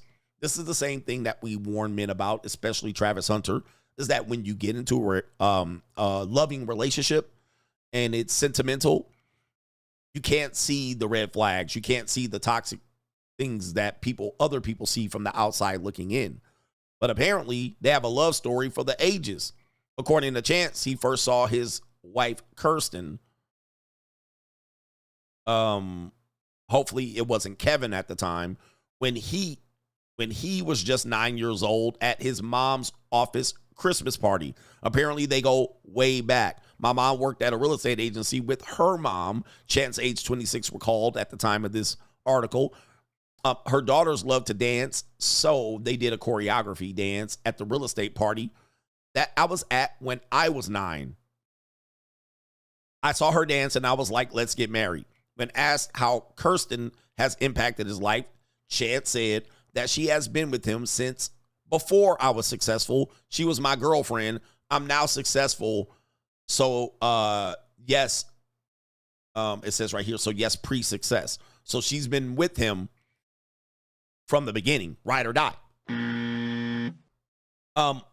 What's his name? Travis Hunter, I hope you're listening. You have the exact same story. She was with you before success. This is the result. This can be the result. And by the way, statistically, this is likely the result, sir. All right, this is likely the result. So they have a longer connection. And as such, this is her when she was younger. So if anybody wants to know, I did pull up, and this is from Chance the Rapper's post. So I just went to his Instagram. His Twitter, his X. There it is, Chance the Rapper. He posted about her and then included a picture of her when she was a little girl. All right, so if anybody wants to know if that's a man or not, well, I can't determine that. All right, but here's a photo of her. And the reason why that's important is because he wrote this wonderful passage, all right, about this dancing thing and a whole bunch of I love yous and you're the best and you've been with me from the start. You see this? All right, you see this right here? Yeah, okay, wow. Yeah, this is back in 2019. This is back in 2019 right here. So, yeah, people's reactions to this right here. So, anyway, why is that important? Well, Chance the Rapper actually dedicated an entire album to this woman. And the album was his debut album, which is called The Big Day. And specifically, the most common criticism of The Big Day is that it is way too positive. Yes, people hate positivity, man, because it's really not authentic. It's just kind of fairy tale. It says, weird criticism, I know, but hear me out. The Big Day is an album celebrating Chance's marriage with his wife and how God, there's God, how God has blessed them in so many ways. And the overall vibe of the album is full of overwhelming positivity and cheer. All right, obviously, it's great that Chance is at a place in his life now that he's really happy and that he feels like he's blessed. Okay, and they go forth about more criticism here. And it says right here, but I think the issue was that the album was so long and of so little substance. And on the 4th and 5th song, talking about how much Chance loves his wife and his life, I, as a listener, got to the point where I was like, all right, dude, we get it. We get it. Okay. In the story, it says, I got married. Things are great. And I love my life. Things are awesome for almost an hour and a half straight. It's no surprise that whoever is listening is going to get bored. All right. So there you go right there. There's a criticism. And I will acknowledge who the critique is from. It is from a person named David Yee or Dave Yee in 2022. He's a staff writer for, well, I can't tell. All right. But that was his criticism. And most people don't want to hear about all of that lovey-dovey because here's the thing. People who love hard, they have the hardest fall. They have the hardest fall. Crystal says, so God stopped blessing the relationship. Exactly. That's why when I hear that God bullshit, which again, do you, when I hear that God stuff, I'm like, all right, well, there's no God in marriage because soon as the marriage goes south, where was God at? You're going to find he was scrambling and scraping for shit. All right. So he dedicated an entire album to this woman only for them to last literally 5 years. 5 years. And 2 children, unfortunately, were produced because now this is another broken home. By the way, if you want to know, the marriage wheel is undefeated. But nothing is a red flag. Nothing more is a red flag than when I hear people that fall in love and they just can't stand to not be touching on another person and they just can't stand to be away from each other. And they say things like Travis Hunter. Well, you can't be alone in a room with another woman and she can't be alone in a room with another man. They start saying shit like that, you know it's a wrap. Okay?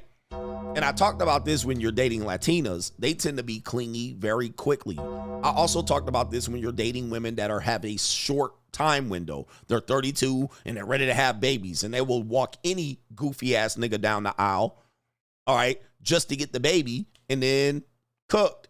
All right, it just happened way too fast. But the marriage wheel is undefeated. And this is an example here. We got the bait and switch. Okay, we got the bait and switch. She got the 2 kids. Normally, once the investment phase is complete, listen to me. Somebody says she is black. Okay, that was a reference from yesterday's show. I know you guys are slow, and I got to talk slower for you. Let me slow down for the Mickey Mouse Ninjas. Latina women tend to be clingy and press hard in relationships. That was a reference from yesterday.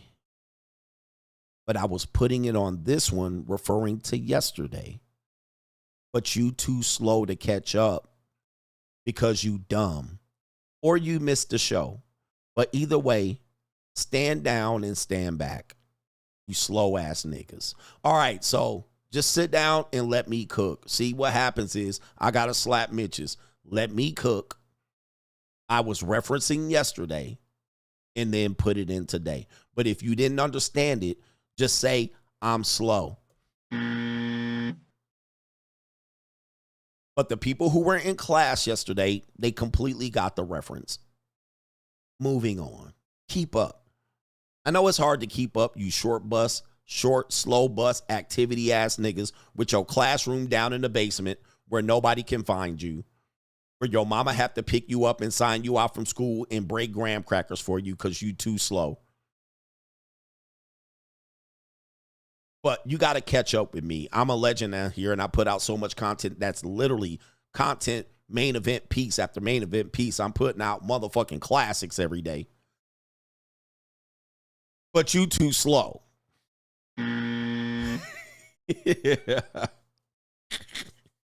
Let's get back to it because I'm cooking here. Let me cook. The marriage wheel. And this is too easy for me. It's like the back of my hand. So I have time to slap Mitch's. All right, so let's get back to it. All right, them ninjas, these the type of ninjas that got a resource aid that walk you to the mainstream classes from your special ed room ass ninja. But that's neither here nor there. You get extra time on your test every week. Ass ninjas. All right, your resource aid read the questions off your test for you and then provide the answers for you.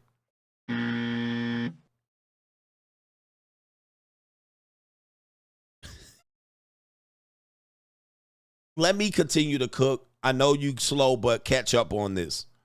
In marriages, typically,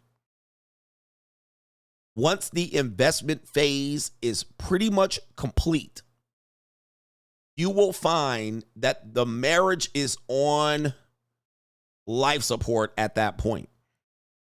Okay? Now, the reason why this happens and the reason why women do this and then they can kind of pivot and say, well, he didn't grow up. He didn't meet my expectations. We grew apart. You know what I mean? He was abusive. All right? He bonked my head. He hurt my finger. He hurt my feelings. He cheated. It doesn't really tell the entire story because we can clearly see Chance the Rapper was out there. Most of these marriages are on life support already. All right. It don't take until the divorcing. What happened? It was already up Schitt's Creek 2 years before. And we could see him 2 years before doing what he was doing. It was already a sunken ship. And most of you guys, it was already a sunken chest. All right. You bird chested ninjas. What people don't realize is that marriages, people try to hold on to marriages as much as possible. This marriage was cooked as early as we know at the beginning of 2024, not at the end. They separated at the beginning of 2024.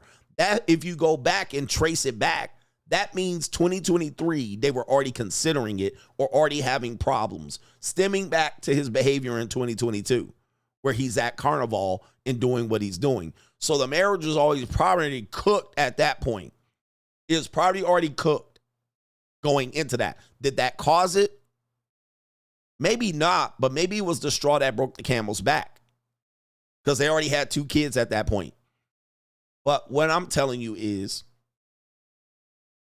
once the investment phase is secure, once a woman gets to the point, and I'm talking from man to woman, once they get to the point where they've gotten what they thinking is the completion of the will, peak income of the wedding, peak income, as many kids that you're going to possibly have. She probably said, we're going to have no more kids. That's almost an opportunity for the bait and switch. We've got the house. We've got as many cars as we're going to get. This is the peak. From here, boom, it's going to drop off. His career could crash. They could lose the house. They could go broke and blah, blah, blah. But at that point, there's no more investment to secure.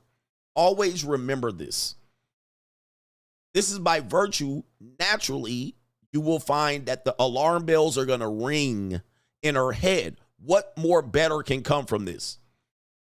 Especially if he's not doing what I believe he should be doing. I think he's touching other women. I think he might be whatever it is. So it can't get no better. So now, bait and switch, rug pull.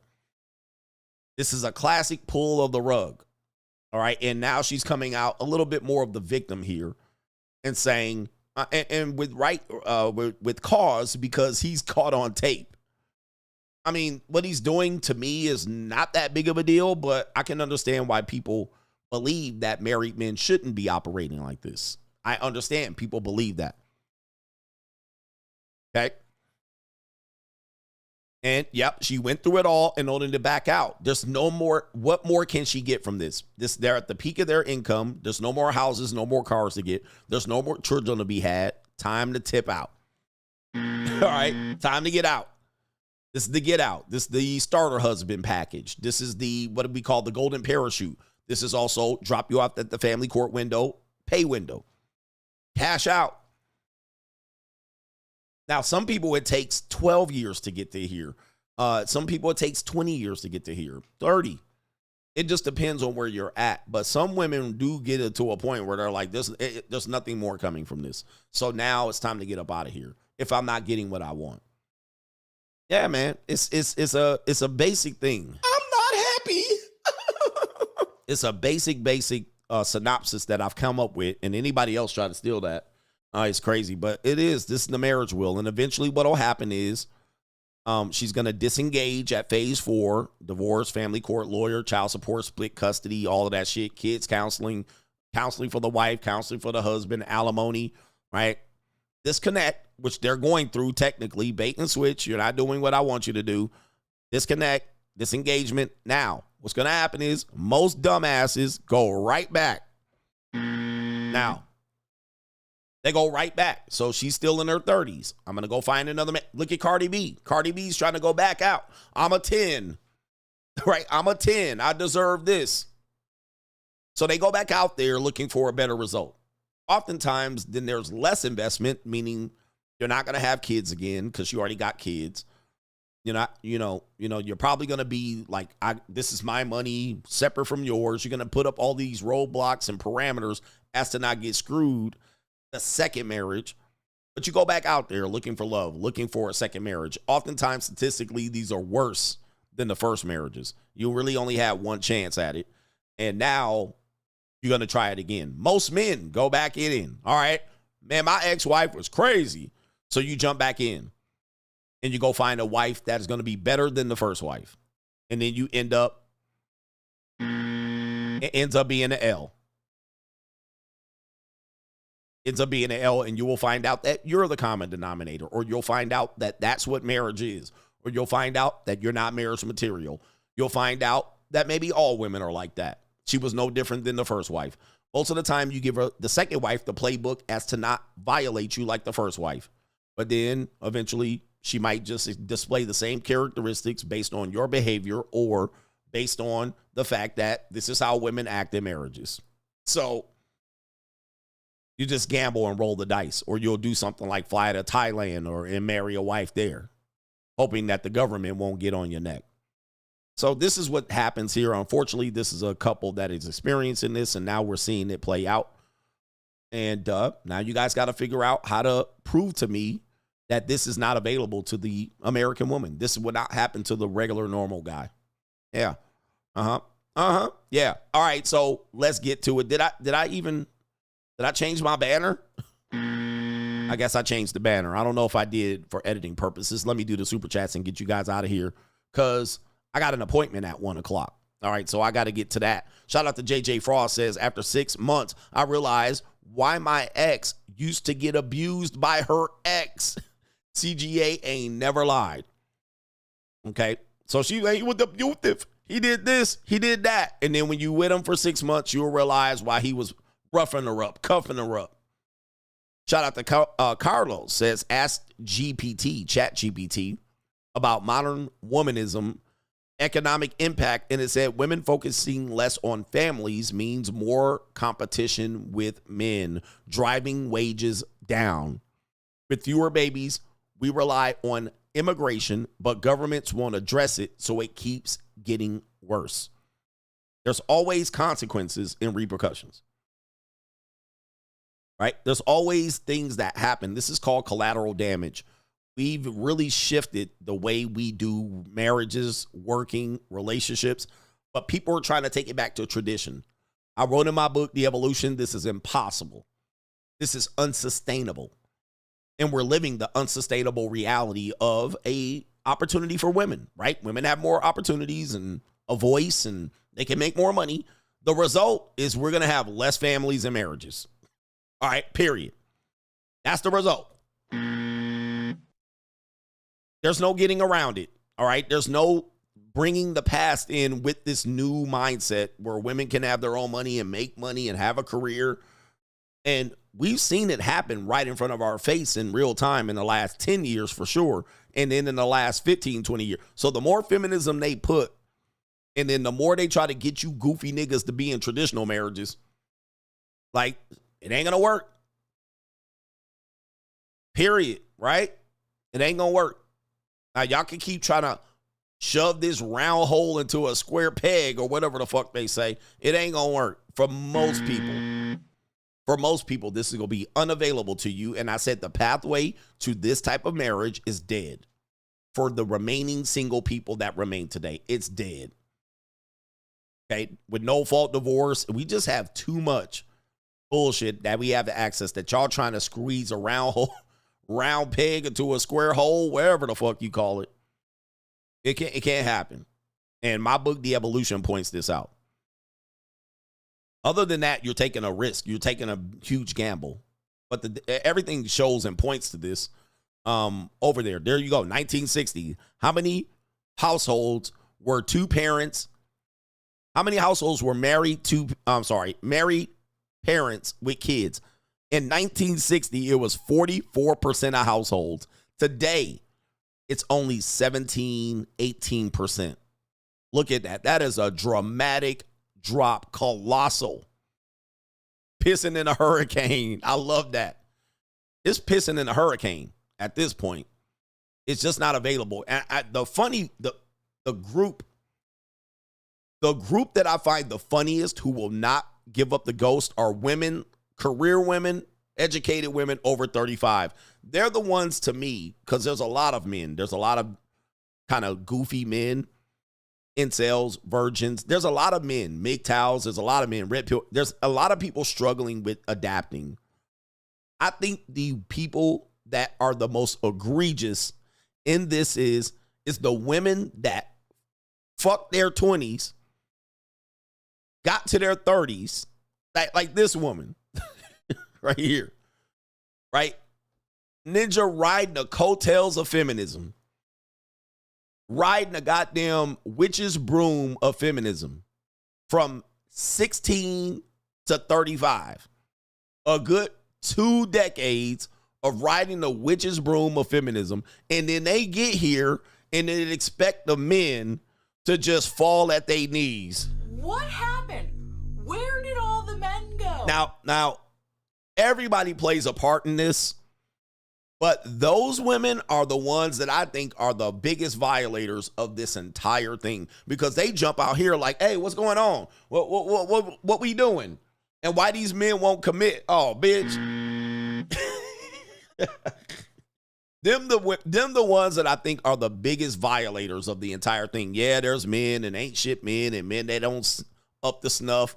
Like these women right here. Oh, I'm going to just start dating at 35. I'm going to just start dating the handsome Chads. Like, stop. Stop. Like, ma'am, are you listening to yourself? Stop. All right. Did I acknowledge our supporter? I didn't, but we going to get to it. Please bear with me. Shout out to our brother here. It is Dinero Tranquillo. Spoke to a guy I was working with. He looked beat from picking up extra shifts. Said he's paying his ex-wife and kid. What are they paying? He's paying for his ex-wife and his kid. Come to find out, the kid ain't even his. He adopted the kid when he was younger. His ex-wife left him for another guy. Unbelievable. This is what men are dealing with. This is why we tell men under 30, do not date single mothers. All right, shout out to our brother here. Savagely hustling with the sponsorship. He says where Daddy Yankee messed up was while he was so much in love, right? He put so-called family in prominent positions in his business, like his ex-wife as the CEO and his sister-in-law as the treasurer and other family members in his business. Gentlemen, don't mix family and pleasure with business. As Biggie said, money and blood don't mix like two dicks and no bitch. You'll find yourself in serious shit. One of the most egregious pause lyrics of Biggie Small's career. But it's right. All right, I know we want to do this and we'll keep it in the family. Nah, bruh. Money and blood don't mix. Shout out to our brother Blue Baggins says, what's Nancy Wong? You said what? But it says what Nancy Wong doesn't realize is the men who she thinks are beneath her have much better options than her. And she doesn't see that coming either. Pause. Kevin W says, I wanted to call the British lady a monster, but I didn't want to insult Monster Inc.'s cast. Shout out to her. She's a good looking monster. All right.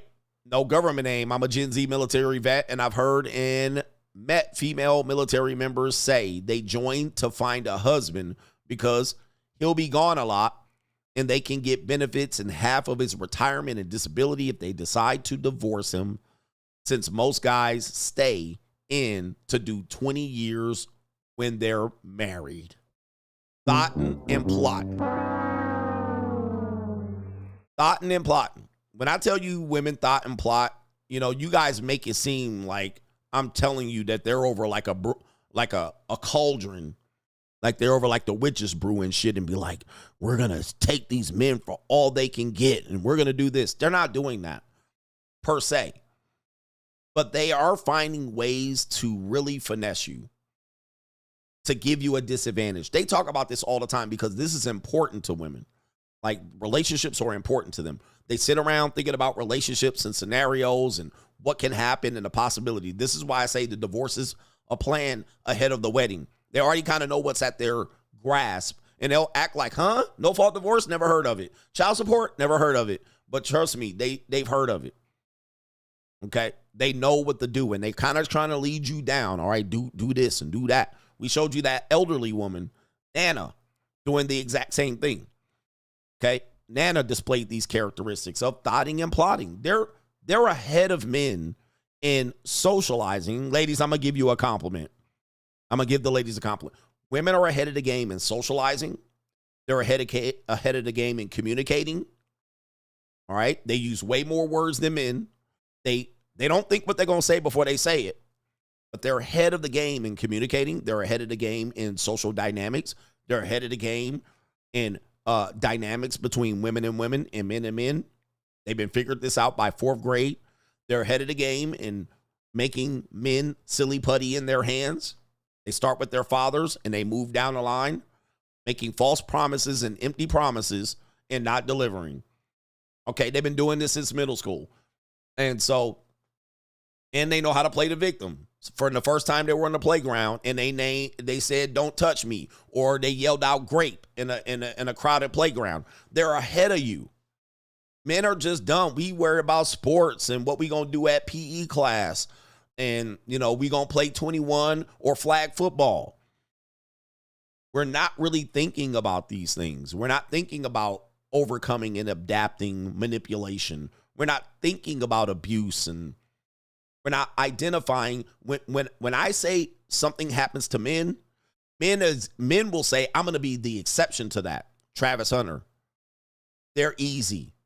I can get women like that, no problem. So I say this is an issue for men. Men typically will go, oh, well, I'll figure out a strategy around that. I got game. I got the mouthpiece. Women hear a female victim and they identify with that female victim, and they will all circle around that victim.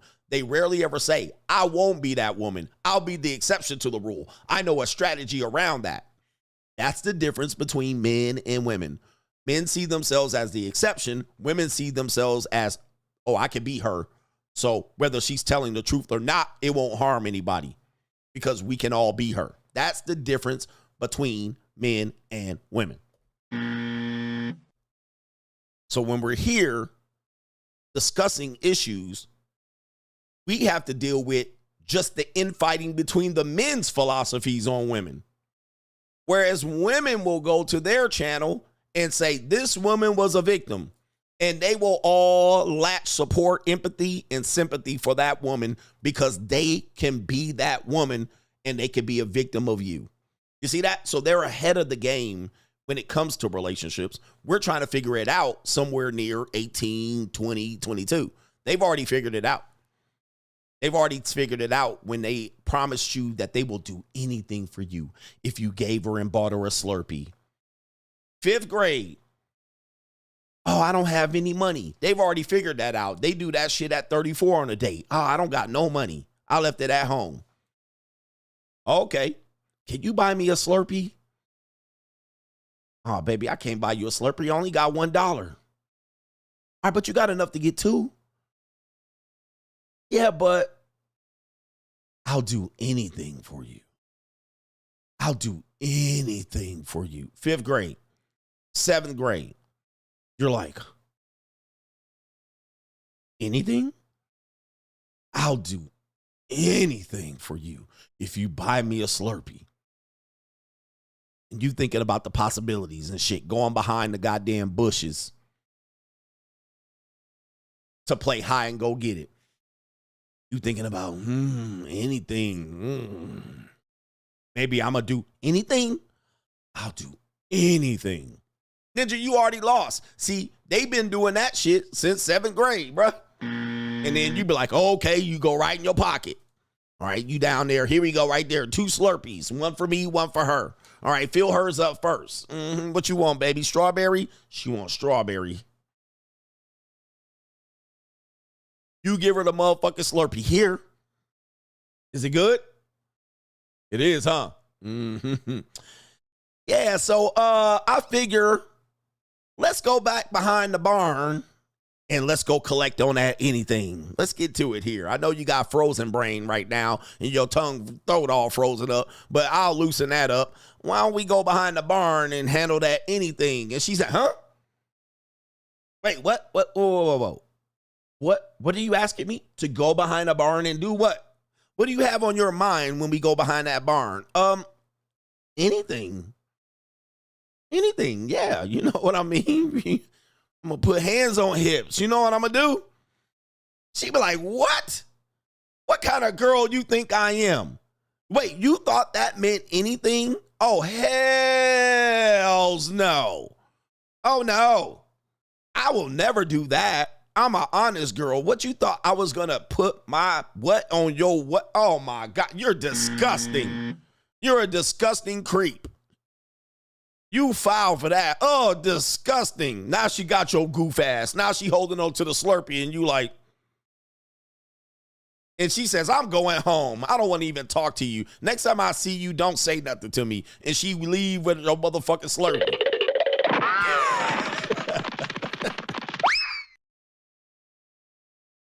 They've been doing this forever, bruh. And they do this with your kids. They do this with your life. They do this with every goddamn thing. And then make themselves to be a victim. He wanted me to do something to his peen because he bought me a Slurpee. He bought me a drink at the club and he wanted me to talk to him. He bought me a house and he wanted me to be loyal. I'm telling, he raped me. That's sexual assault. Take him to the principal's office. But you guys don't figure this out to somewhere till you really get hurt, bruh. Then they be out here, you bitter, you hurt. When you don't figure that out. Am I lying? Gotcha, bitch. Just because you took me to dinner don't mean I'm going to do nothing to you. They still doing that to y'all. 25, 26, 30, 35, 40, thinking that you ain't paying for it. And you out of all this money and got no peens touched.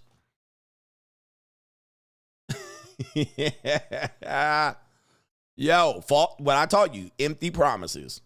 Shout out to our brother here. It is Dennis. Don't look any further. S, he says, the basic Asian girl probably took a chance on someone she thought was lesser than her. He treated her like ish. Now she crashing out for the top 20%. Facts. That's how she got it. Who hurt you, you beesh? Gotcha, bitch. This is all facts. All right, all facts. That's what happened. So now she got to jump on there and make sure that ain't the case. Edwin says, have you ever been interested in Middle Eastern women, aka Arab, Turks, etc.? Do you have any knowledge on Muslim relationship dynamics? Just asking. I've actually dated a few, but since they typically are from large families and religion is an important thing, I don't fit. All right, so long-term relationships are not going to work out. That's typically what I think there. Miles Morrow says, I once had my heart broken by a normie. He says, the hoes help me F through the pain. He says, I'm forever grateful. Shout out to the 304s, man. I think a lot of men make 304s more problematic than they need to be, but that's just me. All right, it's really the regular girls. Yeah, Kevin Sullivan says, I have a coworker that is on his third marriage to a single mammy. He said he's tired of her and her kids, but he knows he is stuck since she is handicapped. If he divorces her, he'll get raped by the courts, and also it would be a great divorce from him. Bad news. Man, and he says also, Coach, can we get another Area Codes concert on the stream? He says, you have my work Trump bumping. Appreciate you, Coach. Shout out to you, man. Men will do dumb shit. All right. And he married a handicapped woman, and she knew what he was getting into. Guys, women will marry you, and they will literally have. And by the way, ladies, if you want me to talk about what men will do, I'll do it. Y'all just got to pay me. All right. I'm a jobber. I'm a jabroni. Pin me, pay me. But women will literally, women will do things like, they'll have a disease that they know they're going to need life-changing surgery for. And they will marry your monkey ass, and you're going to pay for it. They'll marry you and literally know they froze eggs and they're infertile, and it's going to cost you $100,000 of a motherfucking IVF. But your goof ass don't listen, and you marry their ass. They will have depression and bipolar and marry your monkey ass. And then when you detach from them, you're going to realize, oh, no wonder nobody else married her. Right here. All right, she will show up with no legs. All right, show up with no legs, convinced that she loves you. She will give you she will show up shaped like a chicken McNugget in the McDonald's Happy Meal, and then drop her neck and have you pick her up like she half a person, and then you will marry her, and then you try to divorce her and leave her and realize, damn, she just a chicken McNugget in a wheelchair. Like, you cooked. And that's why nobody else married her. All right, but she found a big ass sucker, a big wide mouth bass, and there you are. Cooked. All right. Gotcha, bitch. Now she need a new kidney, a new liver, spleen, all of that shit. New intestines, all of that shit. I got intestinal cancer. And then she had the shit, but you loved her. Now you can't leave her.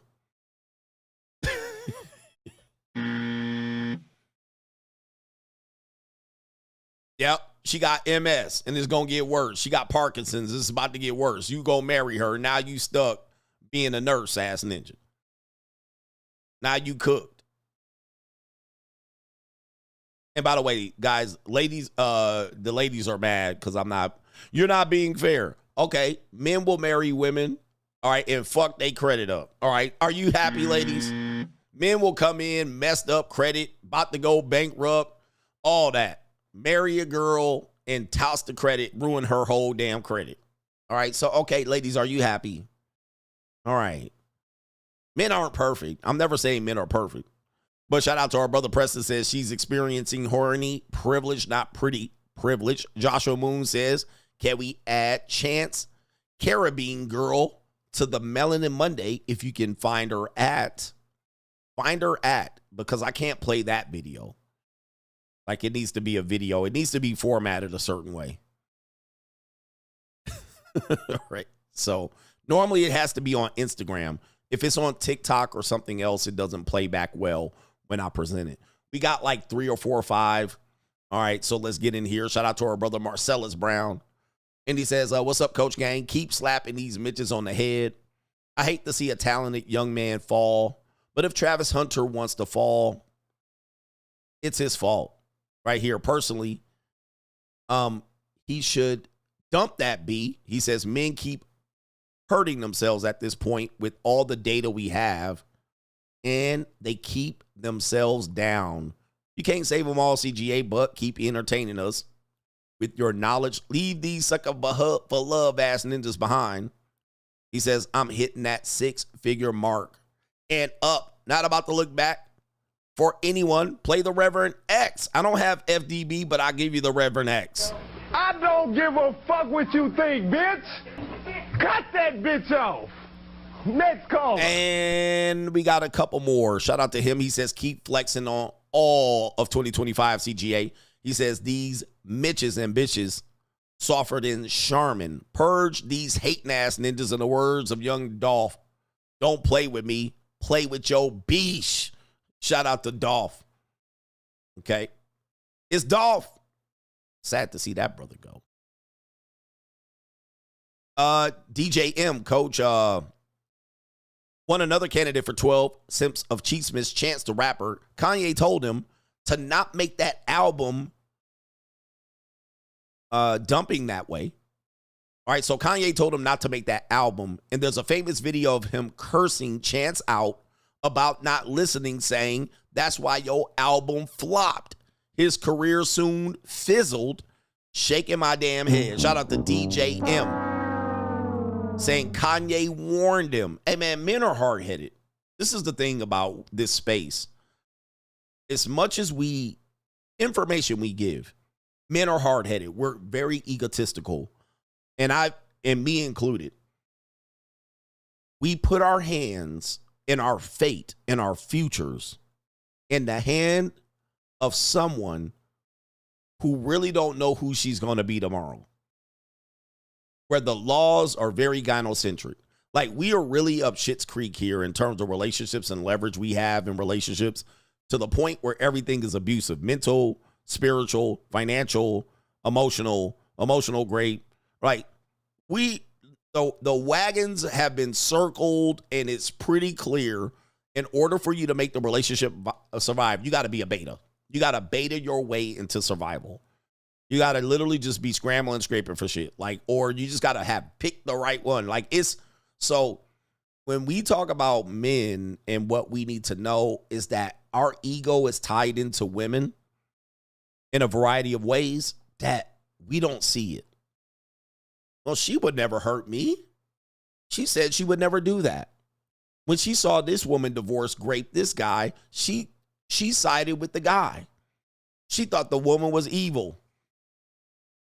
Well, I could get a girl. Coach, they easy. I easily get them. Our ego is attached to women.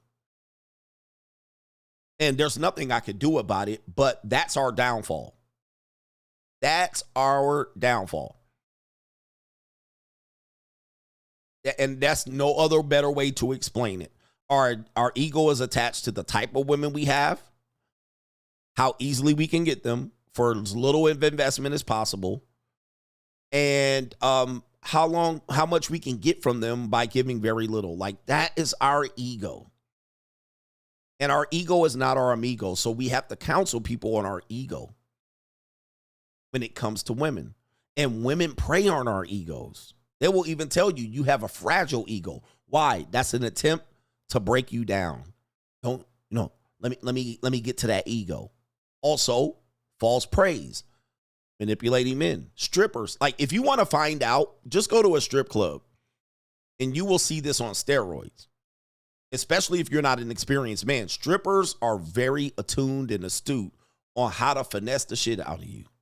And they do it in a very organized, structural way But women on the outside of the strip club do it in a more, oh, you know, you're the best and you're so handsome and you're just my type and you're everything I asked for and you're so perfect. You're my king. You my it.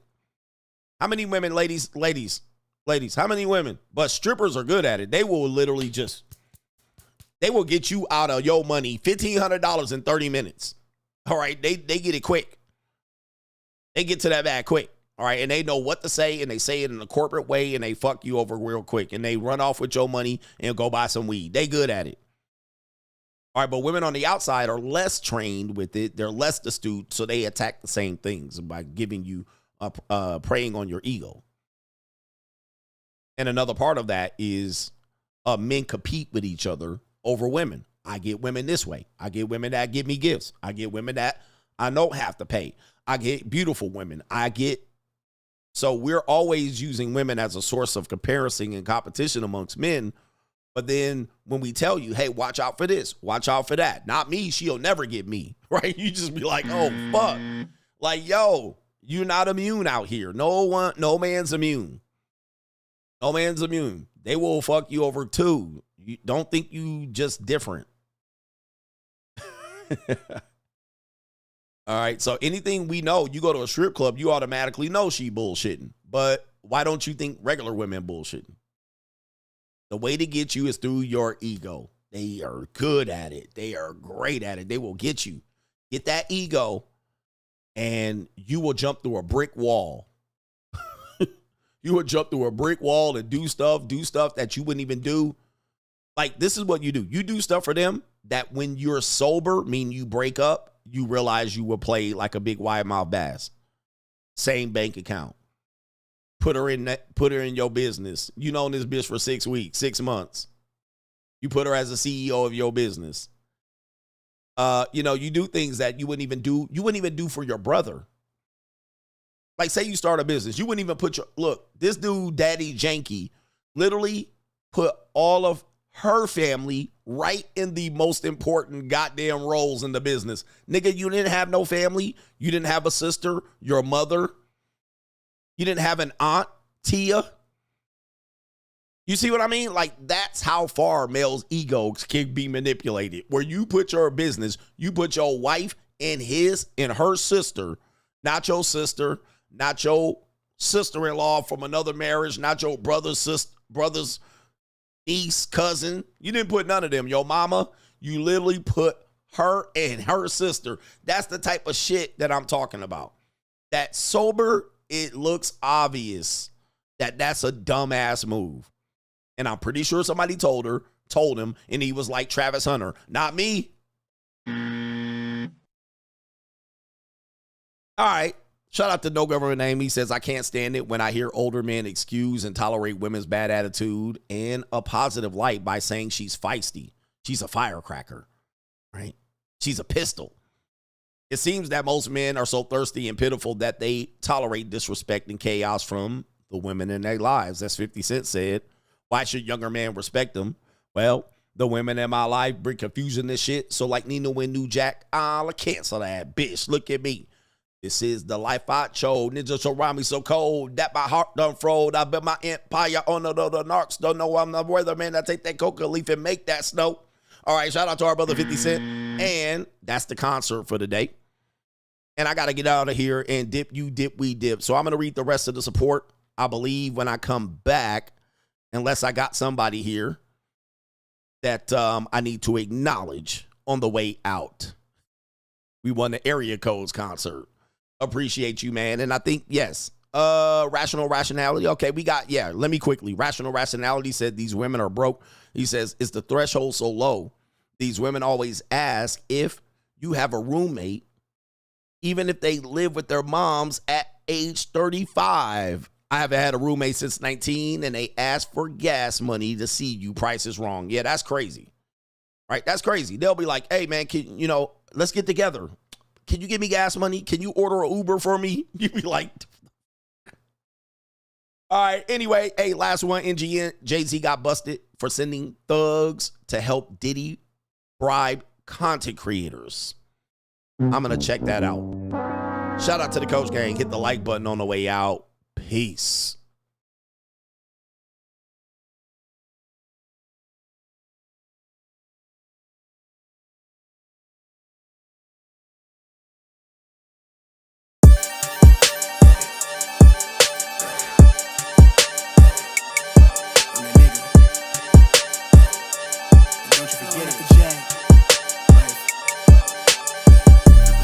Vibe blowing up the J.